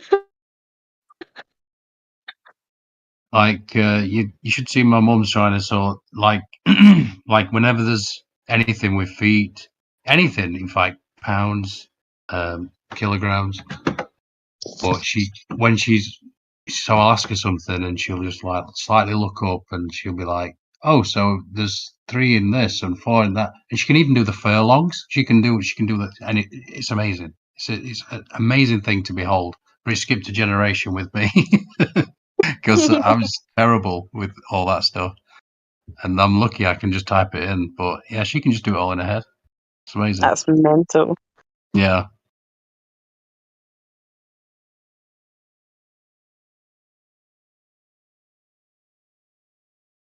Yeah, I always like words more, to be honest. But even that, I had to sort of teach. Well, I kicked out of school when I was like 13, so I always do this shtick about for the audience, don't beat yourself up about the English language because it's just a terrible language. It's a real mutt of a language. You might have noticed there's many words that they're just the same word, but they mean different things. It's stupid. It's so stupid. Like, it's a real mutt of a language. Yep, definitely. It's made up of French and German and Latin. Yeah. Yeah. And so I worked on my grammar a little bit because it was just so bad. Because, like I say, even when I was at school, I didn't do anything because I was just quite a broken child in many ways. And so I didn't do anything. And then I got kicked out. So very basic things I struggled with. And so I thought, I'm going to just work on this. I'm going to, try and I want to learn things. It wasn't until I was in my late 30s I was like, oh, actually, I want to learn something. So I kind of do this whole shtick where I'm like, yeah, don't beat yourself up about it. Because I sometimes, I think I might have dyslexia because I do see words like back to front and I put words the wrong way round and all kinds of things like that. So it's not a big deal. It's all spellcraft to me. I don't care anymore. So it's all sort of a trick to the left brain prison, as they say. For Celsius or Fahrenheit, Andy? See the numbers thing, and that's another interesting thing about numbers. See, I appreciate the especially when you're liking it with music. I can imagine an equation in that manner, right? Because I'll be the first to say, fuck you, nerd, and your numbers. I'm not a numbers guy, but I can appreciate it from that aspect of saying it's the language of the universe or something like that. And I swear, every time you see like something in the Bible, I'm sure it's like got that gematria, is it, or is it numerology? Let's just say that. I'm sure every time there's a number, it has a different meaning. Like, just I always notice that, oh, Jesus did this with the fish, and there's so many fish. How many fish is it? I think it's 144 or something. There's always a thing. There's always a number. And I'm like, that means something else. That means something else. Like they're hiding it from the profane. Like 3, for instance, would be like a number of rejuvenation or renewal, right? So you get Jonah in the whale for 3 days, Christ in the tomb for 3 days, rebirth, if you will. And each number has another representation. So it's like, this book, it has a lot of different meanings to it, in my opinion. Like, it has a lot of depth to it. It's not just what it's saying; it's pointing to many things. So I'm just sorry, I just rambled there. So as much as I'm like, I hate numbers, fuck off, you nerd. I'm like, yeah, I understand that it's quite significant as well. Yeah. Those numbers are awesome. We have more of them to talk about temperature. We have 80 more degrees that happen in temperature than you all could have in Celsius land. You only have 100 degrees. We have everywhere from 32 for freezing all the way to 212 for boiling. That's 180 degrees total. You know what I mean?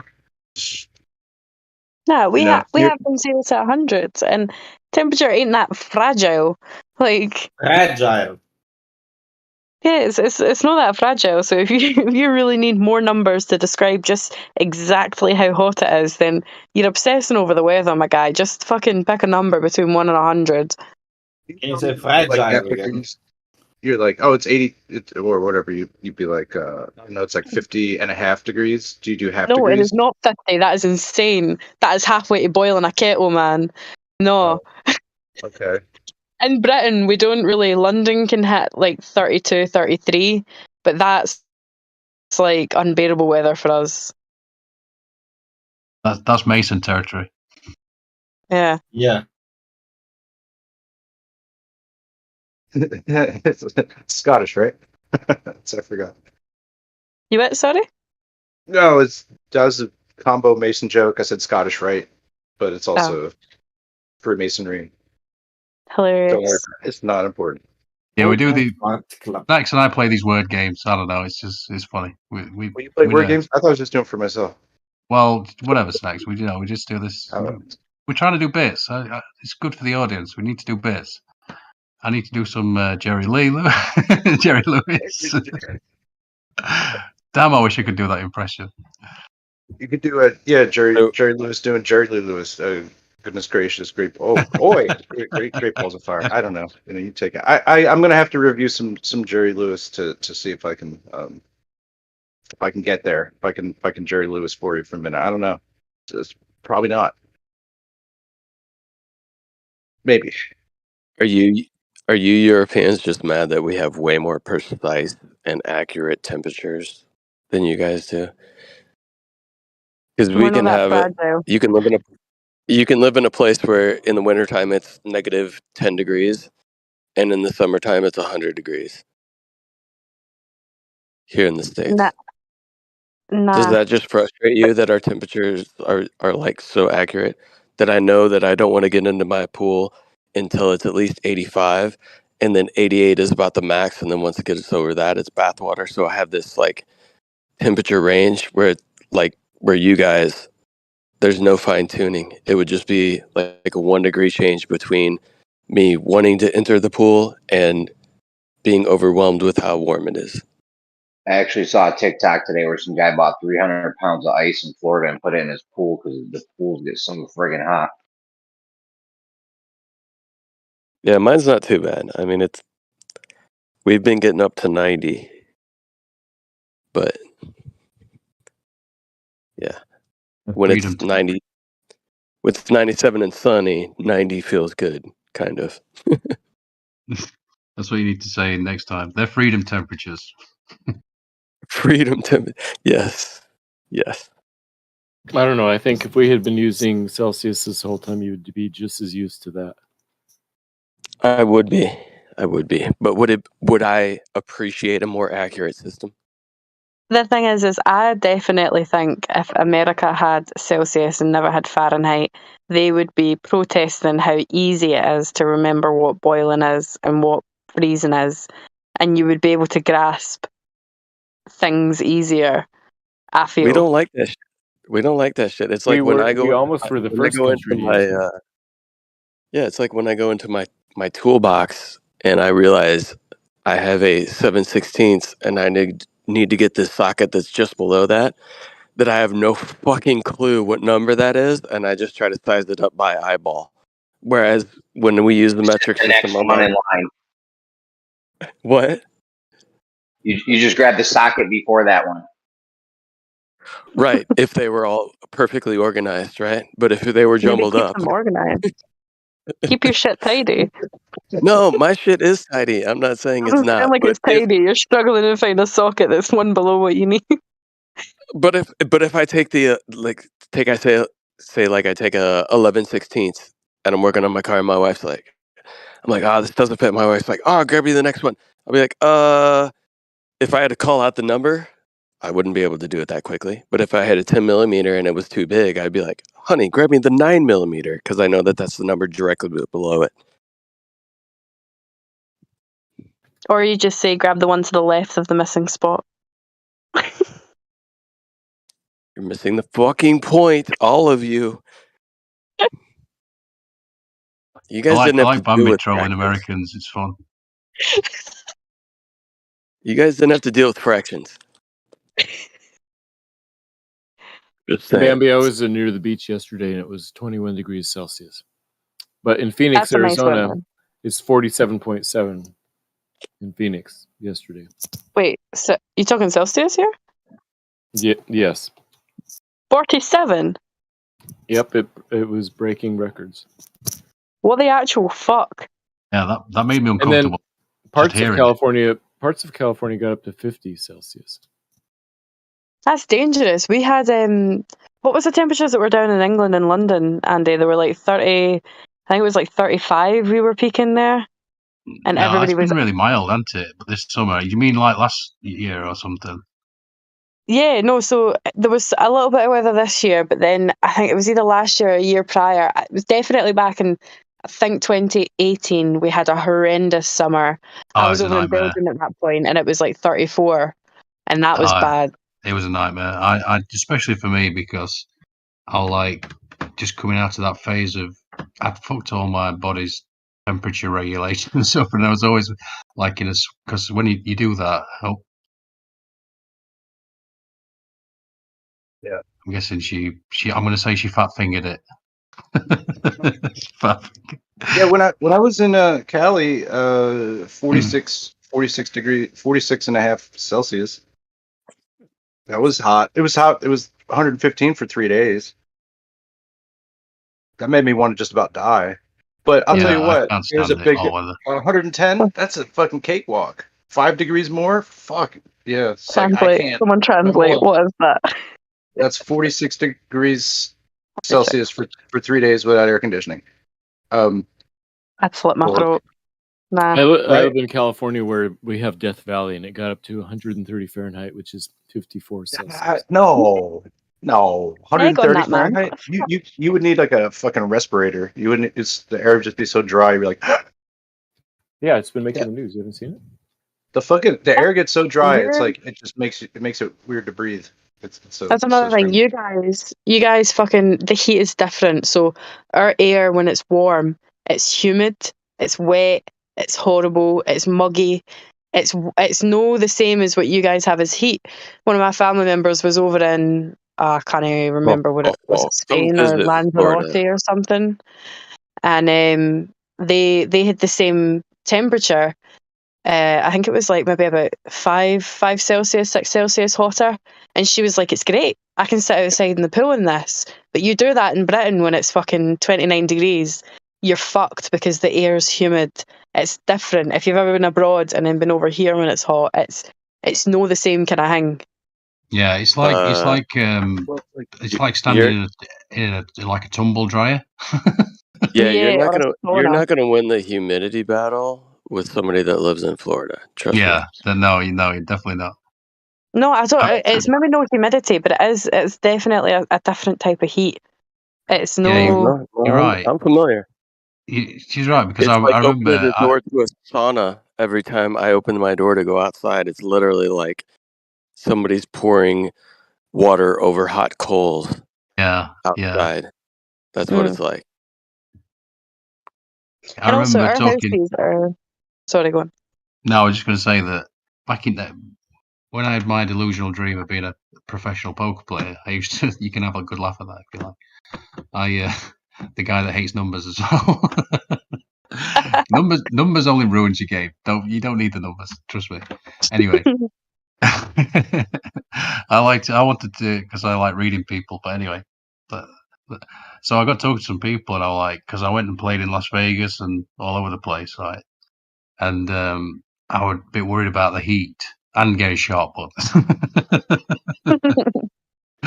and I was talking to some Australians, and they were saying now, or no, I was talking to people who played in Australia, and they were saying how it was a different heat, just like you're saying. And even though temperature's right up there, because it was coming in off the water, it was completely different, and it was actually nice. So yeah. Yeah, definitely. But I mean, for us over here, like sitting outdoors on it is one thing; it's a different heat. But the indoor heat is completely different. Our houses are built to keep heat in, so when the sun's beating on a windy, they're made to withhold the heat. We don't have AC over here; it's not something that's necessary. So when in the past kind of like 6 years, we have been having these summers that are hotter, and our houses they're not made for it.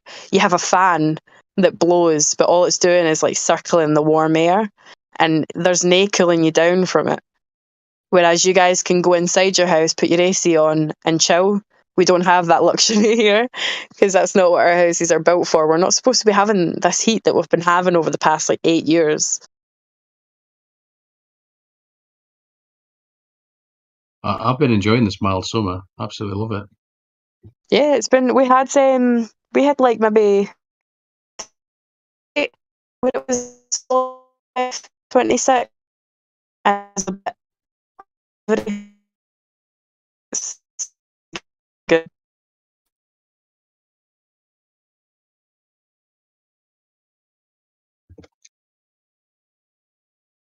I was just going to say he cut out for me a little bit there, but yeah, Oh, sorry, you get that. my mother's not been liking it too much, so she's had to put the heating on a couple of times, and she's moaning. But Oh dear. I love it. She's having solar panels put on her house because the bills are ridiculous, and it seems to be the way now. I was driving around the other day, and they're just popping up everywhere. Everybody's having solar panels. Yeah, So you do pretty much pay to have them up. I mean, pay the £5,000 or however much it is for the size of the house, but they pay themselves off eventually because you don't use, you can sell back to companies. You can make a profit on. yeah, it's supposed to take. It's gonna. I think it's. She was saying it's going to take about 9 years to sort of pay for itself. So yeah, I think it'll be worth it in the end. Because in the house and how much you use them. Mass house, loads of electricity on the inside. I don't know whether it would work a bit longer to pay it off, can I? Because much money if you're using it. But for a kind of where you've got a few panels and kind of part of the country, it gets a decent amount of sun. Then I probably would make a bit of You're roboting just a little bit, but yeah, nobody could understand you anyway, so it doesn't matter. yeah, I don't know what happened. It's funny when I first joined 24. You know,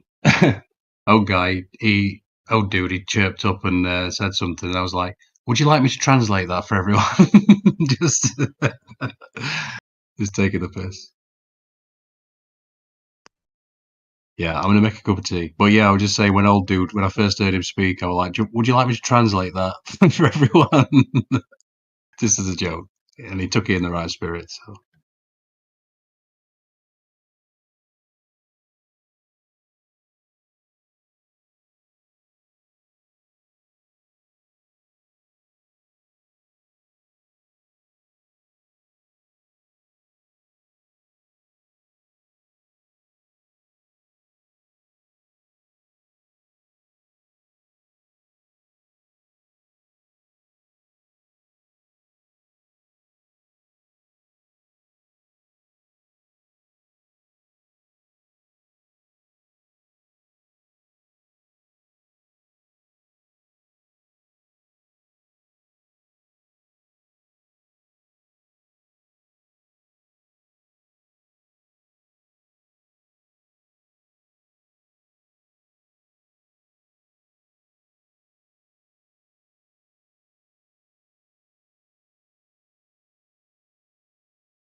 Yeah, but my favorite part about Fahrenheit is that there's height in there, and Farron. When do you get to say Farron anything?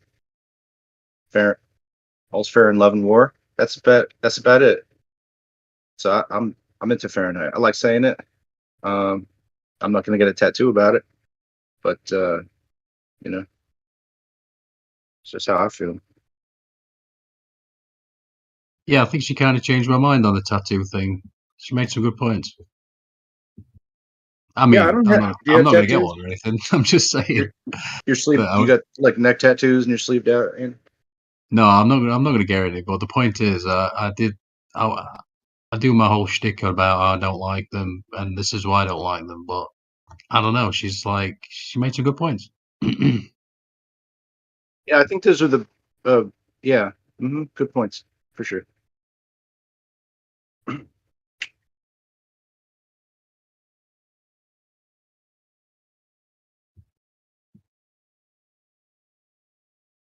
It just. I guess it's like I don't come from the area.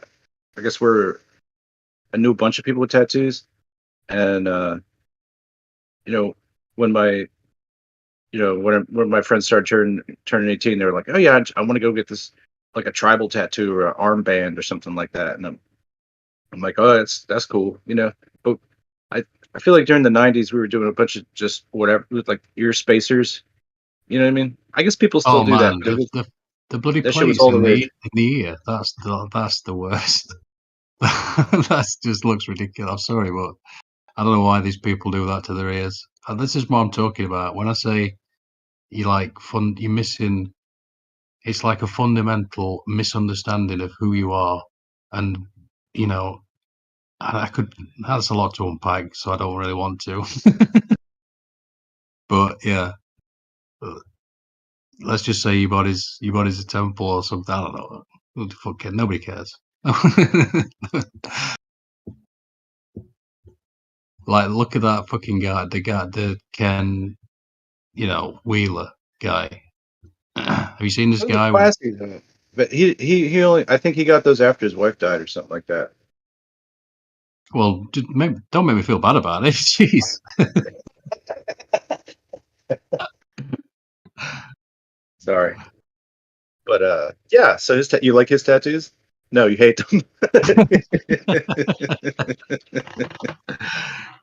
It's the ear things as well. I mean, it's Okay, the like, ear things, yeah. But he does look like some kind of white Buddha now, I think.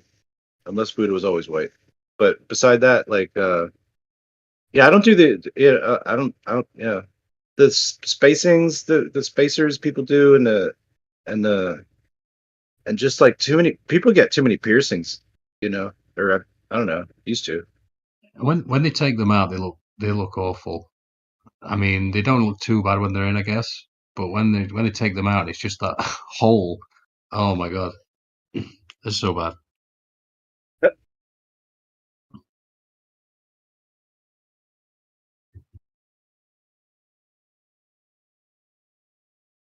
At least understand that there seems to be some history to doing it that way. But like people get hardware put in their like cheeks and their mouths and around their, what I mean? I'm like, what do you must like have an extra shit to worry about or something, or I don't know. Septum piercing? No, no thanks. Not for me. I don't know why you want to do it yourself, but go ahead.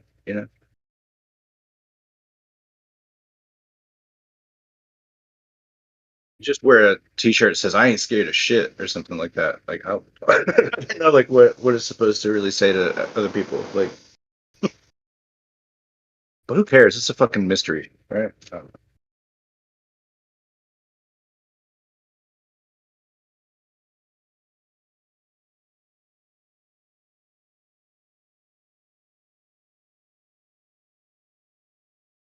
I also saw this video, like you like I tune into all these like truther quote unquote channels, and there was this one video where it was showing you that modern ink and all this stuff, and it turns out it's poisoning you and this, that, and the other. And I was like, there's another reason tattoos are bad. It's probably nonsense. But anyway. Yeah. I don't know.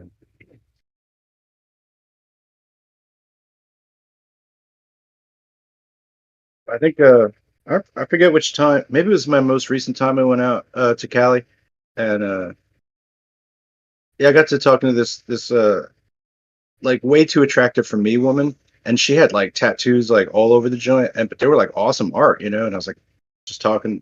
I was just chatting her up on the plane ride, I no expectations here, obviously. I'm just like is way out of my competitive area here. You know what I mean? It's like, but then I think she expected I was going to ask for a number, but I didn't.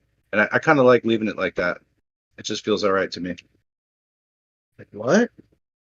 No, okay, don't care. All right. No one else doing that? Okay, great. Yeah, I mean, it made me think of this girl I knew who got breast implants because she was saying something about confidence, and I was like, this girl was like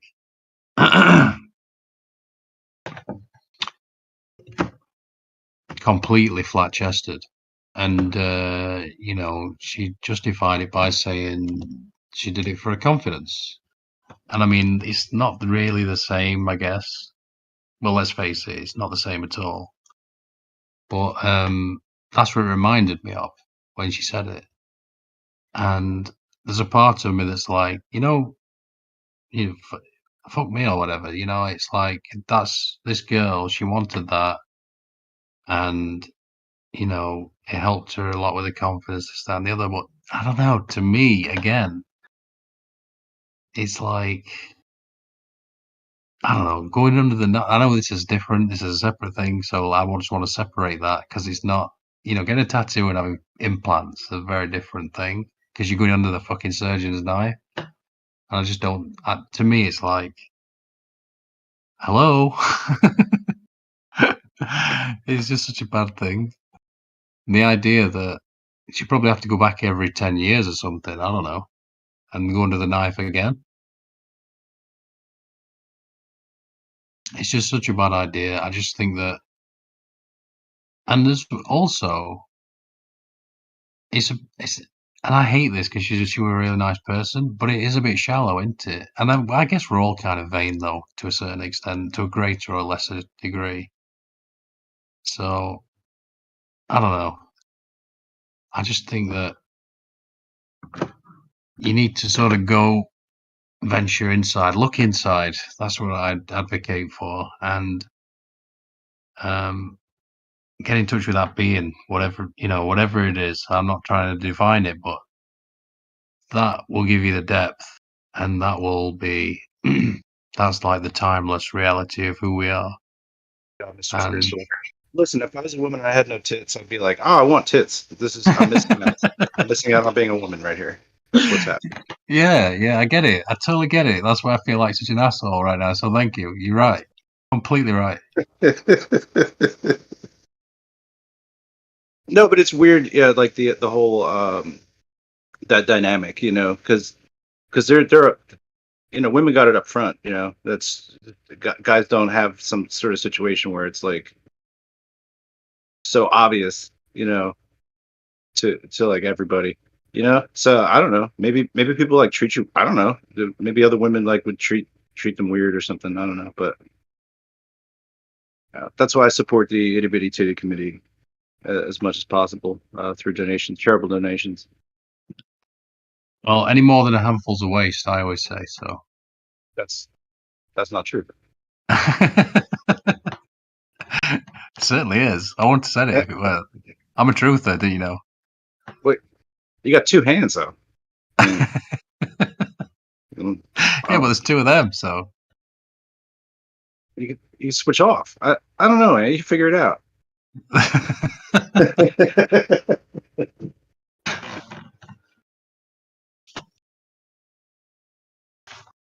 No, but I'll tell you something. Right, there's this chick once that I was watching. She was like a nutritionalist or something. She was I think she was Australian, and she was like explaining this thing like cooking out like vegetables basically push meat through your intestines.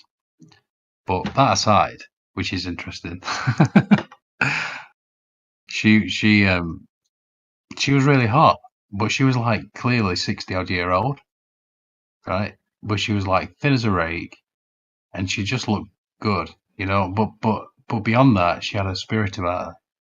She had something. There was something there that was beyond. I mean, she looked good anyway. Don't get me wrong for her age, but there was a spirit about her where you were like, man, she's hot. like it just came over, like it came. You see what? It was deeper than like any visual thing, You can and always skin deep. Yeah, yeah, yeah. and so that's what I was saying. Like enhance that. What that's very difficult to define. Hence the reason for me skating around it. But yeah, enhance that instead of the shallow bit, the nonsense, the ego. So I don't know.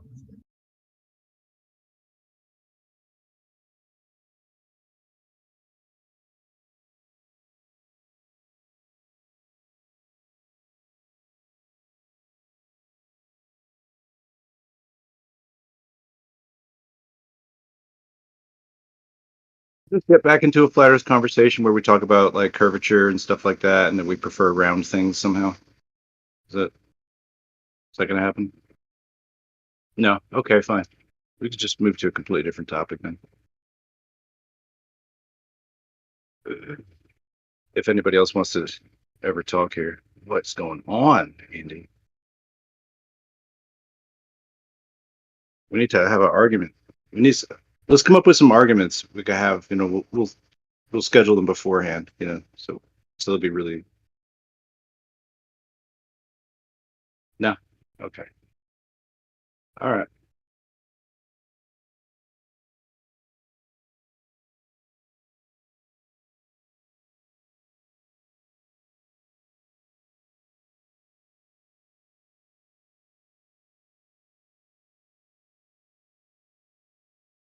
On another note, I've been brushing it with my red light today. Just fucking going off with that stuff, trying to repair my knee. Haha. Nearly there. Nearly there. Yep.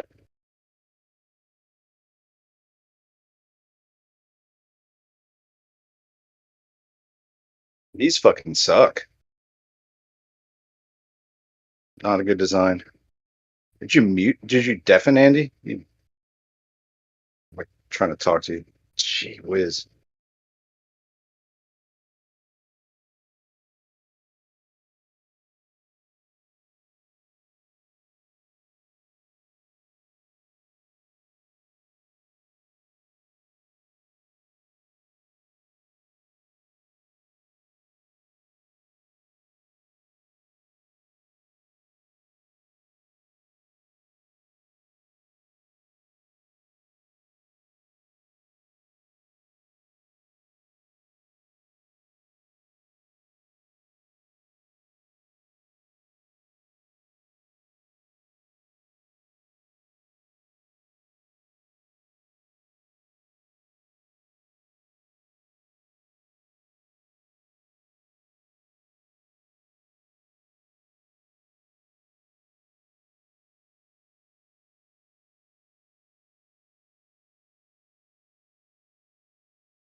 Hey.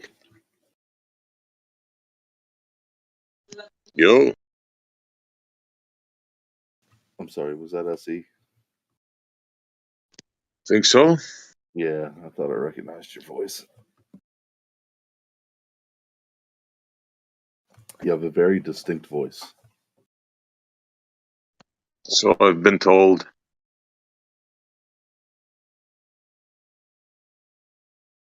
I think I mean, okay, I don't want this to be a dog whistle or racist in any sense of the form, but like, it seems to me that you should be, the announcer for like soccer games. It's funny, I get that a lot. I think I have a weird voice, but everybody tells me I have a voice for like announcement or this and that. Yeah, weird. Can you say like goal really loud and long? Yeah. No, I'm not one of them British. No, that won't work with me. Go! Go! Yeah. Yeah, no, you're not very good at that. Never mind. No, I told you you got to find a British for that. British dude. Is that the British guys? Yep. I don't know. I've seen some Italians do that pretty well too. Yeah, I guess, yeah.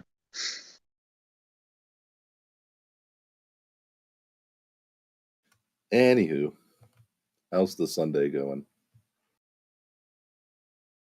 Good Sunday for me. It was a great day today. Did the lawn. Did some chores. Yep. Nice. I mowed the lawn yesterday. I did weed whack a little bit this morning, but I didn't have that much to do. I did do some blacksmithing, which was good. Blacksmithing. No kidding. Yeah, no, I do that all the time. Well, you got a thing there with the air and whatever it's called. What do they call it? A kiln? A forge? The forge. That's the word, yeah. Yeah, I have a propane forge that my best friend built me. It's a pretty professional ribbon burner. So it's good. It's nice stainless steel and steel with some really good refractory. What do you make? Has removable front doors. You can put stuff all the way through it if you want. So it's that big? It's not particularly big. It's just versatile. Right. I like to make anything utilitarian. I do sculptural work, but I don't really have the facilities to do it, and I don't have a welder, so anything I join has to be either forge welded or riveted or otherwise fastened with like straps or other blacksmith techniques.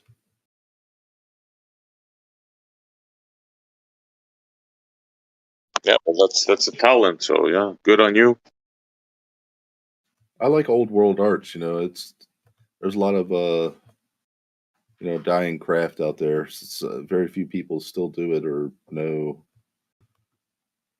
kind of some of the old world secrets. Not secrets per se, but a certain experience that you get. Well, you got to know what metals to mix and what percentage, I imagine, and all that stuff, right? Well, Make your alloys and that's metallurgy. I mean, most of the time, blacksmiths work with already smelted metals. Now, in the early days, yeah, they would take raw iron and other stuff and smelt it down. But yeah, we don't have to do that anymore. We can just take already produced metal. oh yeah, okay, that makes sense. Okay, already formed. Yeah. Yeah, I'm not gonna make a mini foundry in my fucking garage. Yeah, no, not something I'm gonna do. It's actually harder to get a hold of some of the raw raw elements of stuff. Actually, companies buy it all up. So mass production takes up most of that stuff. Well, it is an art. I've seen how they do it with the sand molds and all that stuff. It's quite Sure. freaky. Yeah. Oh yeah, the castings, like when you do cast steel or cast aluminum, cast iron. Yeah, I mean I can I can technically do all that. Yeah, that's not a big deal really. That's mainly mold making techniques that you would want to get into there. But when you watch YouTube videos, they make it look really easy. It's really just not as easy as it looks. Yeah, they just pour it in and then they tap the sand and there it is. Yeah. Yeah, I have Yeah, no no, clue of this stuff. So, yeah. I mean, there's subtle techniques that they're doing when you watch those YouTube videos of people like making like casting molds in a matter. It looked like in the video, it looks like a matter of like a 5-minute fucking thing, but like, no, that's just not it.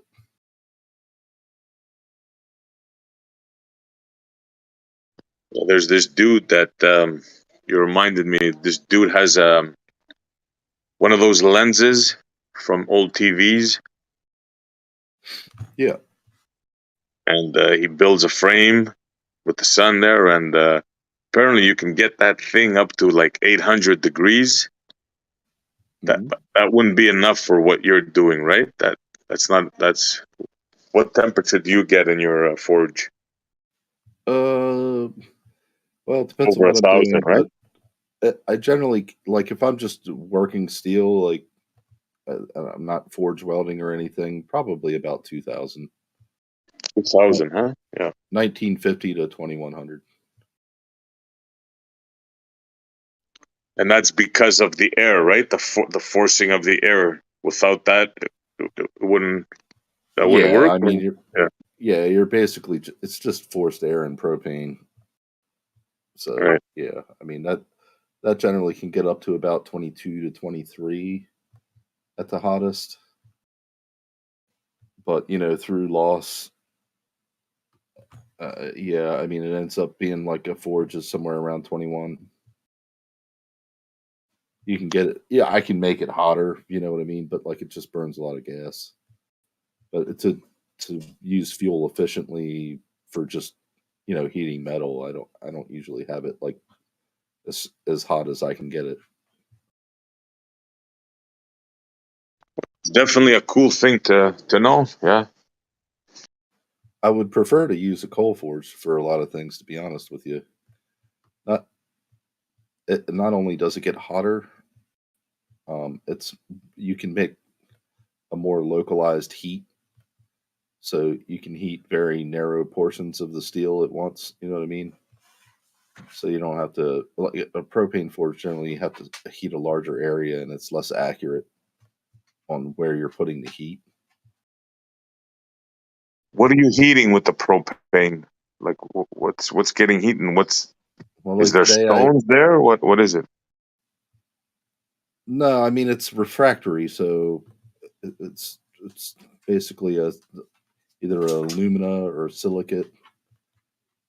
It's basically like a concrete material that's made from other materials than whatever. It's basically a silicate or an alumina, and there's different temperatures of it, but generally speaking, it's able to handle whatever heat you put at it.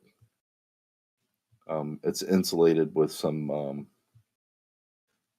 It's like fiberglass, but it's silicate, so it's a pretty high temperature. And then the stainless steel wrap around that.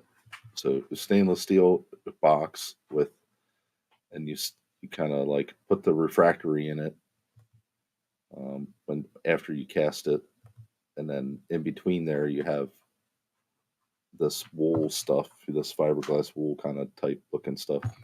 It's called Frax, but it's not fiberglass; it's glass basically. Interesting. And it could withstand 2,000 degrees. Wow. Yeah, the forge I have with the castings should easily take up to about 24, 25. The refractory is rated at 26, so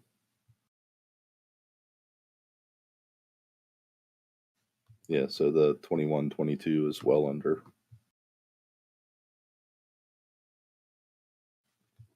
I also put a paintable ceramic coating on it on the inside. So it's like a slurry. You make a ceramic, just it's almost like a paste or cement. You just kind of paint it on, and it's kind of like a reflective material, so it actually is pretty efficient at reflecting the heat to keep it inside the chamber rather than dispersing through the walls of the refractory. That makes sense. Yeah.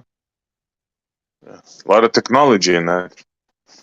Yeah, it's pretty well thought through. A lot of experience over time working with different materials, sort of has refined this to quite an extent, actually. Makes me think of those samurai people, the way they fold that steel and refold it and fucking refold it and hit it, and yeah. It's a freaking talent, to be sure. Yeah. Yeah, there's a Damascus process that's like that, and then Japanese actually use 2 to 3 different metals. Like most of the time, what they're doing is that they're making the back of the sword, which is not the sharp edge. And then what they do is that's folded over and joined together with a harder substance that creates the edge. It's much more of a more higher carbon or alloy type steel that's relatively hard, so that you can harden that and then sharpen it and make an edge that doesn't go away as easy. But with mixing with the softer, more resilient, the more ductile, flexible backbone, really makes a quality sword. That's why when they grind it, you normally see that sort of wavy sort of edge. It's like a two-tone sort of thing Yeah, that's happening the two with the tones samurai caused swords. when they put the samurai sword in the oven, they apply like a clay to it to make the back Yeah. end more flexible, and then the front end becomes Well, it's just exposed to higher that's temperatures. actually an annealing. That's actually an annealing process they're doing. It's not a Yeah. chemical reaction per se with I know, with yeah, it. I know. Just- Yeah, it yeah, just has to do with how much heat and well, it is a chemical process to the degree like that annealing is about well, like yeah. spacing out Well, the I understand, reactions. but I just mean that you're not making like No, there's not I, like a you're chemical not combining reaction five. that's happening Yeah. with the clay and the metal, right? It's just like a heat break, I guess, if you want to say it like that. Yeah, they're just they're utilizing this stuff to anneal or harden basically the materials in such a way that the back is a particular hardness and the front edge is a different hardness, and the colors come out because of the different types of material actually, and then the heat process, when you temper it, will also discolor it in very specific ways. Um, anyway, whatever. It's actually What's the melting temperature of complicated process. Sorry. Not chemical. What's the melting temperature of stainless steel? It depends on which stainless steel. Like a regular 304, I believe, is somewhere around like actual melt, like to liquid. Oh, I would think Or somewhere like around. no, like compromise. Oh well, it's actually only a few hundred degrees higher than like your 1018 steels, as far as like getting the metal to like be smithed, or formed. So in the But 2000 range, upper range, like. but it's much more integral. Like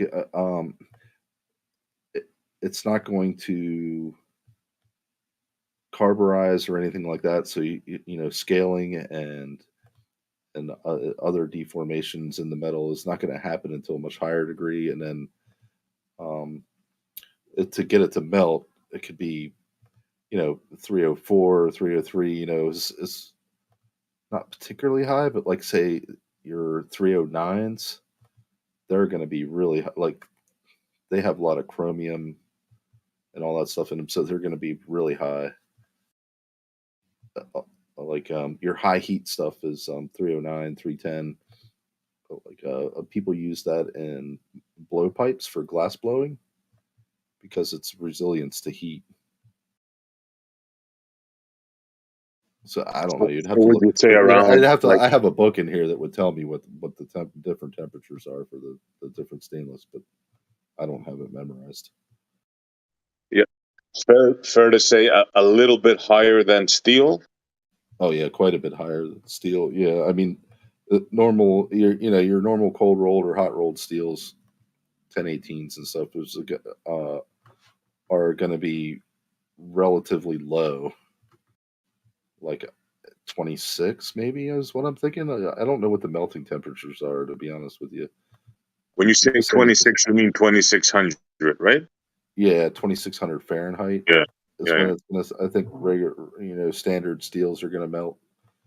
And then like stainless is going to be probably about 800 to 1200 degrees hotter than that. That much more, huh? Wow. Yeah, considerably more. Like maybe even more than that for like your 309, 310s. That they're super resistant to heat. Like they'll get hot, like they'll even glow red and stuff like that, but they'll still be structurally sound relatively compared to other steels at the same temperature. Like you can heat 309 to the point where other steel would be melting, and it would still be very hard to like deform it by hammering it or bending it.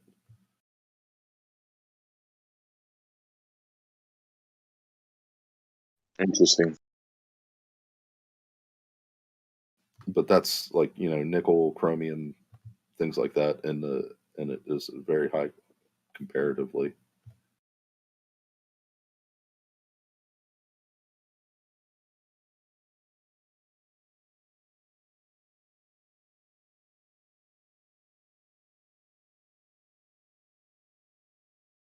Needless to say, I don't usually forge stainless steel.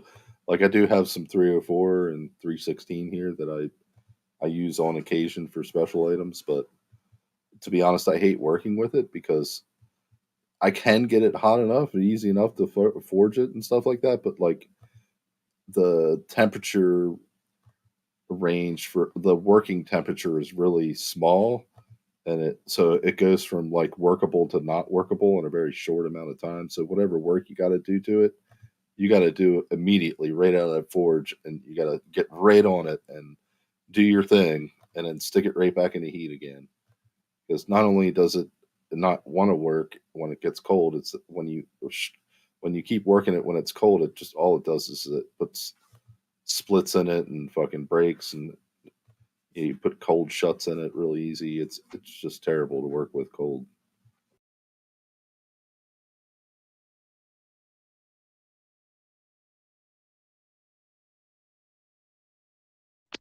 I was thinking there was this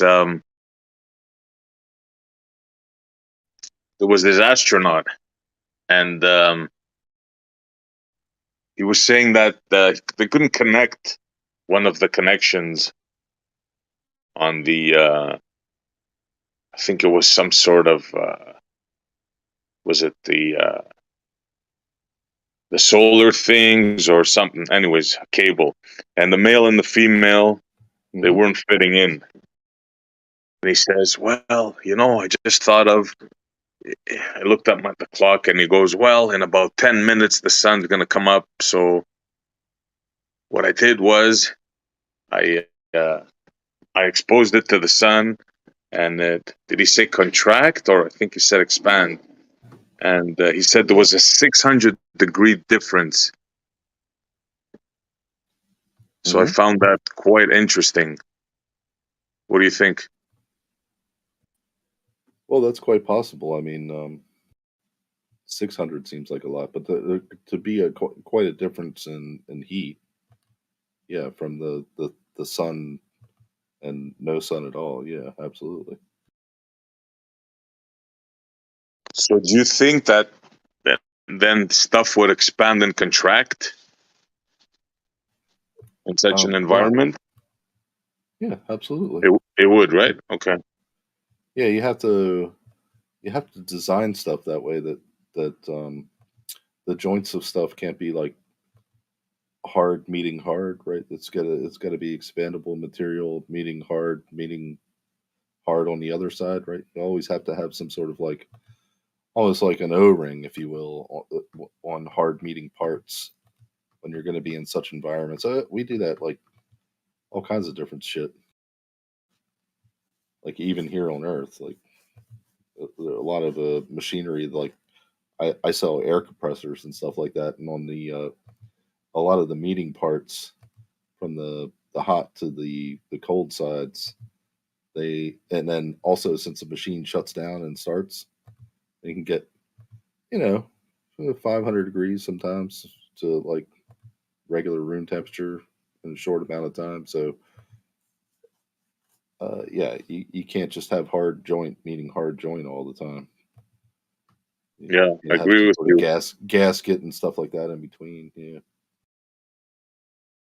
Yeah, I was thinking about that when I was thinking about the Hasselblad camera and the shutter. Mm-hmm. Yeah. And like one of the things we were thinking about cold welding. You familiar with that? Yeah, cold welding is kind of like a weird thing, right? Like, so there's a process that I don't know what the professional name of it is, but colloquially we call it cold welding. And then there's this other cold welding that you see that's on YouTube a lot. Like a lot of times they're using like a TIG, and you'll see it's like almost like they're just turning it on and off real quick or whatever. It's just like spot welding almost. That is not cold welding. That is somebody doing a trick with the camera where they just show you when they're welding and then chop it and show you when they're welding and chop it and show you where they're welding and chop it. So it looks like it's cold welding. That's not cold welding. Anyway, you were No, saying you sound like you know your metals, so that's why I'm asking you. Like the cold welding, I'm referring to the cold welding. It's a stupid name, right? I'm referring to the cold welding due to pressure, due to vacuum. I don't know what that is. Sorry. Okay, that's cool. That's cool. You should look into that. But the other thing, the expansion and contraction, right? With the 600 degrees difference and stuff. I was thinking, you think that would affect the shutter mechanism? You know how thin, the camera. I would think that something like that would have sort of like, how like do you know anything about guns like an AK-47? It's not a particularly great built gun, but it had a certain quality about it where like it was good for like war environments because the slop and play in it allowed it to sort of like work, even Yeah, there though was a lot of play. it Yeah, had yeah, a I lot know what you're had a lot saying. of Yeah. abuse. So like I would think that there is a certain amount of like quality of the camera that would allow for a certain amount of heat cycles, if you will. Much like if I were to bend an aluminum can, right? Like I could do it a couple of times and it's still together, right? But if I did it like 100 times, I could like, heat break it apart. So I think there's a bit of play there. I don't know. I mean, I'd have to look at the engineering of a Hasselblad, which I never have done, but I would think that a relatively sealed and something that maybe is being used you know, Well, you're the out in guy an for this. out in an environment about similar temperatures. Like it wouldn't necessarily matter if it was always hot or always cold. It would matter if it was like hot and cold, hot and cold, hot and cold, hot and cold. Then I would say, like, you know, after so many cycles, I would say it would probably something would break down eventually, maybe, but it wouldn't necessarily happen right away. Yeah. Yeah, have a look at cold welding. You're gonna be surprised. I'll give you a small Yeah, I rundown. mean, is there any kind of like explanation you can give in layman's terms or something? Yeah. Under vacuum, when two metals are put together, they tend to like fuse together, like literally like a molecular thing goes on at the at the molecular level, and they just bond. Yeah, it's kind of freaked out. Interesting. So, I guess, yeah, that sort of makes sense. Like certain metals of certain, yeah, if there's nothing in between, like in blacksmithing, I have to use like a flux sometimes to even get the metal to like weld to its own self, and that's because of oxidation.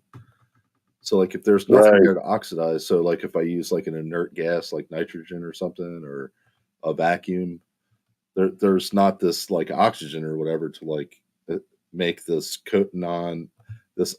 Basically, you're making like iron oxide and other oxides and stuff like that that don't like to join together because they're not, they're outer shells or whatever for the elements are just not conducive to like fusing together properly. Yeah, you know But your anyway, stuff, bro. Yeah. if you have raw steel against raw steel and there's very little oxygen there. As a matter of fact, I do a reducing flame a lot of the times when I want to forge weld something together, which just means that I have a lot of gas there that's excess gas so that it's burning all the oxygen that it can, so there's not any excess oxygen there. So that helps that when I'm reheating for forge welding to keep most of the oxygen away from the joint, along with the flux, which also helps keeps oxygen away from the joint, so that when you get to the right temperature, you bring it out. As long as you get to it relatively quickly, you can forge weld pretty easily. If you hesitate or the temperatures aren't right, or if you had a pretty oxygenated flame, it's not going to forge weld.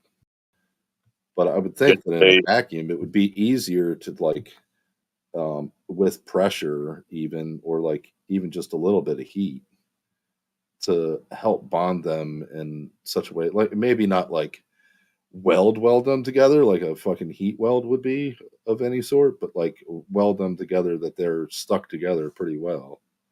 Yeah, enough Just to by not to function whatever the mechanism is. Yeah, and oxidization plays a big role. Apparently, if it's not oxidized, it's better. Like the cold welding works better. right, yeah. Yeah, I you would pick think it so. off. Yeah, I mean, that makes sense. yeah. Yeah, that's kind of cool. So under these conditions, you got to ask yourselves, holy cow, man, you have expansion and contraction of metal. Mhm. You have cold welding, right? You have all these Sure. temperature variants. So like a very, like the shutter mechanism of a Hasselblad camera is very delicate. Like I'm sure you're aware of that, right? Yeah. Yeah, but most of the parts in the Hasselblad weren't metal in that way, or were painted, or, like I said, had some sort of, either oil or grease, or also were No, you couldn't have relative, oil or grease. were relatively sealed off. You know what I mean? Like, it's fine. I don't see any problem with that. Like, just you could put something in like a vacuum and like use it. It's not a big deal. Well, this is a huge vacuum. This is a huge vacuum, and that's one of the problems. How about the film?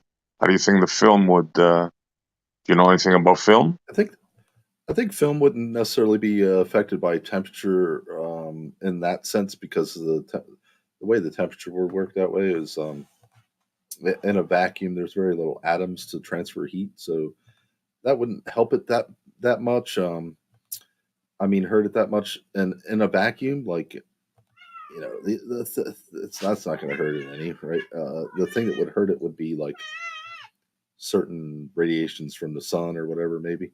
Yeah, that would do it. Yeah. But I most of that stuff is shielded by, a piece of paper or whatever. So I'm sure if it's in a relatively, half a millimeter worth of metal there in the canister, I don't see where the film would be affected at all, really. Well, it depends what kind of maybe you can think of radiation. something. Well, yeah, that's true. Gamma radiation affects everything because it pretty much goes through everything. Yeah, the alpha one is the one that the paper can block there. Yeah, and the beta as well. Yeah. Like, a thin piece of aluminum will block all of the beta and all of the alpha and some of the gamma.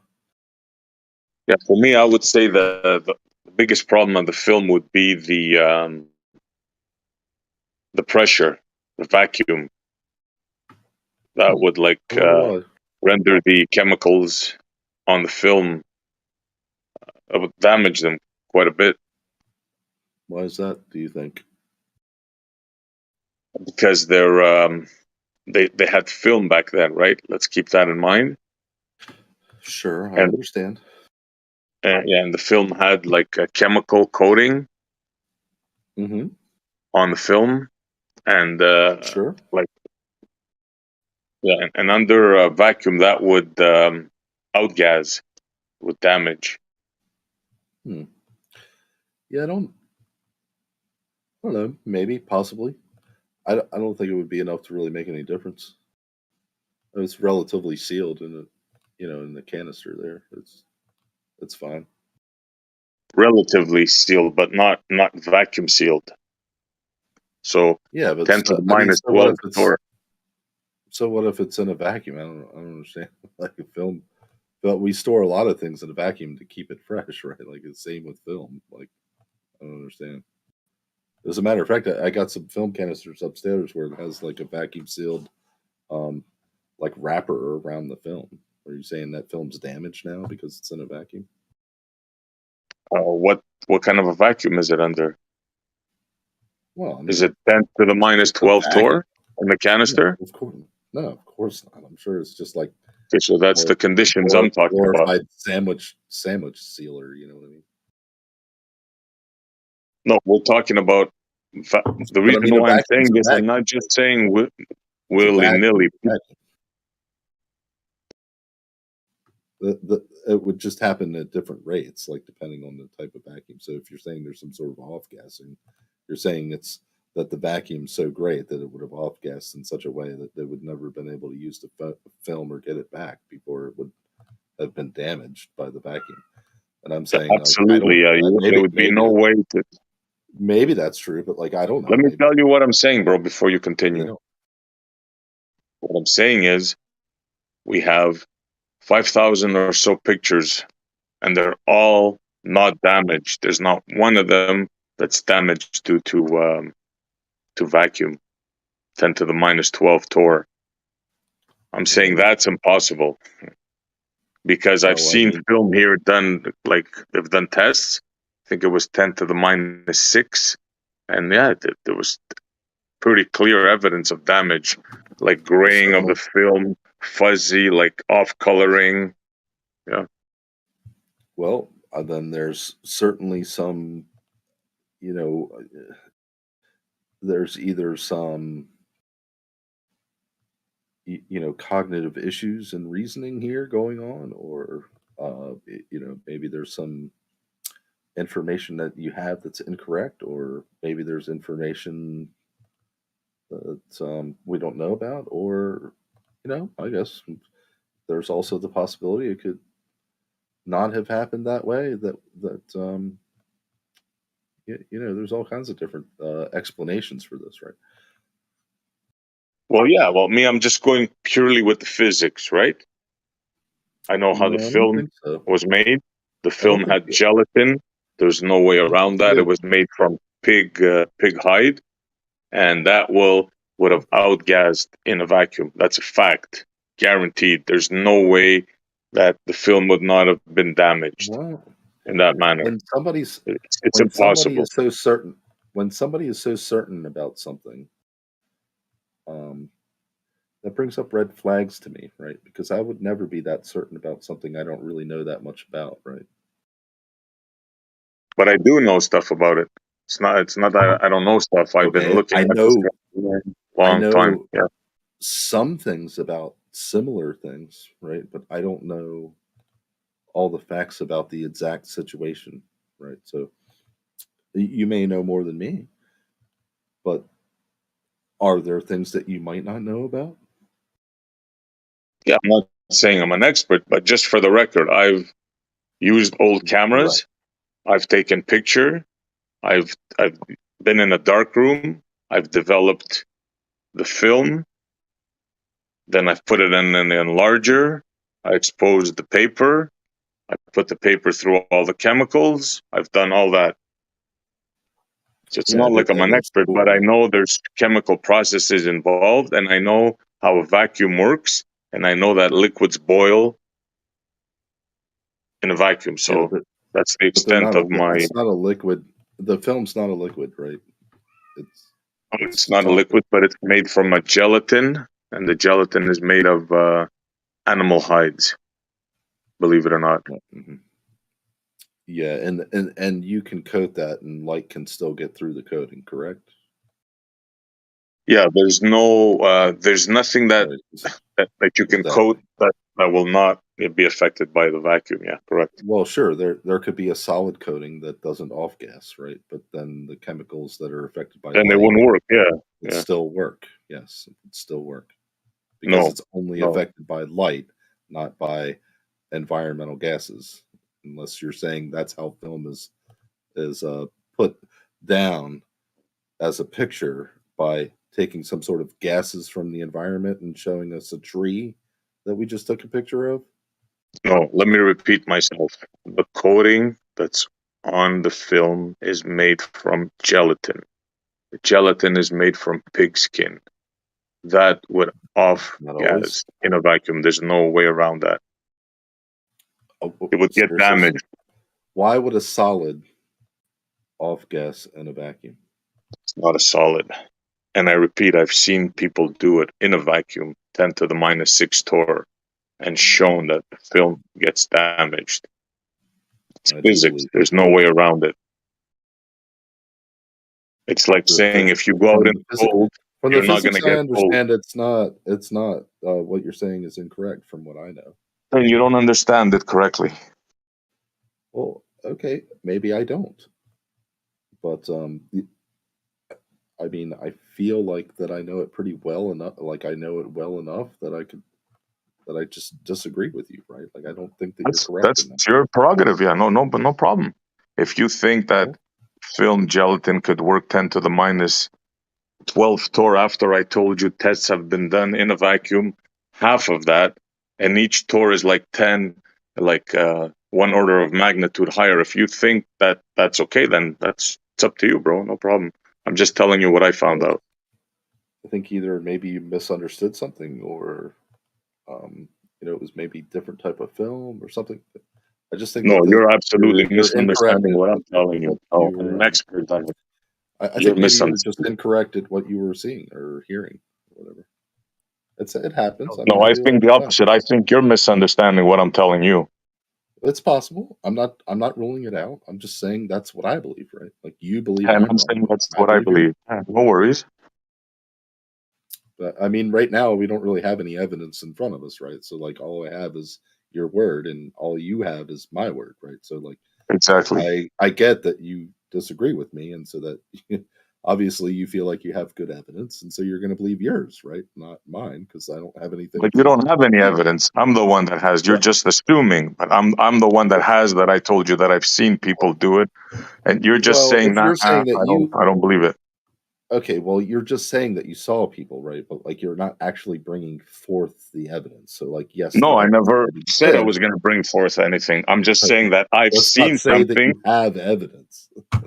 No, but I'm saying you see, you're just denying.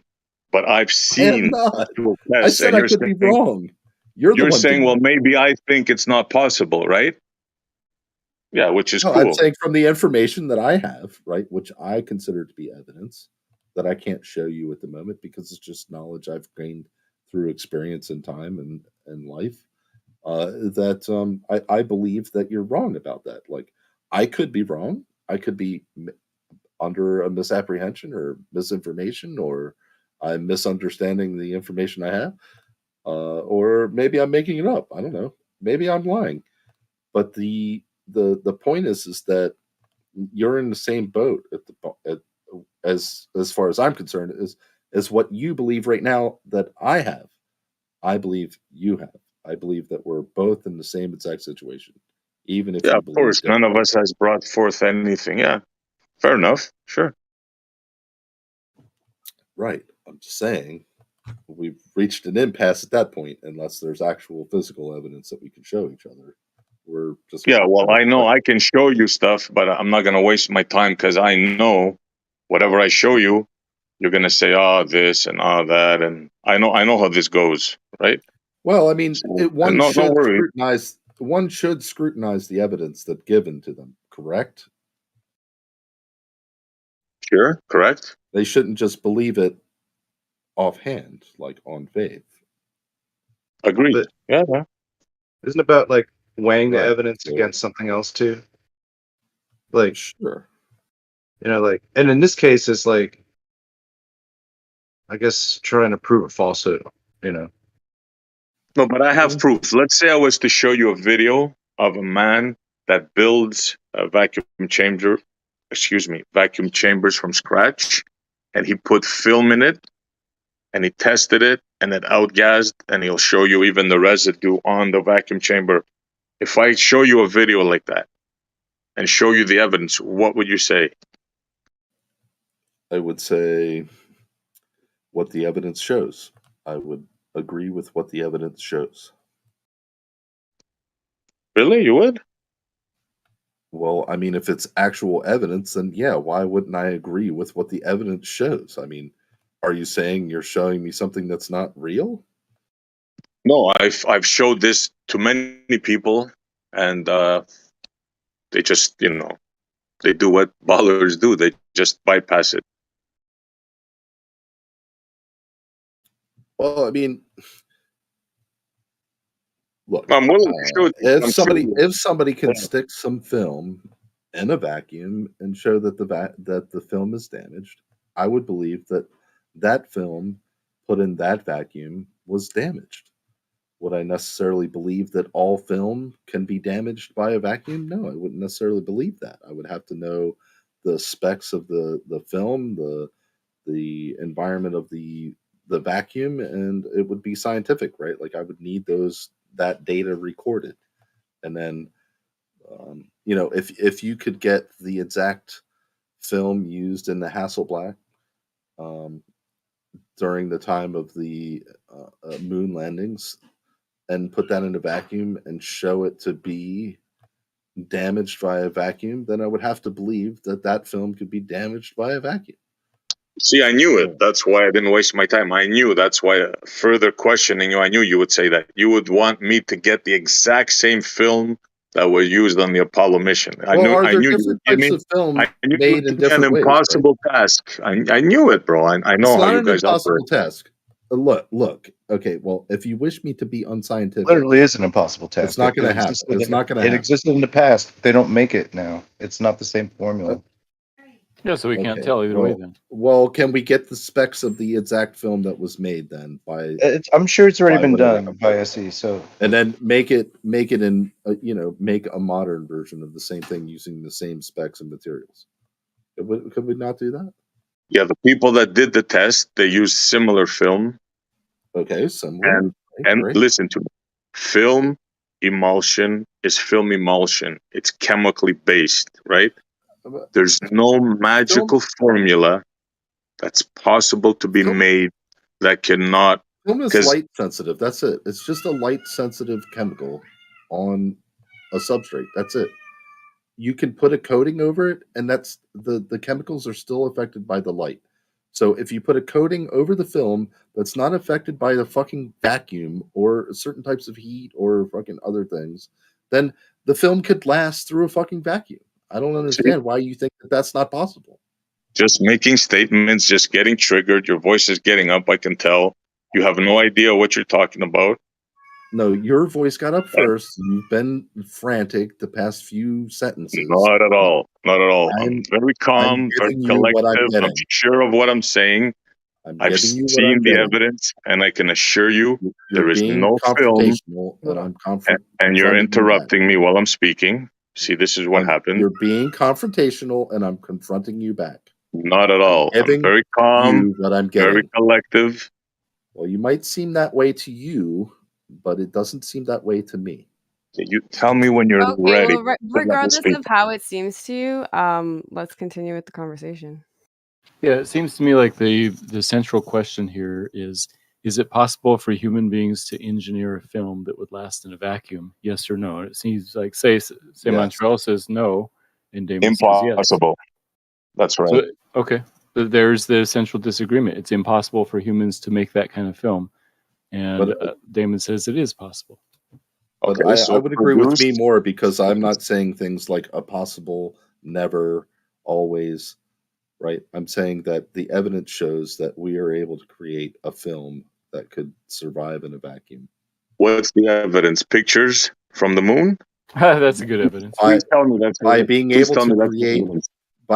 being able to create a transparent, clear coating that's not affected by a vacuum over film. What was it? do You it just all made the that time. up, bro.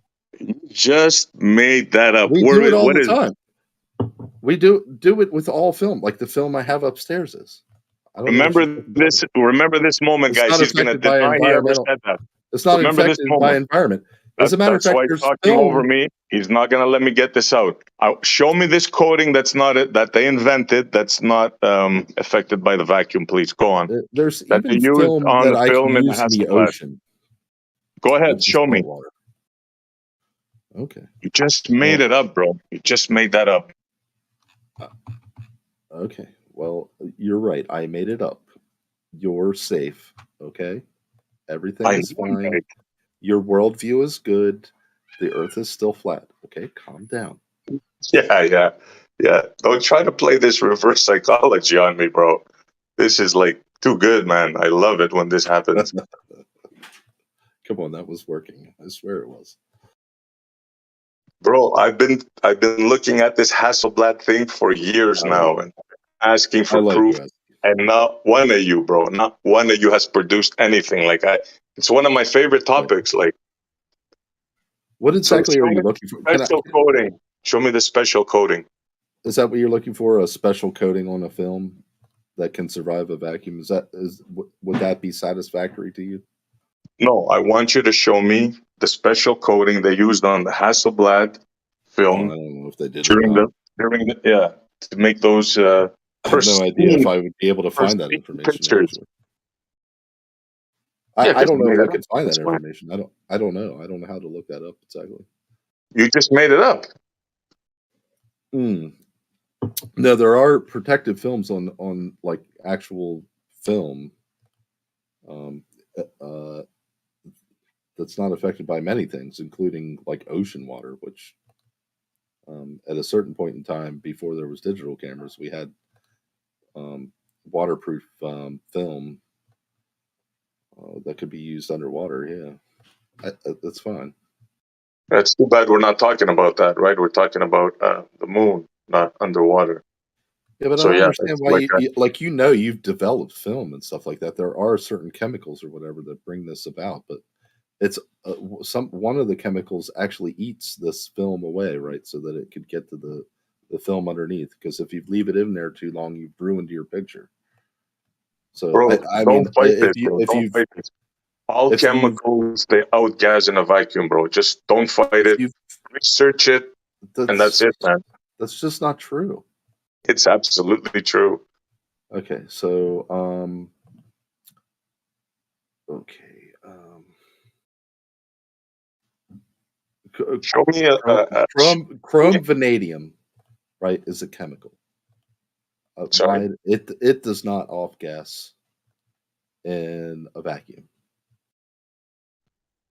Film in a film camera that takes pictures outgases in a vacuum. There's nothing you're gonna say or do, bro, that's gonna change right, that. well, Give it up. You're gonna look silly. You're gonna get mad, and you're gonna start swearing. why would I look silly? I haven't said anything I don't already know. So I already told you that there's many of this that I have no clue about. Okay, so then let's change the subject. I don't then. know. I don't even know what type of film they fucking used in a Hasselblad. Was it So like why are you talking then? Was it like a reel, or was it like individual canister? Was it like slides, like a fucking Polaroid? Like I don't fucking even know what a goddamn Hasselblad is, to be honest with you. So maybe you should look into it before we further this conversation. What do you think? Well, I mean, I've taken apart things that were from the 60s and the 70s as a child in my grandmother's attic. So I feel like I have a good grasp about what the equipment was and how it was consumer wise. And I think that most of the stuff made consumer would be able to like be in space and still be okay. Like so, I'm wondering why like film is special to you. Like why do you feel like there can't be something coating the film that doesn't off gas and the film still work just fine? Like why do you Because believe I explained it to you already a couple of times. No, why do you believe that? You haven't explained it. I have. I'll do it once again. The film emulsion is made of gelatin. The gelatin is made of animal hides. That in a vacuum with would outgas would get damaged. How do I know that? Because I've heard of an expert, a guy that makes vacuum chambers for a living. He made 2 of them. He put the film in, they tested it, and it outgassed, it damaged. That's why I think that would happen. And because I know, I've seen vacuum chambers, I've seen liquids boil in them. Is that true? It's a scientific fact that will happen. Now, if you don't like it or if you don't understand it, I mean, that is on you. Is that true that you saw somebody stick film pretty close to the Hasselblad film in a vacuum and it was damaged in such a way that it can't be used? Is that true? Yeah, well, I saw a video of it. Okay. I You didn't saw see a it video. myself. I didn't see it myself. Are you Yeah. sure that's what was happening in that video? This is where the road you want to go down? No, I'm not sure. Well, no, I'd just like to know if you're sure about it. That's all you have, bro. If you say Yeah. if you say that you're sure about it, then I'll believe you and I'll move on. Yeah, I'm sure. I've seen many, not just one. You can watch, there's many instances of this on YouTube. You can just Google it yourself, do the research yourself, check out what outgassing is, check out how film was made, check out the story that I told you about the gelatin, about how it's made from pig skin. Check it out yourself, man. Okay, and do you think that if this was like let's just grant you that what you're saying is absolutely true. Do you think this is convincing evidence that the Earth is flat and not a globe? Non sequitur. When did I mention shape of anything? We were No, just I'm talking about asking you film. the question. I'm asking you the question. Of course, you didn't mention anything of the sort. I just now brought it up just now. On my own, I brought it into the conversation about the Earth being flat or a globe. Just now. Just me. I'm asking you the question. Can you rephrase the question? I mean, not rephrase, say it again. I mean, I'm saying that if everything that you're saying about this film is true, that they used, on the moon missions, including the blue marble photo and everything like that. if it was true that the evidence that you saw about the film in a vacuum, if all that was true, and I granted that to you, why would that or what would that make the Earth not a globe?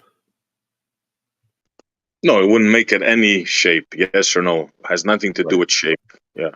Right. Okay. I just wanted to make sure about that. So then I Yeah. don't really care about this conversation because I know the moon landing happened, and whether I'm wrong about the film or not doesn't make any difference. Yeah, no worries. If you want to say that you believe it's not a problem. But we were talking about metals, and one thing led to the other, and somehow we got there. So, yeah. And I still believe that that film can be produced that could hang out in a vacuum, because I have some upstairs. Do you have a vacuum chamber? Seriously, do you have a vacuum chamber? Do you know Not anybody that has necessarily. one? I have a. I'm an air. I've been in the air industry for like a long time, so I have a lot of piston pumps out back that are air compressors, but you can just reverse the direction basically. Well, you can reverse the plate actually, and then reverse the direction, and then it'll work just fine. But I could make a vacuum quite easily. To be honest with you, it would take me probably a half an hour. Yeah, but how much? How can you get? I don't. I don't think you can get I to have no 10 idea. minus 6. Well, Yeah. let's see. So I can create 175 to 200 psi with the pump, as pressure. It's not So enough, bro. I would think that I could get, probably at least a quarter of that, maybe a half, as a vacuum. You're stretching. Maybe look. Let me just give you an example. What the pump that this guy uses, I believe, is like 12,000 pounds. I think it was. Well, I mean, And then 12,000 there's other psi procedures. like that's like a 5-stage piston pump or some other type of pump. I'm not going to be able to do that. Like No, bro. 5,000 psi. That's not. Yeah. I mean, Maybe if you they can use get those like sorts of things. It's weird because the last stage is like 5/16 of an inch diameter, with like a 2-inch stroke, not even a 2-inch stroke. So like the amount of volume of air that you get is like fucking nothing. But like this thing will run like for hours and like build up pressure in a canister. And then what they had a series of these on the old, not that old, but the older aircraft carriers. So these, it's almost looks. The rotary engines like the Rolls Royce and like the P-51 Mustangs and stuff. The compressors look like that. It was like in a large circle, and they had like, I don't know, up to like 10 cylinders, and they would start with a rather large one and work its way down. And like I said, it's about 5/16 diameter on the last one, and that would give you this like 5 to 8,000 psi at the end of it. It's just fucking crazy. I had a series of these things. check out what I just posted, bro. This thing is Yeah. apparently $15,000. You probably know more about it than I do. Is it familiar to you? No, I've never seen that contraption at all. It actually looks like this large canister here is some sort of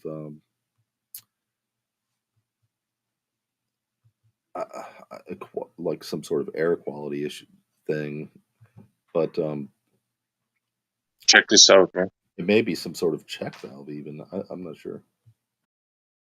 This is the kind of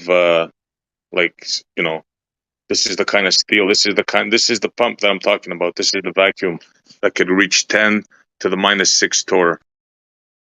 Yeah, I mean, it would have to be a substantial thing, right? Like because, well, I mean, you have all this pressure on the outside of it, so yeah, it can't be no piddly ass little thing. Yeah, it's gonna have joints and stuff like that that seal extremely well, and then the joint should be probably rather thick, which it looks like they have, turnbuckles of sorts, of rather thick stainless there. Oh yeah, and another thing I should mention to you, with vacuums 10 to the -6 torr and above, you cannot use rubber O-rings. Yeah, that would just squeeze out. It wouldn't work. Exactly. They have to be metal O-rings. Yeah, it would have to be some sort of metallic gasket or O-ring type material. Yeah, I would think. So it brings me to you. You must have heard me talk about the cupola and the shutter mechanism. They have the rubber O-rings. Yeah, but the vacuum would be all around, so it wouldn't matter. It wouldn't matter. It's not going to squeeze out anywhere. You sure, bro? Well, the vacuum would be inside the camera as well as outside equally. So I don't. No. Unless you think that, what do you mean? Unless you think the camera was sealed in such a way that it would not allow the vacuum. No, I'm talking about the cupola now. Francis That's good. No, That's, not actually, Francis Cupola. that's good wine, actually. That's pretty good wine. You want to avoid the ISS, convo, huh? After what you just said, I don't blame you, bro. Look, I understand this stuff. No. Somebody posted the picture. I'm sorry. I got distracted by I'm a wine drinker, and I know. Oh, snacks is up to. Okay, I got you. Yeah, all right. Sorry. Got distracted. Onion rings, the Coca-Cola wine. The O-rings. Gotcha. Snacks is on the ball. I'm drinking Fat Bastard. It's a French wine, actually. Le Fat Bastard. Fat Bastard's good. Fabulously full-bodied Syrah 2020.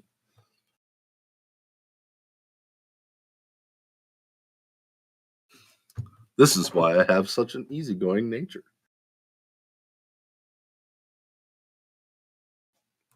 Anyway, well, look. Here's another view of the pump, and that's the dude that built them. It looks very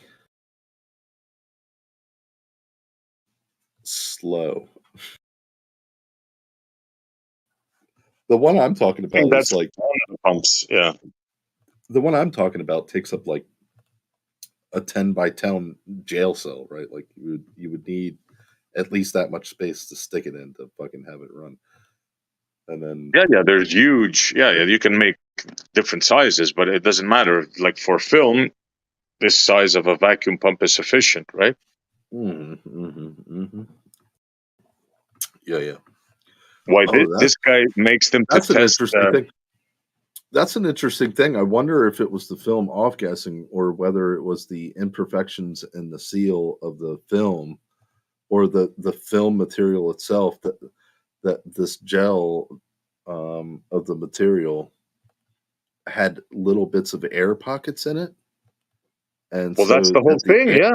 Exactly. So that the air was able to escape it. Well, that's what outgassing is, bro. Yeah. And so it damaged the material as the air escaped through it. Exactly. Wow. Exactly. That'd be That's interesting. what outgassing is. Yeah. Well, no, I don't agree with that. I have a different definition. So maybe your definition is right and mine is wrong. But anyway, I just have a different definition of outgassing. Or off-gassing, actually, is how I say it. Okay. Yeah. Whatever. Yeah.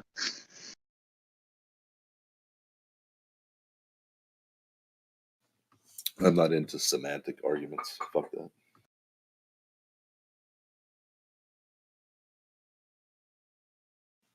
Well, anyway, that's semantics, bro. Thanks. It made me think about something. Thanks. I appreciate it. Well, like I enjoy talking to you, SE, a lot of the times. I know there's a lot of times that are, our conversations end in confrontation, but I hope you know that none of this is personal. Yeah, no worries. I know this stuff is very triggering. There's the machine there, the full machine, by the way. Do you mean outgassing? Yeah, he's saying outguessing. Yeah. Outgassing, yeah. Although I have heard people say off-guessing in other situations, so that might be a different process. But I think it's an actual phrase. I think it's the same thing. Maybe, perhaps, maybe it's situational.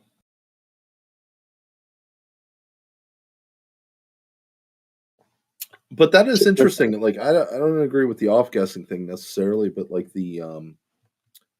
this imperfections in film that could be small air bubbles. That could Yeah, be a thing. I could absolutely. see that actually happening in the process of making the film.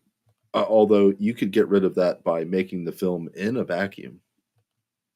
That would probably take care of that. You can't, bro.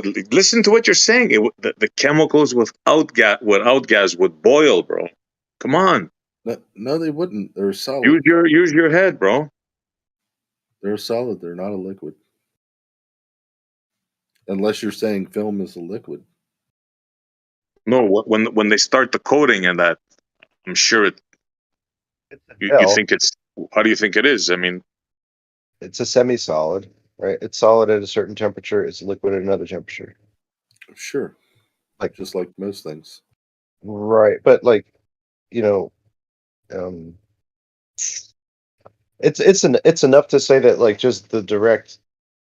If what Odysee was talking about before with a fitting, changing, its relative size so that somebody could attach something on the ISS and he was using the sun for that, then would it not be reasonable to suggest that the Hasselblad camera without any type of like outer shell or something like that, which I don't know, might have been a good idea, but that itself the outer would create like a place for temperature to occur. Yeah. So, I don't know. Maybe. I mean, certain parts of the outer shell might have gotten warm. I don't. Like honestly, I don't know. I'll help you out. I'll idea. help you out. I'll tell you I have what no they did for knowledge. that. I have no knowledge of how a Hasselblad camera would work on the moon, in the sun, and not in the sun, or like on the space station in the sun, not in the sun, or like how a fitting would work in the sun and not in the sun.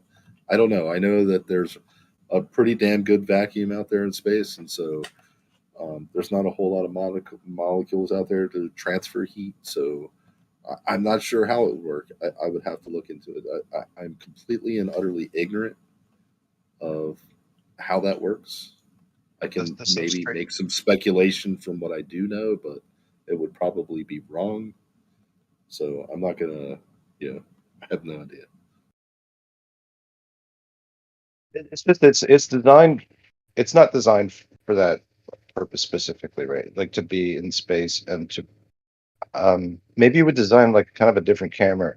Maybe the winding system to roll the film around. Maybe that would have that results in some type of but to say that it just works, it's fine. Whatever, you can do that. What I'm trying to say is like the substrate that the film is made, that the gelatin is then placed on.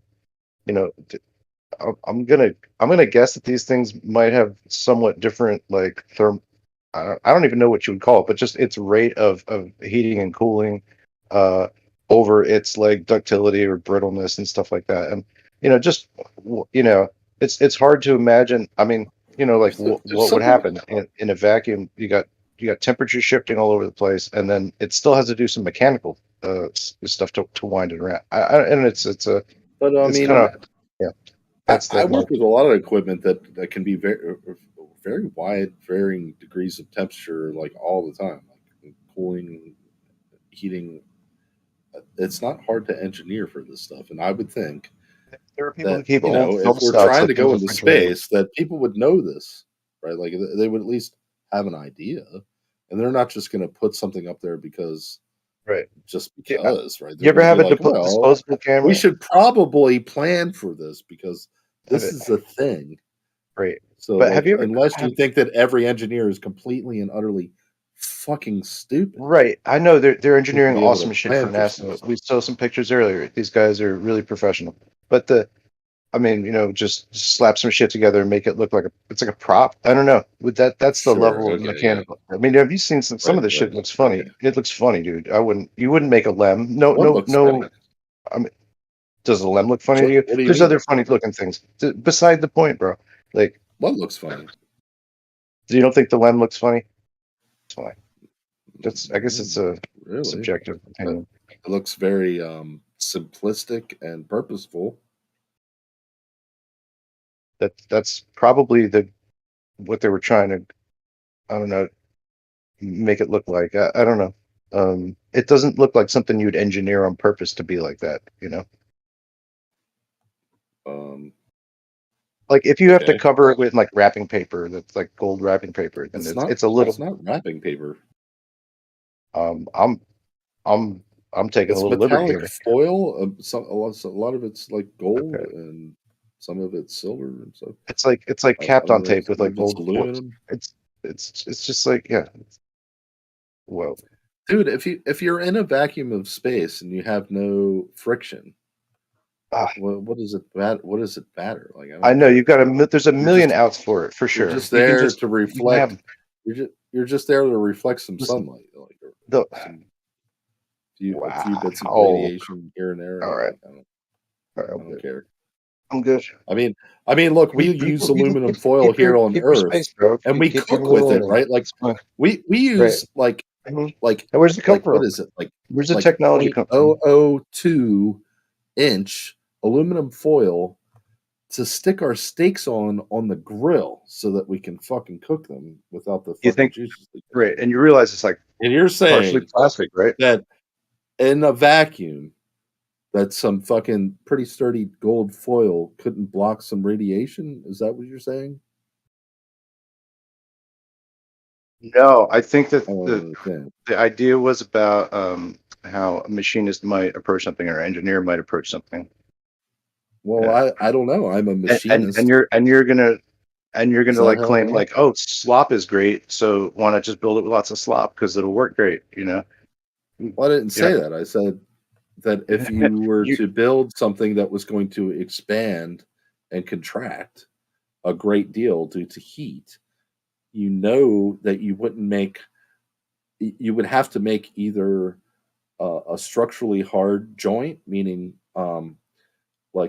have you seen high pressure fluid connections or air connections where it's a large plate with a gasket with like many screws going around it? It's a flange, right? Like a flange connection. Like they're several thousands of pounds per square inch per bolt, right? Like to hold that together. So like either a hard connection like that or a soft connection where they put hard material with a flexible material and then the hard material on the other side and join it together the best they can that way, either hard with bolts and gaskets or through epoxies and stuff like that. But I was saying before, like you're asking the wrong question before, know. where you say like whether the moon photos are wrong, if that proves that the Earth's flat. But I think that's the wrong question, and I'll leave you with this. I think the more right question is to ask the same question, right? Are these photos? Does the photos work out, right? And you're saying like mechanically you don't see a problem with it. Okay, but we're to take that over. Like let's make a fraction with that, right? So that goes over top of like the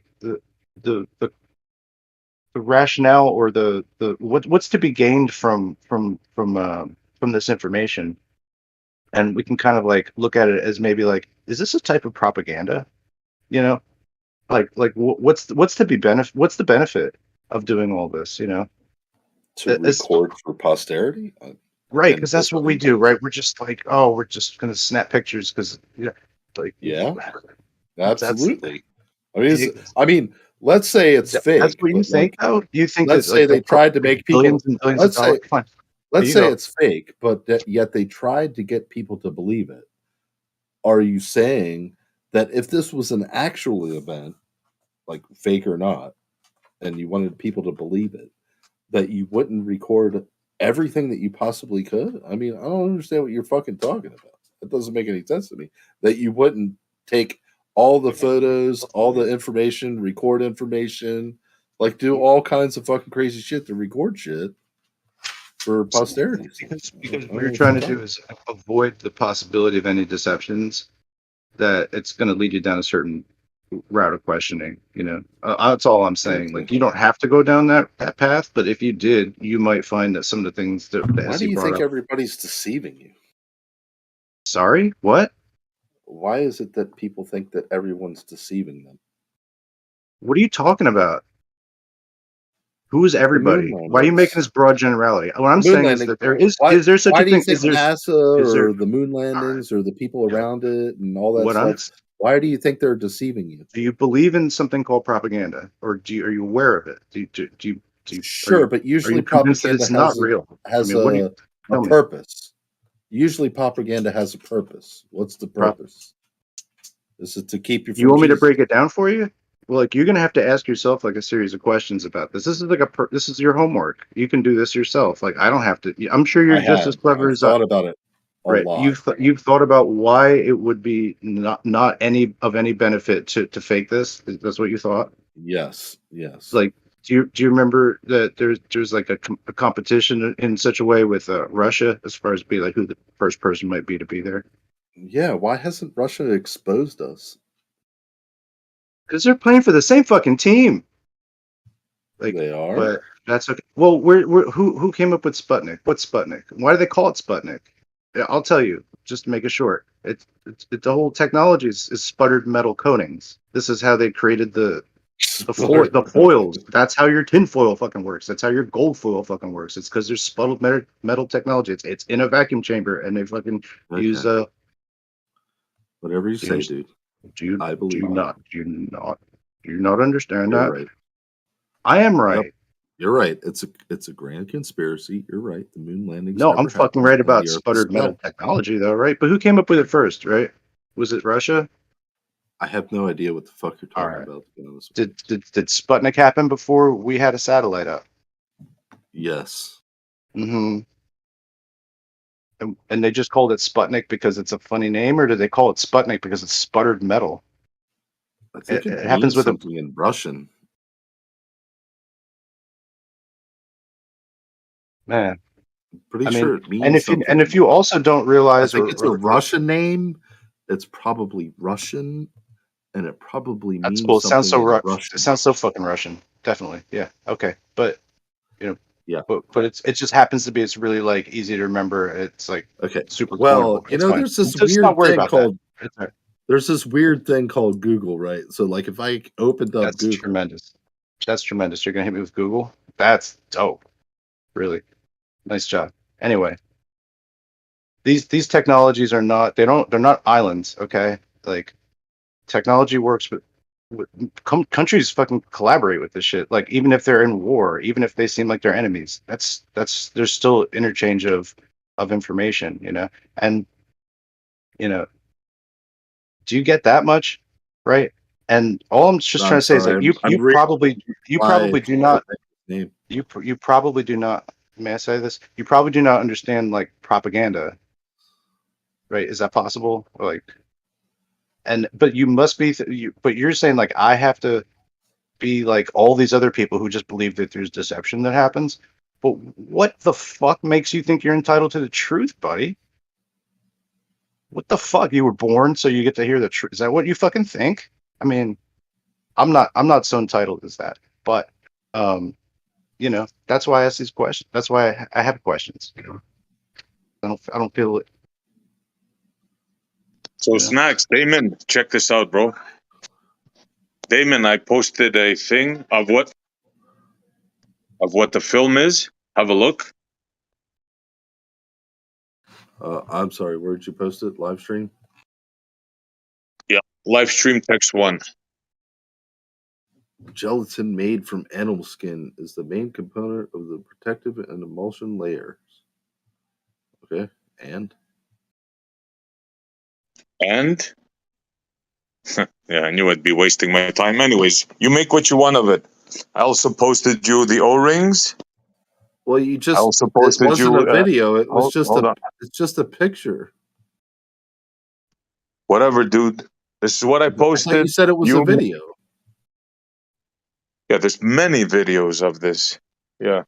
Uh, But this is what I Okay, but posted you for you. okay? Well, there's many videos, but you couldn't post them. You just have to post a screenshot or whatever it is. No, what you should be saying of is what thanks, you're trying to SC, say. for posting what you posted. That's what you should be No, saying because this right now. doesn't tell me anything. It just tells Okay, me that there's then you know what? gelatin made Then you of know what? animal hide. Have a good night.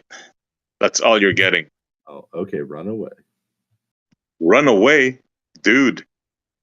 I'll be Don't here post and the I'll be actual laughing at you. Look at the Just- O-ring. Look at the Just metal post some O-ring. screenshot of Look something. at the. Don't interrupt me while I'm talking. Look at the metal O-ring. Then look at the other O-rings, and look and picture me laughing while you're doing that. Buddy, Now there's no scroll video down. or nothing. There's Now nothing to scroll see. down. Now scroll down and look at the mechanism, the shutter mechanism where those O-rings go. And look at the metal O-ring, what should be there. Then realize that's a dynamic system. That means they turn. Those things turn. Okay? I don't see anything. Yeah, well, it doesn't matter what you see. Just listen to my words. You see that woman there on the bottom?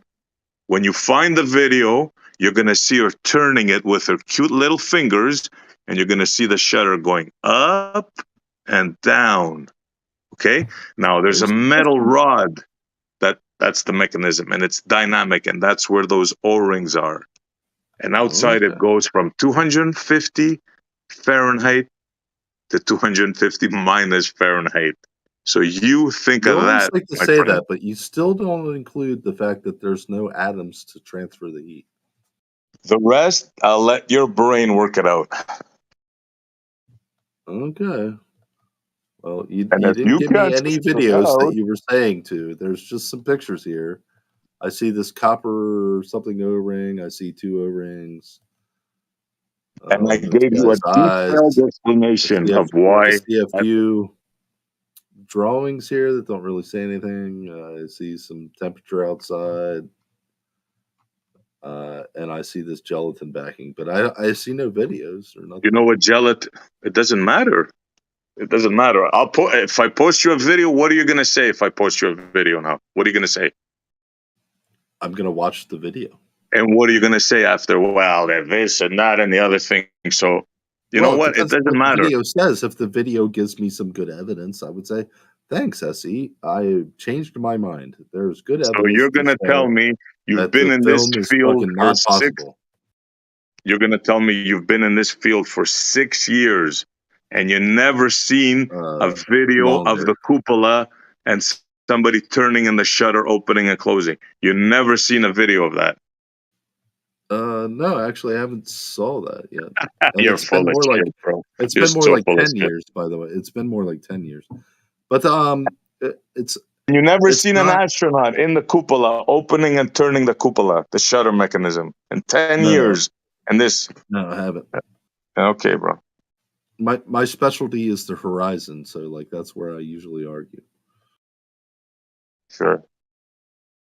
The things here on Earth is what I usually argue. So I don't really know anything about space or fucking spaceships or fucking any of that shit. I don't. And you never seen the The smarter best I every do day? is I really like to watch the sort of like launches where the fuck, what the hell is it called? I'm sorry, I've had a little bit too much to drink. The part where the gases from the separation make that really cool thing in the sky where it's like a billowing, shimmering thing. What the fuck is that called?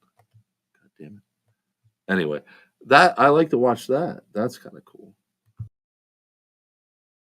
But I don't know nothing about it. But I sell air compressors and I service air compressors. I'm actually an ops manager, so I'm operations manager for a small air compressor company that services and sells air compressors. So Well, then you got a leg up on most people here. I posted the video for you against my better judgment, but here you go. Here's the video so you can see I'm sincere. You watch the video and get back to me. Tell me what you think. Okay. Let me watch the video. Uh,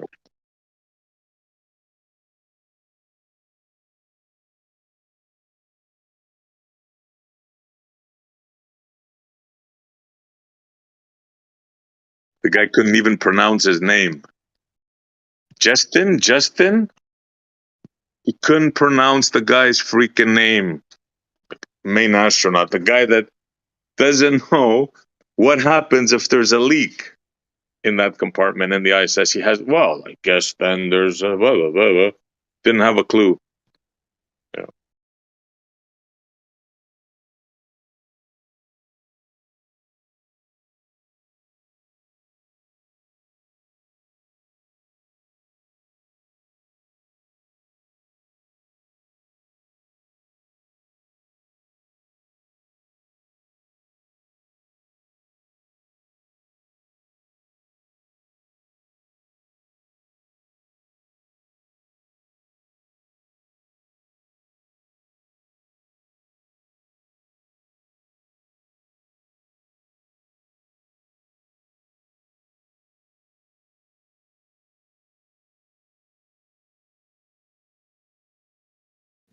Can I just say those fucking things are cool as shit at the beginning.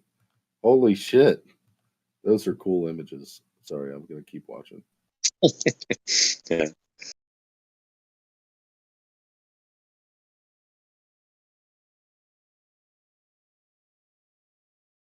Yep. The space thing attracts a lot of people. Yep. They love their space.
All right, I watched your video. What was it that I was supposed to be getting from it again?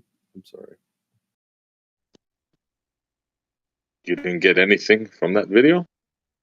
Oh, really good information. It was really cool. I like it. I just wondered what you wanted me to know about it. First of all, let's go with the intelligence level of that particular astronaut. What would you rate him from 1 to 10? Well, I have no idea. Just like that. Like, let's say we're drinking beers and rating him. I'd give him a -2. How about you? Like wait, -2. Like let's go 0 to 10. Let's stay on the same scale here because I don't know what you're doing. Okay, I'm generous. I'll give him 1. How's that? Okay, a 1. Well, I mean, 1's pretty fucking bad. Okay, so I would say, Bro, the guy couldn't pronounce his name, bro. For beginners, I mean, but go on. from just the video, I'm gonna say an 8. I mean, it seemed pretty. An 8. You got an 8 out of that. Okay, all right. Yeah, pretty decent. Okay, so It didn't seem dumb to on me. a serious note now, did you see what he was saying about the O-rings? And he showed the diagram, and they explained that it's a dynamic system. Yeah, I understood that quite a bit. Like I said, I was a machinist. I did a lot of prototyping for customers, and so like 002 is like probably the best tolerance you can get on like machining for prototyping. You may be able to get better, but it's luck, basically dumb luck. I mean, that's pretty goddamn tight tolerance. So I mean, I don't care if you had 600,000 psi on that fucking O-ring. It wasn't going anywhere because you just can't squeeze atoms through that tight of a space. What? The tolerance, the machining tolerance, they said, of the joint where the O-rings fit between was 0.002 of an inch. And I'm saying that that's really fucking small, and it would take a lot of pressure to damage that seal. Didn't you say before that there's expansion and didn't we go through that, and didn't we Yeah, talk sure. about outgassing, and didn't you say that absolutely there has to be Yeah, but the 10 to the expansion would happen -6? the Let same. me finish my sentence, bro. The expansion would happen the same, buddy. Didn't you say that there has to be a metal O-ring? Didn't we agree to that? You said, yeah, absolutely, no way, there has to be, and that was in a non-moving system. No, that's Yeah, in yeah, a different type of joint that we were talking about, like joining the compartments of the ISS, not a shaft through a working mechanism. Like that's a completely and utterly different thing than what I was talking about. Not even close to what I was talking about. And you know So that. let's get this straight now. You think you need a seal of metal in order to seal a Nope, not at all. non-moving. Sorry? Nope, not at all. That's What not do you what I'm mean not saying. at all? You agreed to it before. We were talking about 10 to the -6, and you said, yeah, absolutely. You need a metal O-ring. You agreed to that. You said it. In the context that we were talking about, it would be like a hard joint would have like usually a gasket between it. If not, then it would have severe machining to an accuracy better than 0.002 of an inch. I don't know how No, that would machining be really can't do it expensive. alone. There's got to be a seal there. That would be ridiculously expensive and No, it time can't be consuming. done. You need a seal. There's no No, such thing as. It can fucking be done. God damn it, because Maybe I've it done it can, my but I haven't goddamn seen self. it. Produce it. So fuck Show me off. a vacuum chamber that doesn't have a freaking seal. Go now. I didn't say it didn't. I'm saying that if you have two hard joints that are machined within, probably a 0.010 of an inch, that's probably good enough to use multiple bolts to have a damn good seal. Now, however, you wouldn't do that because that's fucking ridiculous. Why would you do that? Okay. And as far as like the joints that I was talking about, I was talking about like if you were to have large pipes right, and you wanted to join them together, you would usually use a flange with multiple bolts around it and a gasket. Exactly. Right, okay. That's different than a shaft and an O-ring where there's not a joint, right? It's just a moving part that you're trying to seal off things from. So if the shaft and the outer seal, the outer sleeve that the shaft is fitting through is within 0.02 of an inch, and you stick an O-ring in between there, where's the fucking O-ring going to move? It can't squeeze through the 0.02 of an inch because basically you're squeezing, a couple of atoms width through there. That's just not. You would have to have so much pressure that it would just be mind blowing. It would be like going down to the bottom of the Marianas Trench. It's just not going to happen. You're just making stuff up. We're talking. I am not making stuff up. I'm telling you, honest to God truth. I know these for a fact. I know it for a fact because I'm a goddamn machinist. I've engineered the same shit. If you have a shaft and an O-ring and a sleeve around it, where's the fucking O-ring gonna go? There's no air getting through there. There's no nothing getting through there. You can barely squeeze atoms through it. You fucking jackass. You fucking dumb cunt. You stupid fucking moron. Yep, this is it, man. This is what happens when they have nothing. They just get triggered, and he knows that this is a dynamic O-ring. He knows it's gonna make contact with that metal, and he's tripping out because he is a metal guy, and he said it before. He knew what he was talking about metal, and he knows now that he's wrong about this. He knows that there's no way that non-metallic O-ring. You have to mute me so you can tell me what I'm doing. Hold on, David. If you want to continue the conversation, that's cool, but you please liar. don't all the screaming and insulting. He's a fucking liar. He's a cunt. I don't want to talk to him. Right. So, and he's gone. I think I was polite with him. We did get a bit heated, but I didn't swear at him or call him any names or anything. He realized that, he realized because he knows the metal and the O-ring ain't gonna work.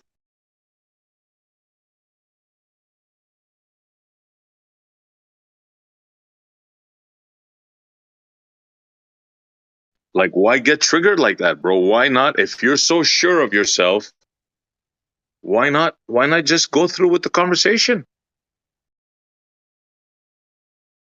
Sad, really.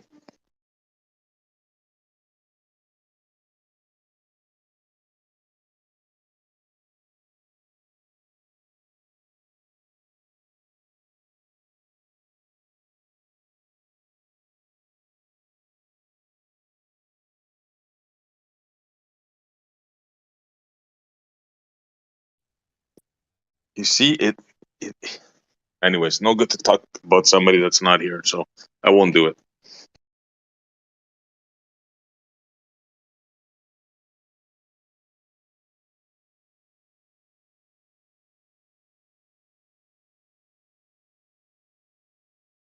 Anybody else wants to challenge me on this? On the pressure, on the film, on the O-rings? Please, if you have any knowledge, any way to refute it, I wish you luck, because this is physics and you can't get around this.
Let me read a little thing on the film. Gelatin is used as a thickener in film, holding in the silver highlight crystals in an emulsion. Gelatine, as most of us know, is made from boiling animal skin, bones, horns, and cartilage for a long time. These body parts are usually from animals killed in animal agriculture, typically pigs and cows. There it is, man. I'm not making anything up. That's the film. That's what it's made of. And that would outgas in a vacuum. There's no two ways about it. You cannot change physics. Like, I'm really sorry, man. I'm really sorry, but that's just the way it is.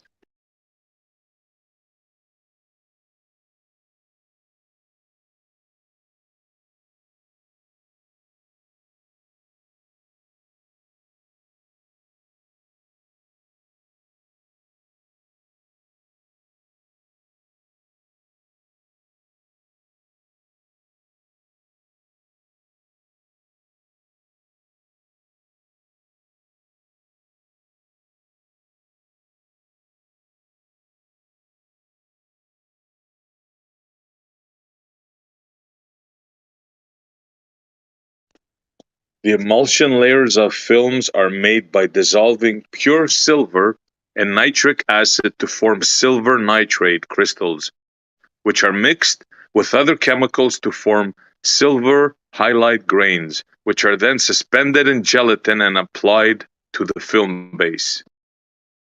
So I've read up on this before. These silver highlight grains, these are the things that make a picture. It's freaking amazing how it works, man. It's truly amazing. Like little dots make a picture. Yeah.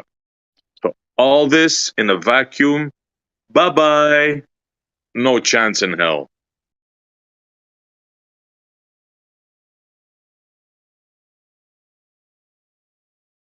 I challenge anybody to put film in a vacuum and make it work.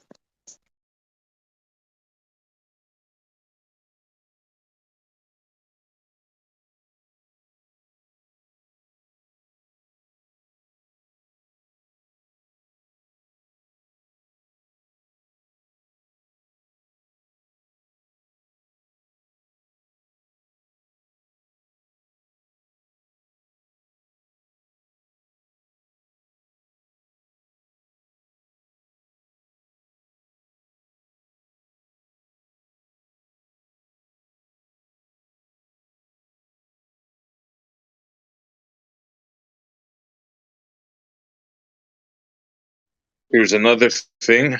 I'll read just so you people won't accuse me of not doing my research. Check this out. Film study for the lunar surface handheld camera. In 1965, NASA commissioned Edgerton, whatever, and Gear Inc. to prepare a study to determine the optimum design of a photographic film for the lunar surface camera. The research laboratories investigated film in a space simulation environment showing the effects of vacuum, temperature, radiation, and so forth on the film, with results that damaged and degraded the film. The Apollo space project nevertheless did not adopt their recommendations. Neither did the agency address the problems or concerns regarding storage and the use of film, as borne out in NASA's own Apollo documentation, photographs, and motion picture film. Busted. 12 ways from Sunday.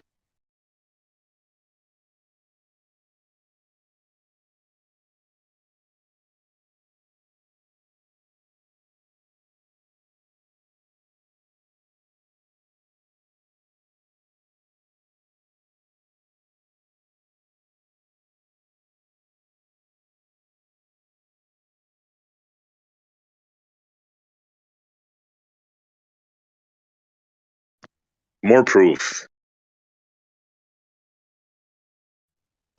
H.J.P. Douglas Arnold, the assistant to the manager director of Kodak Limited during the Apollo era.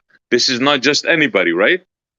The assistant to the managing director of Kodak during the Apollo mission era was representative that Kodak in Rochester had appointed to answer questions put to him in July 1996.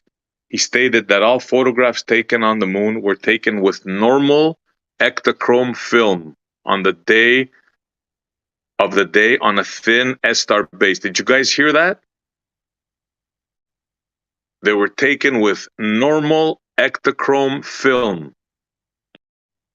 Arnold emphasized that essentially the film used for the lunar surface still photograph was ordinary high-speed ectochrome emulsion 160 ASA, as it was then. Got that? Thank you. Not just stating words, thorough research with papers from NASA and from Kodak itself.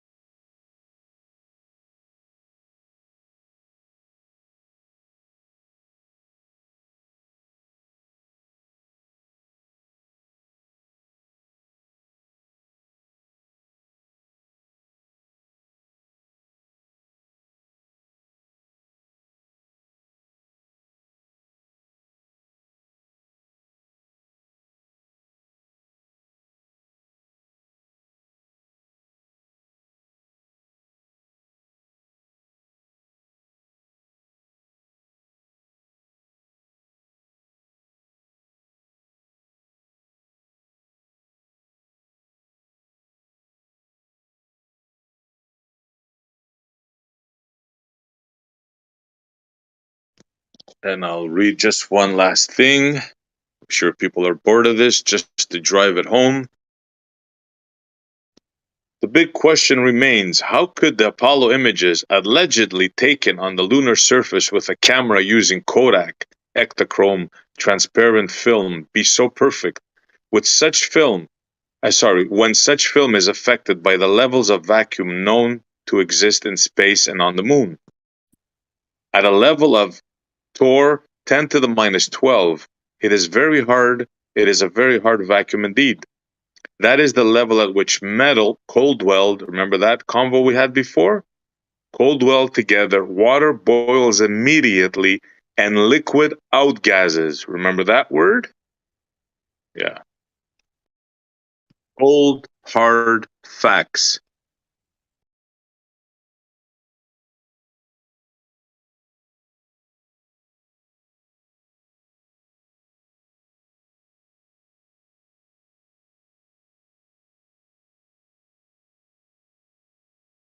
So I rest my case.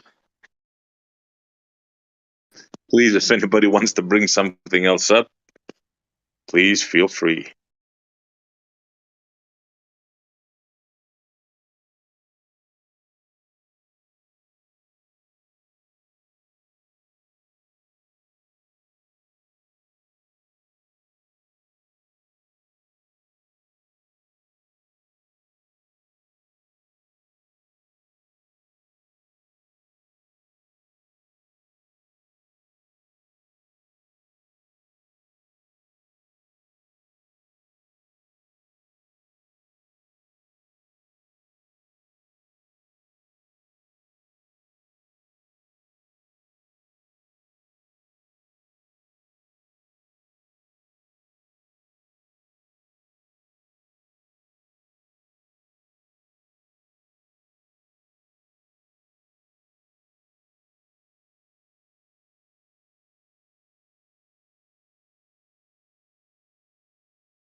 Imagine after hearing all the conversation we had now, hearing me say all the things I did about outgassing, pictures, vacuum, radiation, gelatin, this, that. This guy, Sweet River, comes back. What his answer to that is, the pictures that exist can't possibly have been taken. What an argument. That's what he got out of that.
Check out this thing I just posted. Figure 4. The half-inch plexiglass was damaged when the vacuum pump was replaced by a new and slightly more powerful unit. The bulletproof lid, I repeat, the bulletproof lid was unable to handle the very slight increase in the vacuum effect from 50 miles above the surface to 60 miles above the surface. This chamber has a safety rating of at least 2 to 1. I didn't catch everything you said about Kodak earlier. I just caught something about Kodak. I just went on their website. It's Kodak company space imaging history. They say they provided film for the Apollo missions. You're kind of breaking up a little bit, but I Sorry. kind of got the gist of what you said.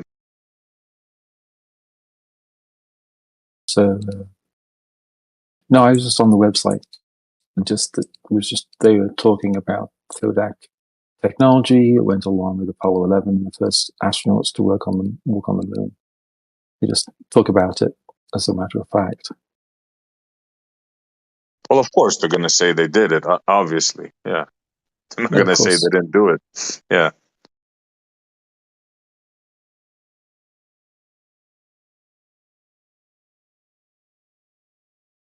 But I think I showed very compelling reasons why it would be quite difficult for them to take those pristine pictures in the environment that they say they did.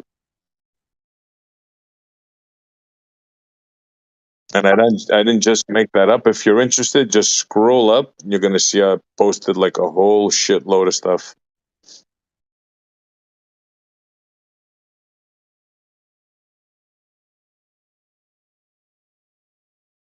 We broke down from what the film is made, the gelatin, the silver, this and that, and the chemicals and all that stuff.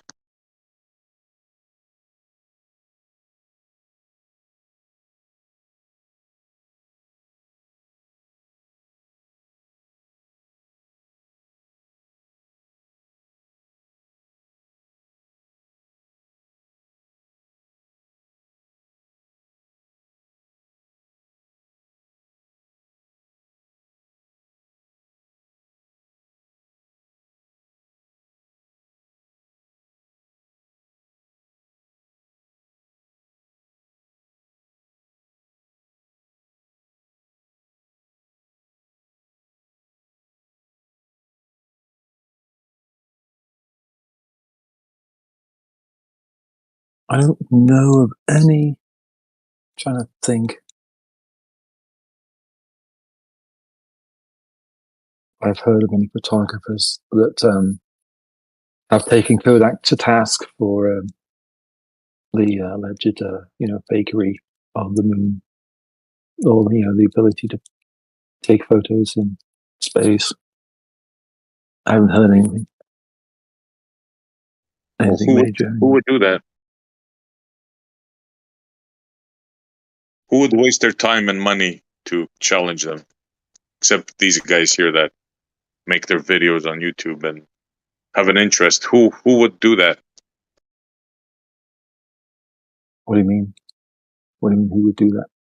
You said you haven't seen anybody challenge Kodak for what? Say it again, man, because you're breaking up a bit, bro. For real. Really? Yeah. I should Maybe try. try popping out and popping back in. Yeah, I'll do that. I'll do that. Thanks, Ceci.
All right, let's try this again. Just restart my whole thing.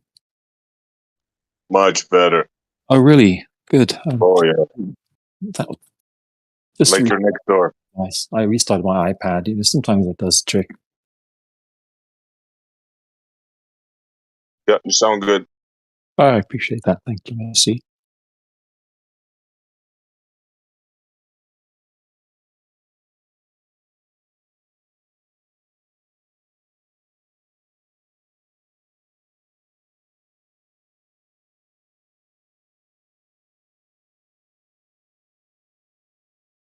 Oh, so what was the question? The question was. The question. What was the question? You had a question, I believe. No, I think you said why. I said I haven't heard very much about it, and you said why would they? Why would photographers go against it or debunk it or try to debunk it or But something? didn't you say why hasn't anybody challenged? I thought I heard you say because you broke up.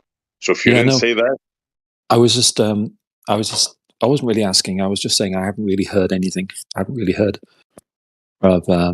I think there is one. There is one chap that has said something. Professional photographer. But yeah, other the than that one, Japanese fellow. Yeah. right? Yes, that's right. That's right. But that was a while ago, last year or something. I don't remember.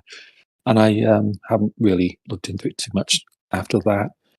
Well, this guy really goes into detail, and he was part of the team. He was part of the Hasselblad team. Like, this guy truly knows the camera inside out, backwards, and like, I think he owns 3 of them. And by the way, they're like $20,000, $30,000, $40,000 cameras we're talking about. Yeah, they are hand built. They're not on a production line. It is a production line of sorts, but they are hand built one by one. Yeah. Hasselblad made a cheaper, what they laughably call a cheaper model. Yeah, laughably is the word. I've photographed with a Hasselblad, but I've never owned a Hasselblad. In my mind, they are overpriced. In that, I can't justify blowing that much money on a camera, other than just to say I've got a Hasselblad. Yeah, that's ridiculous. Like for real. Like, yeah, that's like if you're a golfer and you want to get, I don't know, the titanium alloy with the signature of this dude. Yeah, whatever. Yeah, one of those jobs. Yeah. If I was loaded, I would consider buying one for the experience, but I can't. I have my purchasing habits. I've sort of distilled it down to deciding on a pain point. For example, my pain point for shoes is $100. I can't justify paying more than $100 for a pair of shoes. Yeah, for real. And then a car. For a car, it's $20,000. I can't. You know, if I have to, maybe, but beyond that, I'm like, no, 20,000 is too much. Cheap. The average price of a car is twice that, more than twice that. So, like, no, I just buy used. Stupid prices. Anyway, so so for camera, Hasselblad's just outrageous. Anyway, no, I haven't really, honestly, I haven't really looked too deep into the because I heard some things being said. You know how it is, right? You sort of you research something and then you leave it alone.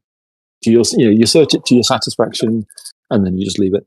And it's like 4 or 5 or 6 years ago, I did hear stuff about the moon landing, and I read into it.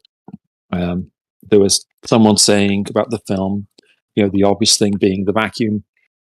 And then I read someone else saying, "Oh well, this is why it could survive," and so I left it at that. Yeah, a lot of people say that it could survive. I'm afraid those are the ones that haven't really looked into it. It's been my experience, anyways, because I've really looked into this.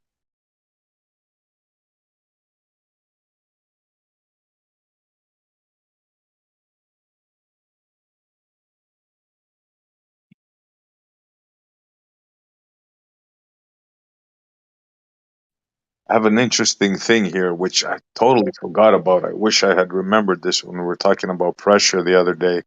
Hmm. The last thing I posted, the guy has a vacuum chamber and he has a bulletproof glass. And the difference from 50 miles, because we were arguing not arguing, we were arguing really, Say but arguing, yeah. yeah, about the Kármán line. I was telling him the United States Air Force is 50 miles and the international, the Kármán line is 60 miles. And they were saying, well, it's only 10 miles. And here you see like it's a huge difference, right? Because it caused a crack in the bulletproof glass.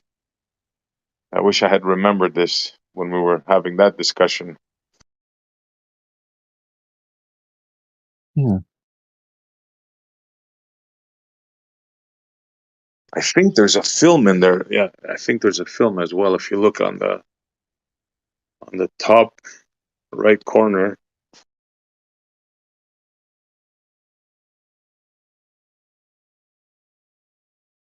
Yeah, you see the film in there, yeah.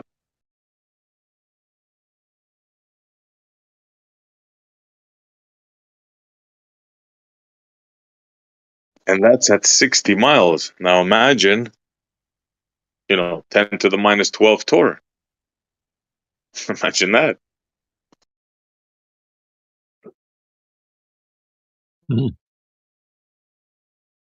Yeah, this is like a real Achilles heel for it doesn't say anything about if they went to the moon or not. But it certainly says that there's no way that those pictures that they say were taken on that environment, there's no way that could have happened. Not with that camera and that film that they used. Impossible. My claim. So because of the vacuum? That's one of the things, yeah. The vacuum, I would say, is the main thing. What are the physical stresses on a camera? How about I rephrase? What physical stresses on a camera are caused by a vacuum? If it's a Hasselblad, it's an entirely manual camera, 100% entirely manual. So there are no electronics of any kind. Well, not this one. Sorry, not this one. This one had they had put electronics on it to advance the film, so they don't have to do it manually. Yeah, there was a battery, believe it or not. That's another issue that we can get into. Yeah.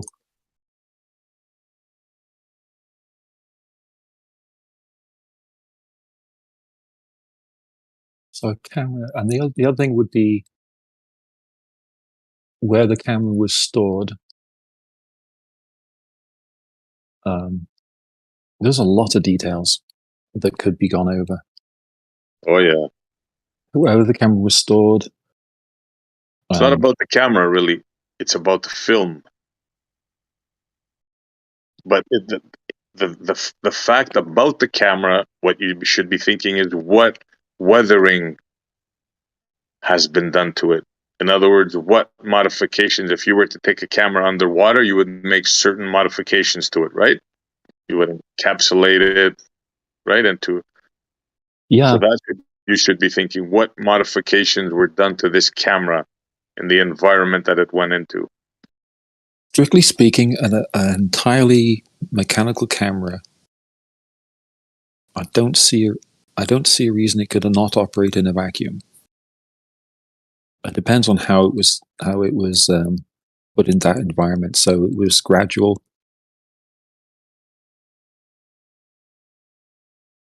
You don't see the implications of, for example, expansion. Let's start with the basic stuff. Expansion and contraction of metal. You understand that process? All right. So a camera is not sealed. It's sealed for light, but it's not sealed. Correct. It's not pressure sealed. Correct. Not pressure sealed, so it wouldn't maintain any pressure inside the film chamber where the film goes through and is fed through. Correct. Yep. So if you put a camera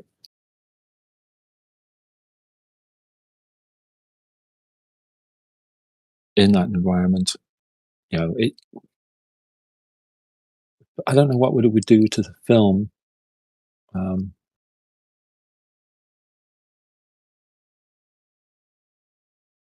Yeah, that'd be something I'd need to look at. I mean, I'll look up and see what the you know, the conspiracy, or what is said about it, that why it could not work, and see what I get. Yeah, sure. I posted detailed photos of that. Scroll up, but look into it yourself. Basically, look at what you want to look at is the weathering of the camera and the effects of the film on, like in the environment that it's in, and also the battery. That's another, that's another giveaway there.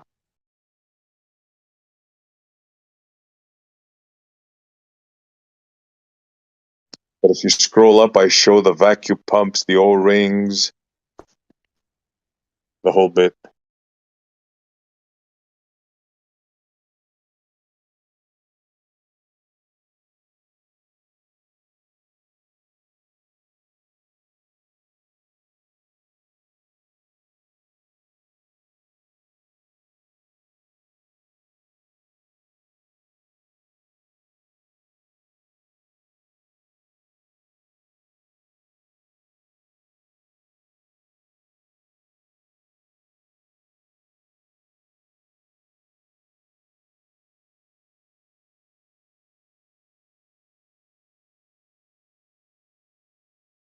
Look into cold welding as well. And expansion and contraction of metals, you know, right? Yeah. Yeah. That's why they painted the camera gray, to minimize the expansion and contraction. Not gray, silver. Oh, you're right, silver.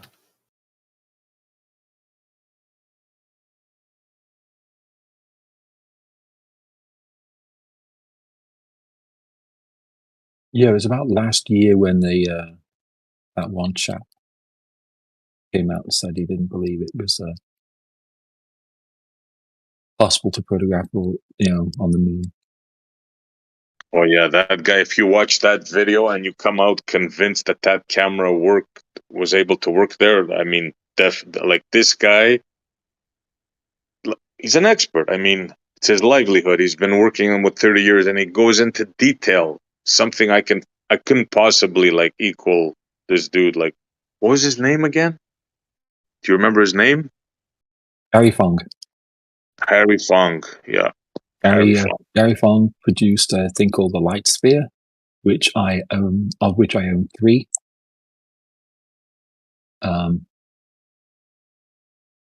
He's a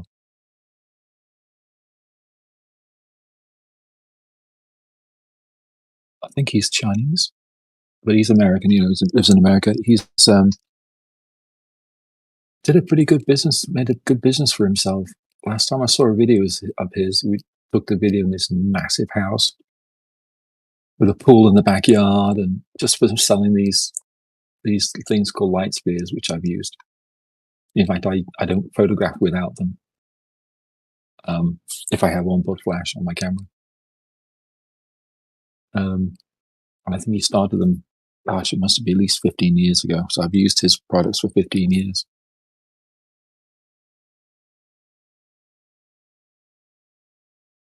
Yeah, I just posted his video. If anybody doubts what I've been saying, listen to a world-renowned expert on Hasselblad. Well, yeah, debunking. Oh yeah, mailman. Yeah, sure. That clown is gonna debunk this expert. Yeah, no chance in hell. Okay, Gary Fong is not an expert in Hasselblad cameras, just FYI. Excuse me? Gary Fong, I don't necessarily. I, if I were you, temper your enthusiasm for his expertise. He's a professional photographer, so, but so am I. But I'm not an expert in Hasselblad cameras either. So I'm going to watch. Wasn't he on the board? Wasn't he one of the? I don't know. I don't know too much about him. I'll be honest. I'll be prepared to be corrected. But, Watch the video and you'll see what I mean. He is an expert on Hasselblads. That's a fact. Okay. Unless he's lying about his credentials. I mean, he shows a picture of himself on the, with other. You'll see what I mean. Watch the video, bro. I don't make stuff up.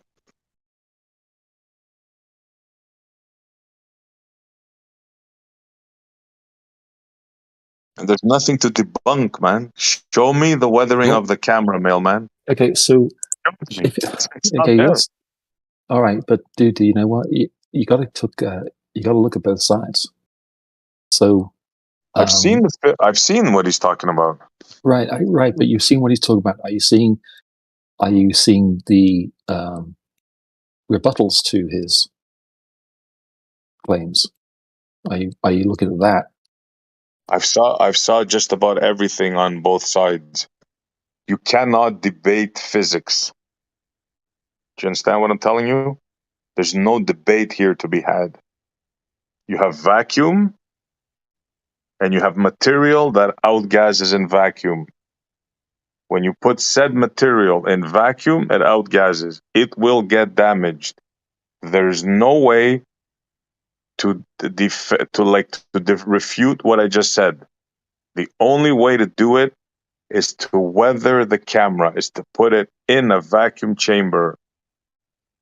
That is undisputable. There's nothing you can say or do that can change that statement.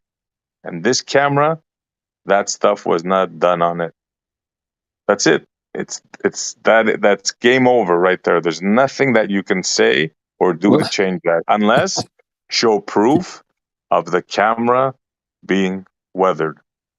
It's that simple.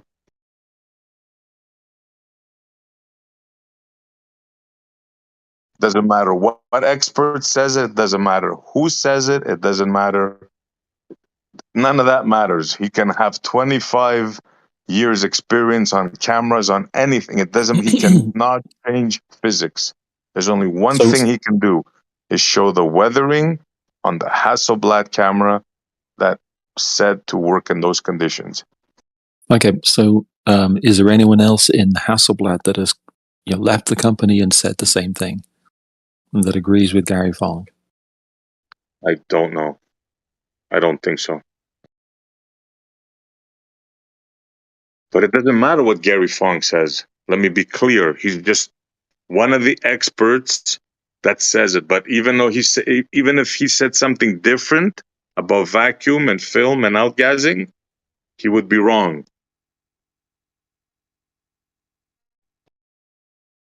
The reason why I showed him is because you guys always, who said it and what's his credentials, and this guy's an expert on the Hasselblad camera.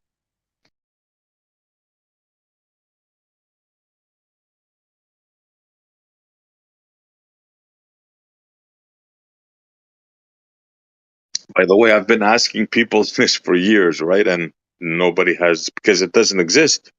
What doesn't exist? Sorry. The schematics or diagrams or proof of weathering of this camera to work in the conditions that it said it did, to take those pristine pictures.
here's an idea of how pictures came out in the test.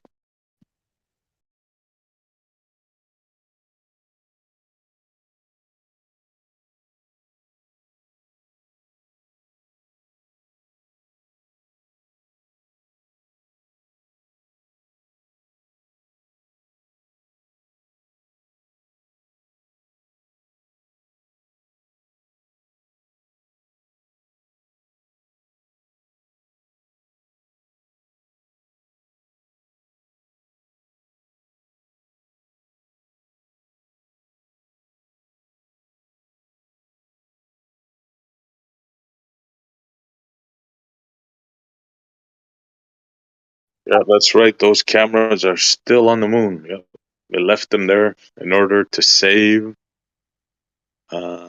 Wait, wait. they say, of course, we know they didn't go there. It's just a fantasy, but yeah.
Anybody wants to talk to me? I'm here. I ain't typing anymore.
So far, the one interesting thing was the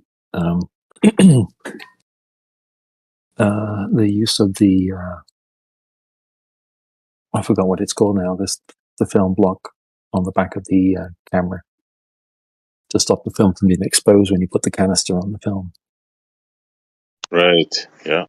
Well, I used very similar equipment when I was a portrait photographer in the when I was first a photographer. And what you do is you put the canister in a bag. The canister's in a bag. You open up the canister, a lightproof bag. Open up the canister.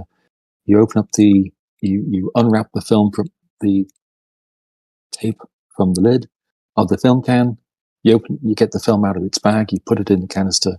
You wrap it around, and then you advance it a few times, and then you take the bag out. Now that leaves film exposed to the light. So when you put it on the camera, you lock it down, and then you take about 5 shots to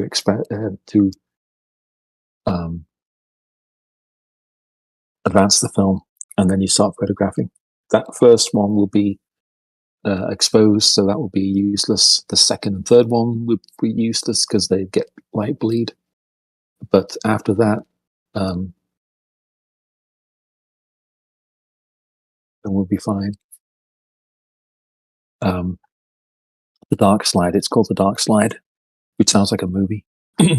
But the yeah, we didn't. I like I said, when I was a photographer using film, in fact it was 70mm film, same as the Hasselblads. We didn't use the dark slide at all. We just advanced the film a few times and put it on. So a couple of interesting things on there that he's. Well, I'm going to go into it in a bit more detail, but from the initial look through, he's got a couple of objections that I kind of can understand. But the dark slide one, I know from personal experience, that's not an issue. And then the other thing you do is when you go to change the film, you take the last photograph, and then again you take a couple of dummy shots before you advance the film, so that the shot you just took doesn't get contaminated. I usually take I think it's like 4 or 5 shots, and then you can take the film canister off the back of the camera, and again the film's exposed, but it's just that one area of the film that's exposed, not the rest of the film. Pretty tight. It's a pretty tight seal, so it keeps the rest of the film from being exposed to the light. Even if you had a film roll that was completely exposed to the light, if you got it in a case fast enough, you would get fringing around the edges, but then the center part of the photo would be okay. So that's a certain thing that could happen as well. But that never happened because we have pretty tight procedures. So it's interesting. I haven't seen anything that's too objectionable so far. Objectionable. I think the radiation question is an interesting one.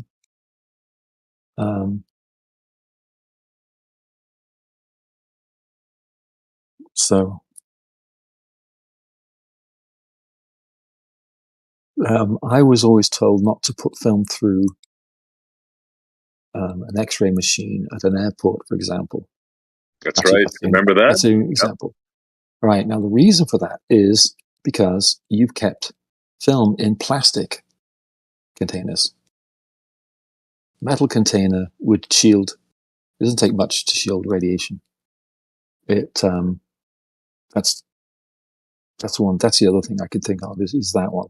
Because when we used to use 35mm, I went on a trip and I took 20 rolls of film and I came back.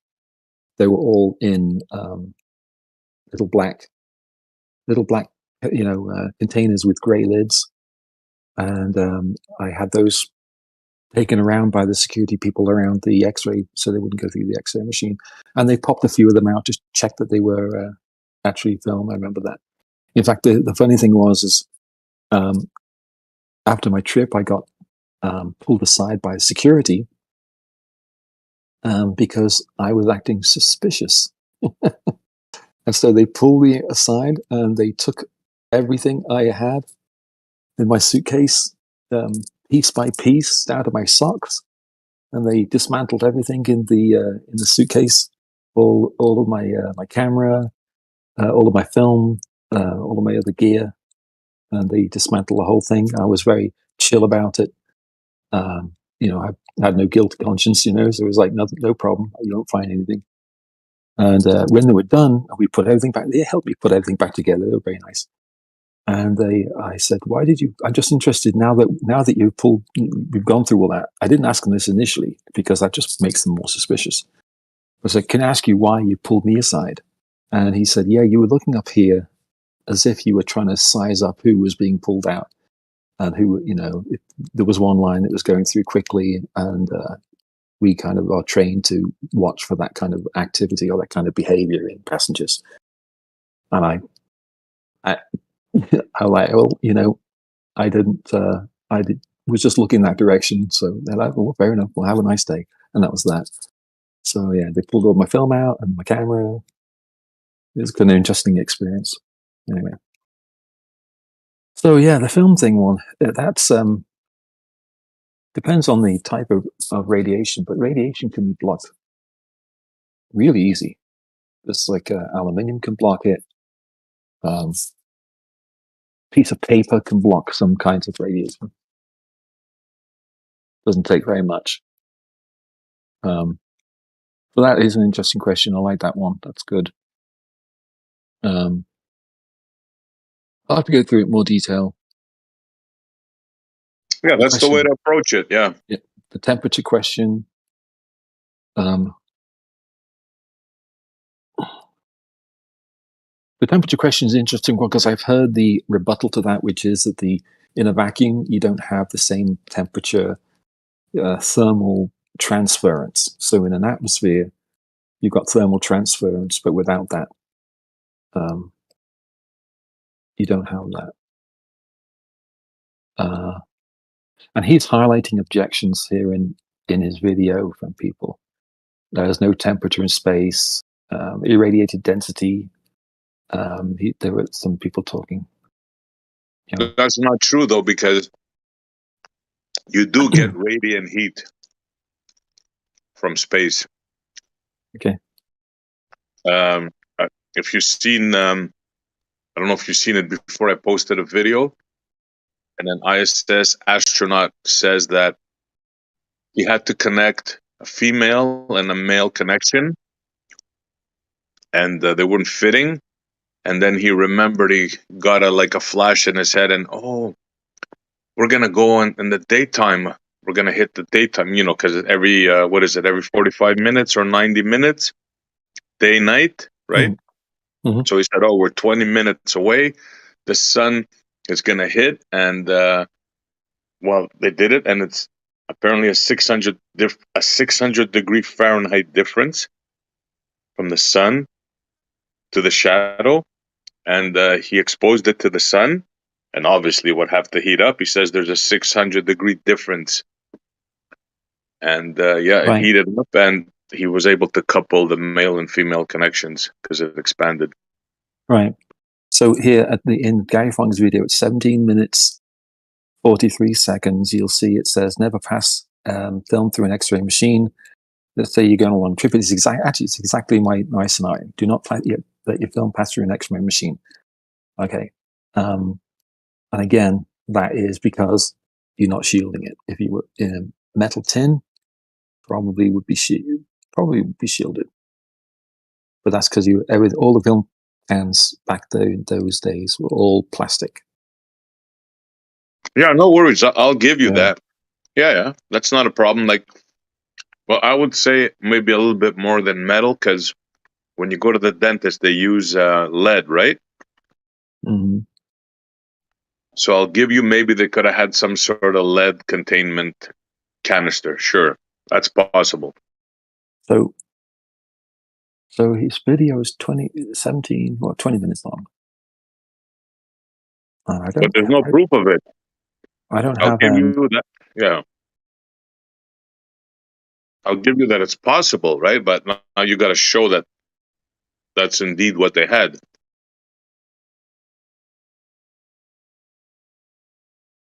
Yeah, if they had tin or if they had aluminium film cans, the film can itself, the film canister, not the canister. Gosh, I remember to dredge up all of the old terminology I used to use. The film back, what they call the film back, the back that gets clamped onto the camera because the film was in the film back. It's funny. Gary Fong's the most amount of views he's had on his videos for a long, long time is the moon landing one. It's funny, but the film back is made of a material that would block X-rays. Film back, really? Yeah. Okay. Metallic How film, about the the front? metallic film back. Yeah, that would block X-rays. Okay. The metal you're saying, right? Yeah. I mean, again, I need to look into it more than that, but just if it was metal, that would block X-rays. Not entirely, but depends on how long it was out there. Well, yeah. Well, they were out for like I think the max was it 8 hours or 10 hours, something like that. 3 is what I heard. 3? That's what I don't know. I could be wrong. Yeah. Don't quote me on that. I'm not sure. I have to get. How long they had the cameras out there for, anyway?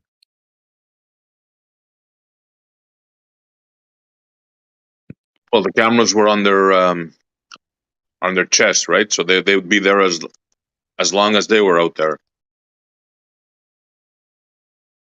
What they would do is, apparently, as the story goes, they would change the film, and they would it'd be like a wire, and they would string it up to the lem, Okay. and they would give Yeah, him so a if the, fresh film. I don't know how many shots would each of the film cans with or the film backs would give. It wouldn't be that many, probably 30, 40. Actually, they doubled. Actually, they made a special thing. They Oh, okay. doubled. I think it was 48 from There you go. 24. They doubled it to 48. I think, yeah. Because it's 70 millimeter. It's a big. That's a big. That's kind of large. Yeah, they had to make the film thinner, if I recall. You get that many shots in a can. Yeah. The film in the back, yeah. I would have thought they'd make it heavier, but I don't. I was never really into film that much. I loathed film, but it was all we had, so that's what I used. And as soon as digital came along, I dumped film at a heartbeat. But Yeah, I'm no, pretty that's sure that. so it's a couple of things that are interesting for me. Then is the dark slide on the back, and then the X-rays. So so far, it's just 2 things I've got from this, and I haven't looked at the debunking.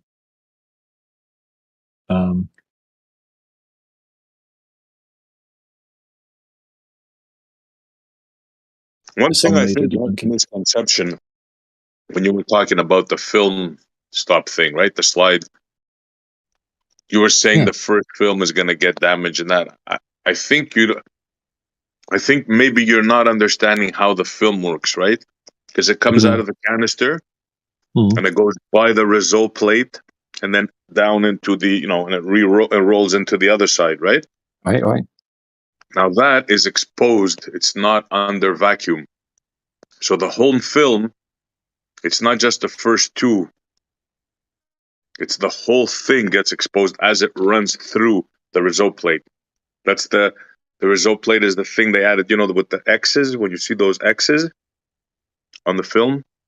And yeah. Those are etched onto a little plate that's in front. So the film passes through that. Now that is exposed. That is not under pressure, not under seal, vacuum seal.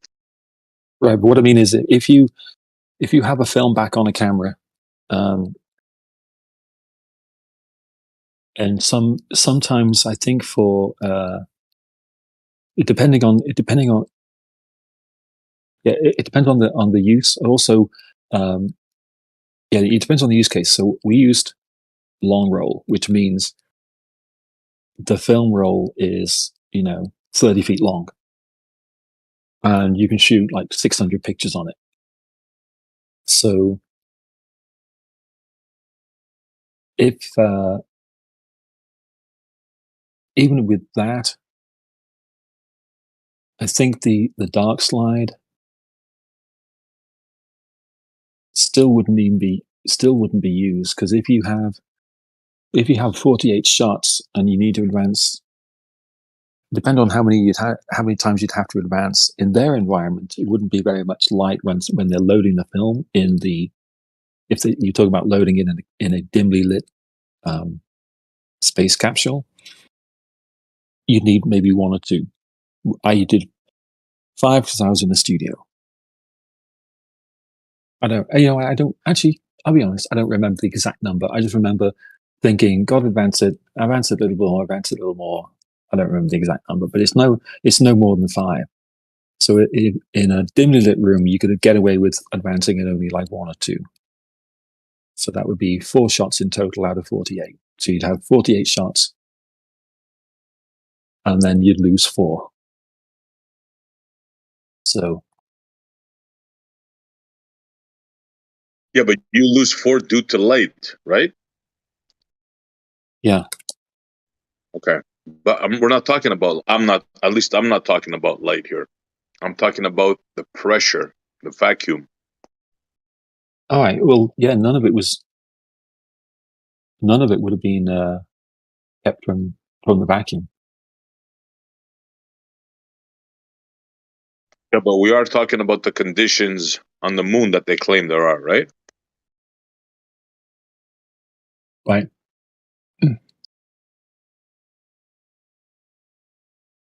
Yeah, like, don't get me wrong. If the camera was weathered properly, it would be able to function in that environment. The thing is that it wasn't. There's no proof that it was. That's the issue. How do you mean weathered?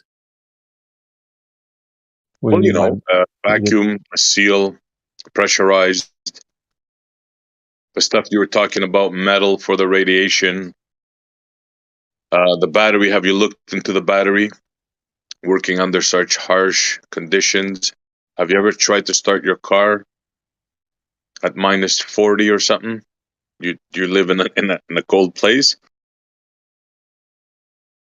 Yeah, that goes back to the question of heat transference in a vacuum. So hang on. Let me have a look here. But there is no real question there because they tell you themselves what the conditions are. So I think it's like plus 250 and minus 250. So then the question. So the question then is, well, okay, that leaves this one question, and the question is, the photos, or that the result of that is that all the photos are fake. So the photos are all fake. So all the photos I'm looking at of the Apollo missions on the moon, they've got the retroreflector, they've got the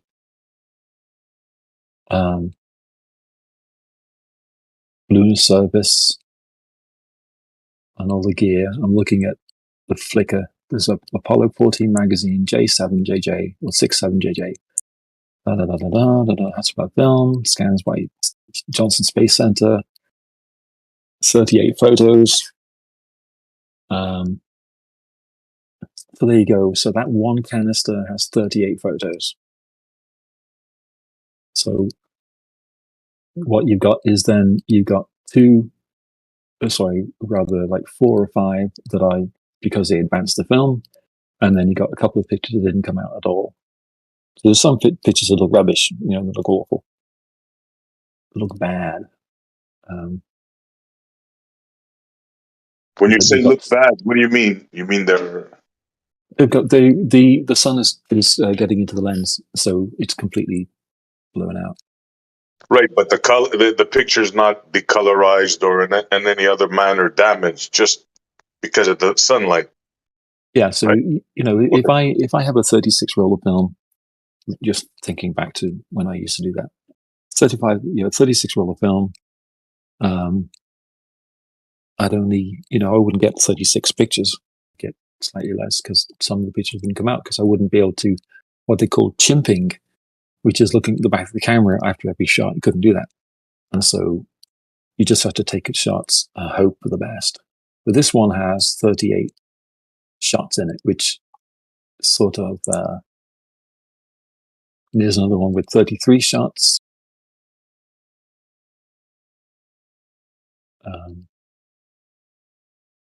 Are you looking at pictures from the moon? Is that what you're doing now? Yeah, pictures on the moon, yeah. Okay. And your question, I believe, was if what I'm saying, the implications would mean that all those pictures are fake. Yeah, all of them have to be faked. So Well, taking photos of something, but it's not the moon. I mean, most of the photos are bad. There's some photos that just, most of them, they're not, which is what you expect. Yeah, but when you say bad, let's be clear what you mean here, right? When you say bad, you mean they're not aligned properly. They're not like, yeah. But when you say bad, there's no damage due to radiation or vacuum or anything like that, right? You mean bad exposure, bad lighting, not proper stuff like that, right? Yeah, that's why I turned bad. Okay. Like there's a few shots in the capsule and they're awful. They're just underexposed, grainy. Yeah, that's to be expected, right? Yeah. You're not going to get all perfect shots. Anybody that's taken photos, I mean, knows that for sure. Yeah. On a film camera in those conditions, shoosh. No, by the way, you know that they had no viewing. They had no way of no viewfinder. Seeing no viewfinder at all. Yeah. 1800 DPI scans, which is, in my mind, the minimum that you would do for film. You wouldn't need to do any higher than that. It wouldn't be necessary. 1800 DPI is ample. Typical scan people do now is 300. Don't need to do much more than that. Your eyes can't see that level of detail anyway, unless you're going to blow it up to enormous.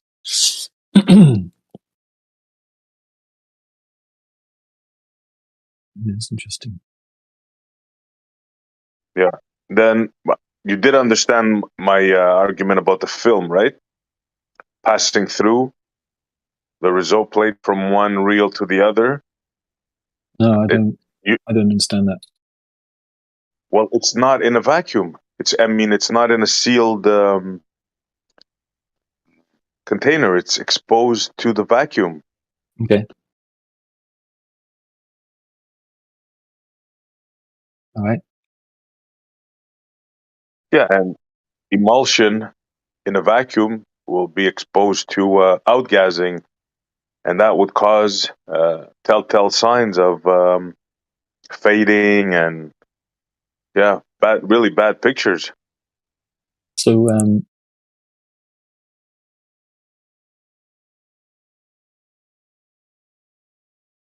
there's no evidence of in any of the pictures I've seen, not one had any of that. Most of them were like perfectly, except the ones that were underexposed, whatever.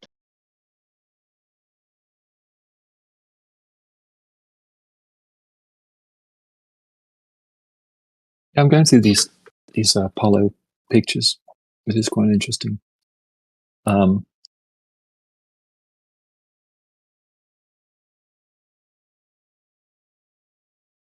Look into it. Don't make up your mind now. I'm looking. I'm commenting as I'm looking because if you there's a reel here and the first shot is obviously a dummy shot. The second shot is obviously a dummy shot. And then the third one has a light leak. on it, which is indicative of being exposed.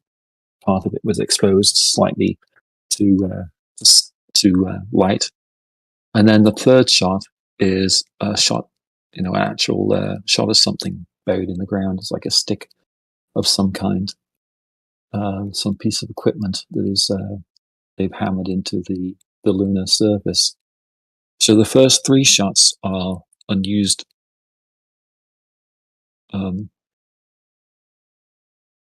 Which kind of like makes sense.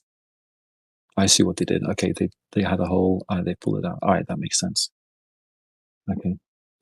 Anyway, I'm going through, but no, it's this is something that is in my wheelhouse. Nice. Check it out. No, thanks. Just wondering what that stick is they're using. So yeah, I want opponents to go through the stuff that I find, because you guys are going to find anything that I missed. So I actually appreciate it. Yeah. You better believe it. I know. I know, bro. I know. That's why I bring it out here. I have nothing to hide, and I know you guys are going to go through it with a fine tooth comb. I'm going to be critical. Gary Fong made a 21-minute video. What he didn't do is he didn't produce any papers, he didn't produce any data, he didn't produce any numbers, any in-depth analysis. He made a video. I would expect, and then he didn't. And then he's not mentioned it since then. I would have expected him to do something more than making a video. He would produce a paper that could then be, gone over. But that's just me. I do a paper. Yeah, look, I don't rest my hat on what this guy says, right? It's just one of the people I ran across during my research of this stuff, right? Yeah. There's a lot of other stuff, yeah. Like I went to the nitty gritty. I went to the people that build the vacuum chambers, that explain how they work, talked about the O-rings, the different procedures, the pumps, the ion stuff, the oil pumps, the all kinds of crazy stuff that they have to bake the thing. And yeah, like it's not just turning a pump on and creating a vacuum. There's a lot of stuff that goes into it. In vacuum chambers? Yeah.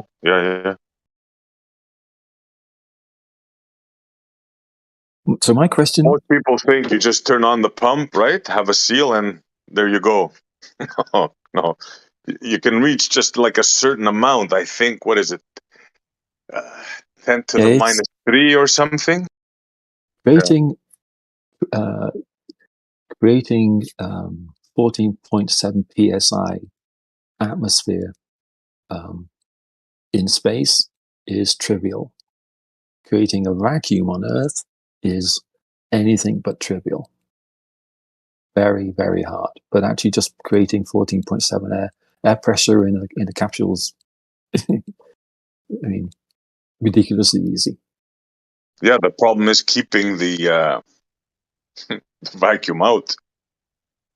Yes. Well, the other way around. It's keeping the pressure that you have in there that you created easily is keeping it from tearing outside. That's the issue you have.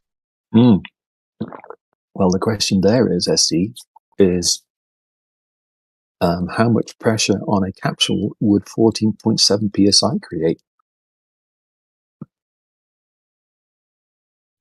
Yeah, exactly. Well, I mean, you can blow up a balloon to that.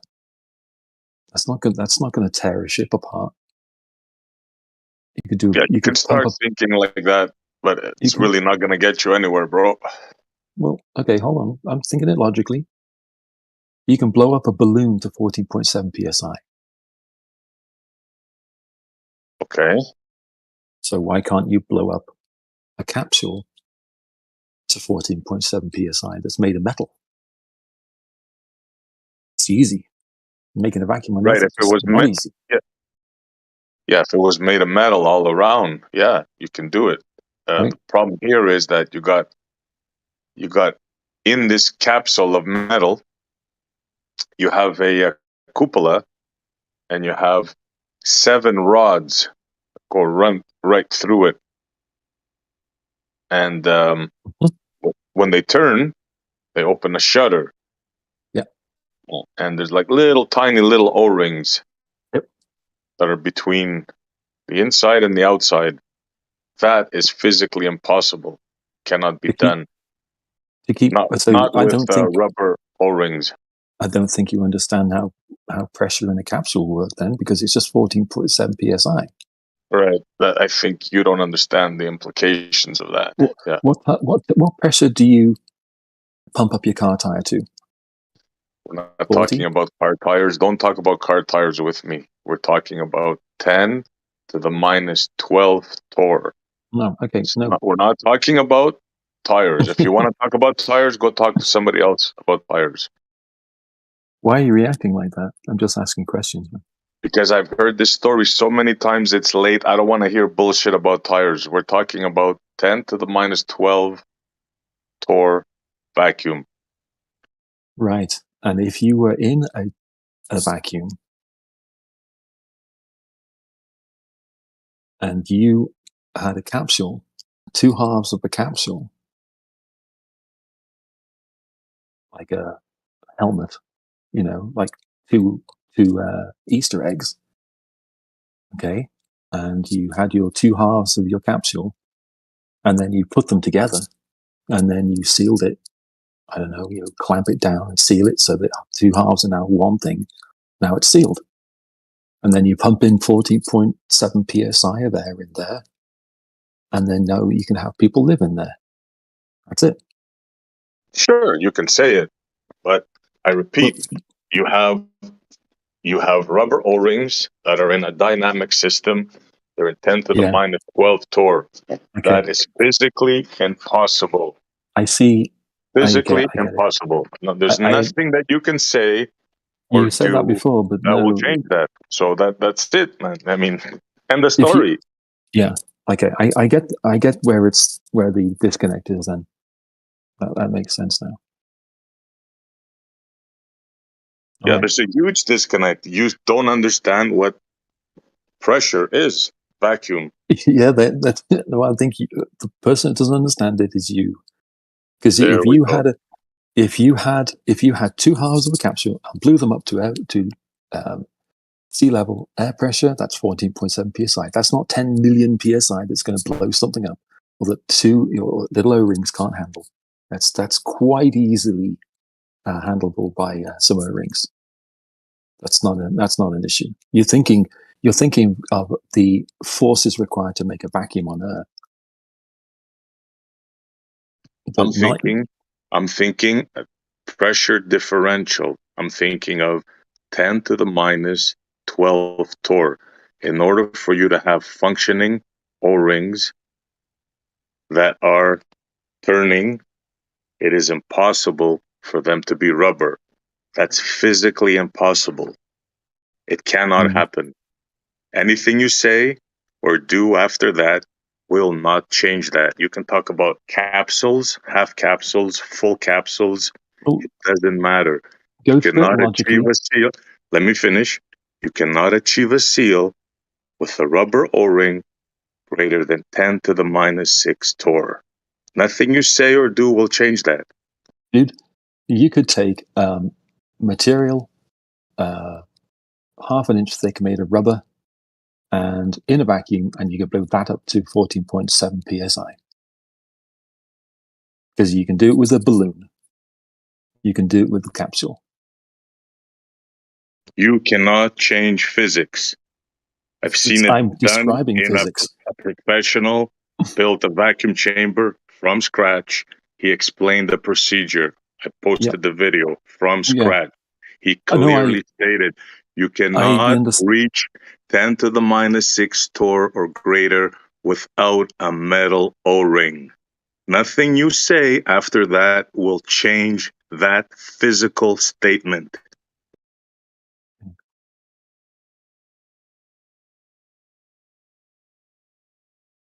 All right. Yep. That's it. Then I won't. Then, yeah. So, just all right. I'm not going to say anymore because you won't You get it. can't. You cannot. There's nothing that you can say that can change that statement. The only thing you can do is show something and giggle. That's it. Okay. Physics. You cannot change Yeah. physics. Yeah. That's right. Well. No, I understand the issue. I understand the issue now. It makes sense why there's why you think that. I get it. I do understand. But that's Oh, not. you don't. You don't understand. Yeah.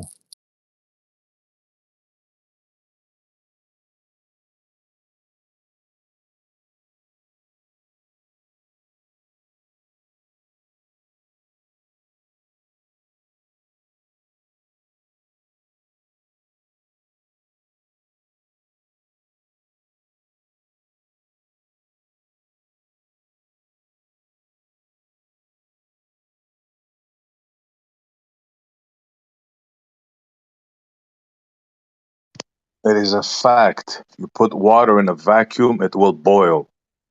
Nothing you say will change that. You put liquid in a vacuum, it would boil. Can't change that. If you put rubber in a vacuum, it will outgas. You can't change that. Do you understand? That's physics. You will never be able to change those statements. Ever.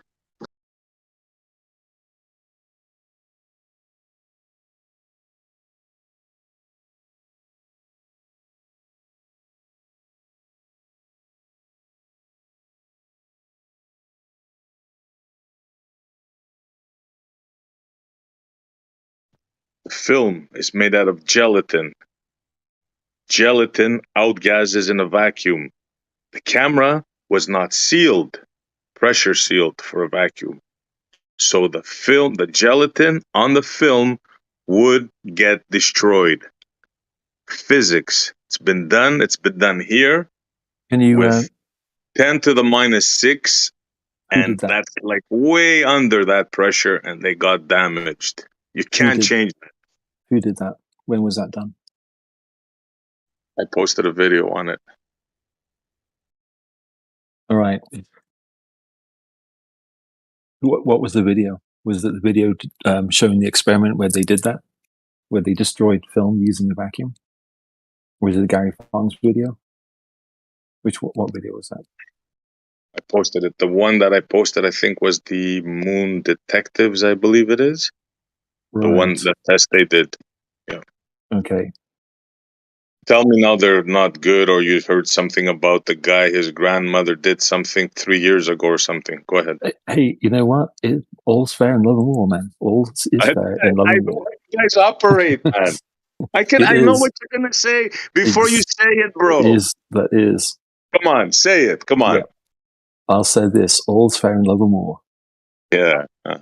You can't say that people are doing this and doing that, and then, you know. I know his chipmunk ate somebody's tire on Christmas Eve or something, right? And they had to call the fire department. So you can't trust that source, right? That's what research is. Am I close? No, that's what research is. Research is.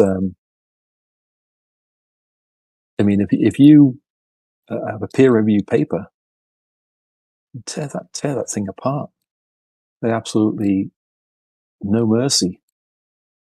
In peer review, there's no mercy, and this is what this is. Can you there's step no back hard and feelings, use no your mercy. intelligence for a second? Can you stand Yeah. back, use your reason and intelligence? I just picked apart two, because I'm a photographer. I just picked apart two big problems with Gary Fong's claims that you couldn't have shot film on the moon.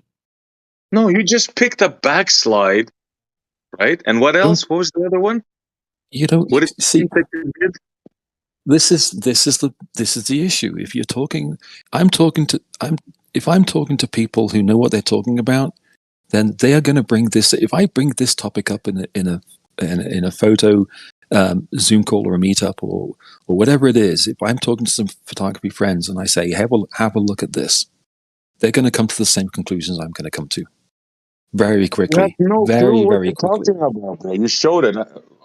You had So no clue what the result plate was. You had no clue what they did with the camera. I had to explain everything to you. Are you serious? Are you serious? why are you getting so emotional, man? Because it's the way you talk, bro. I'm It's talking the way you calmly. talk. Like you're trying to show, like somehow I don't I'm like if talking you're not too calmly. You're professional getting upset. photographer. You think I don't know the games? That I'm not upset at all. I'm just Then why are you showing. talking like this? We're talking about the facts, and What you're facts? describing how I'm What talking to you. facts? What facts did you just say? You just talked about a backslide. That's it. And I told you, you didn't even know that the film went past the result plate from one end to the other. And you're trying to pass yourself as a professional photographer. Who do you think you're talking to, bro? I'm talking to someone who isn't a professional photographer and has no clue what he's talking about. Yeah, what's a result plate? I don't know. It does, but what I do know is, it doesn't do what you think it You're does. comical, bro. You're a comedian. It doesn't do what you think it does. Yeah. Listen, dude, Because just I go have a use tea 70 or millimeter something. long What do roll you do? film, Where are you from? and you Have did a not. Vegemite sandwich and conversation over, bro. All right, conversation over. You won. Good for you. I Have a didn't win cookie. nothing. You just said you don't know what a result plate is after you're bragging that you're an expert, bro. I choose not to talk to you. You're just an antagonist. You have nothing.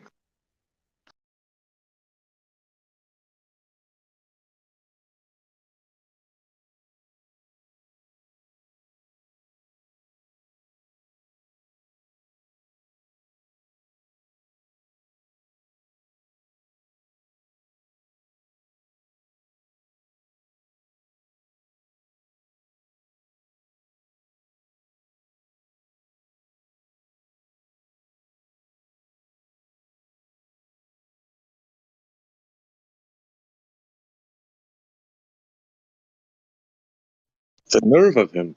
Oh, if I was around my friends, my professional Moose, photographers, they'd know about this Moose, and that. hold on a second. Hold on, And I then hit I the wrong ask you, button. what's a result plate? And he says, I don't know. Like, go away, dude. Just go away. That giggle, I yeah. did go away That's and I your come back. tell, bro. That giggle. Because I thought it Yeah. might be interesting to trigger you a Yeah. little bit more. What a character you are, dude. I know. You got upset really easily, though. You don't like my tone of voice. Oh, Yeah, it's you're a a shame. snotty little twat, bro. I'll be Yeah, honest with you. If yeah. we didn't last in a bar, Now you want me to research moon, the moon photos, right? I could Is that care right? less what you do, bro. I'm being frank with you. You asked me my opinion, and I said you're a snotty little twat. And I Okay, don't then. think you'd last 5 minutes in a bar in a pub. You'd get your head smashed, bro. That's what I think of you. You're a Wow. snotty little twat. Okay. Excuse my language. All right. Well, tell Gio he can. If that's what you want to do, that's fine. You just get triggered easy because you can't win an argument honestly. So that's fine. No, I won an argument, and you asked me my opinion of you, why I you got can. upset, and I'm I not going to told say you, what I. you're I'm a not going to say what I snotty say. little person. The way you talk, you have this arrogance about you. I'm Okay, being hang on. honest with you, bro. Give me 1 second. I'm going to go into another room. Hang on. Sure, if you don't like, make a complaint against me. If you don't like the way I talk to you, or yeah, make a complaint. But you did ask me what I think of you.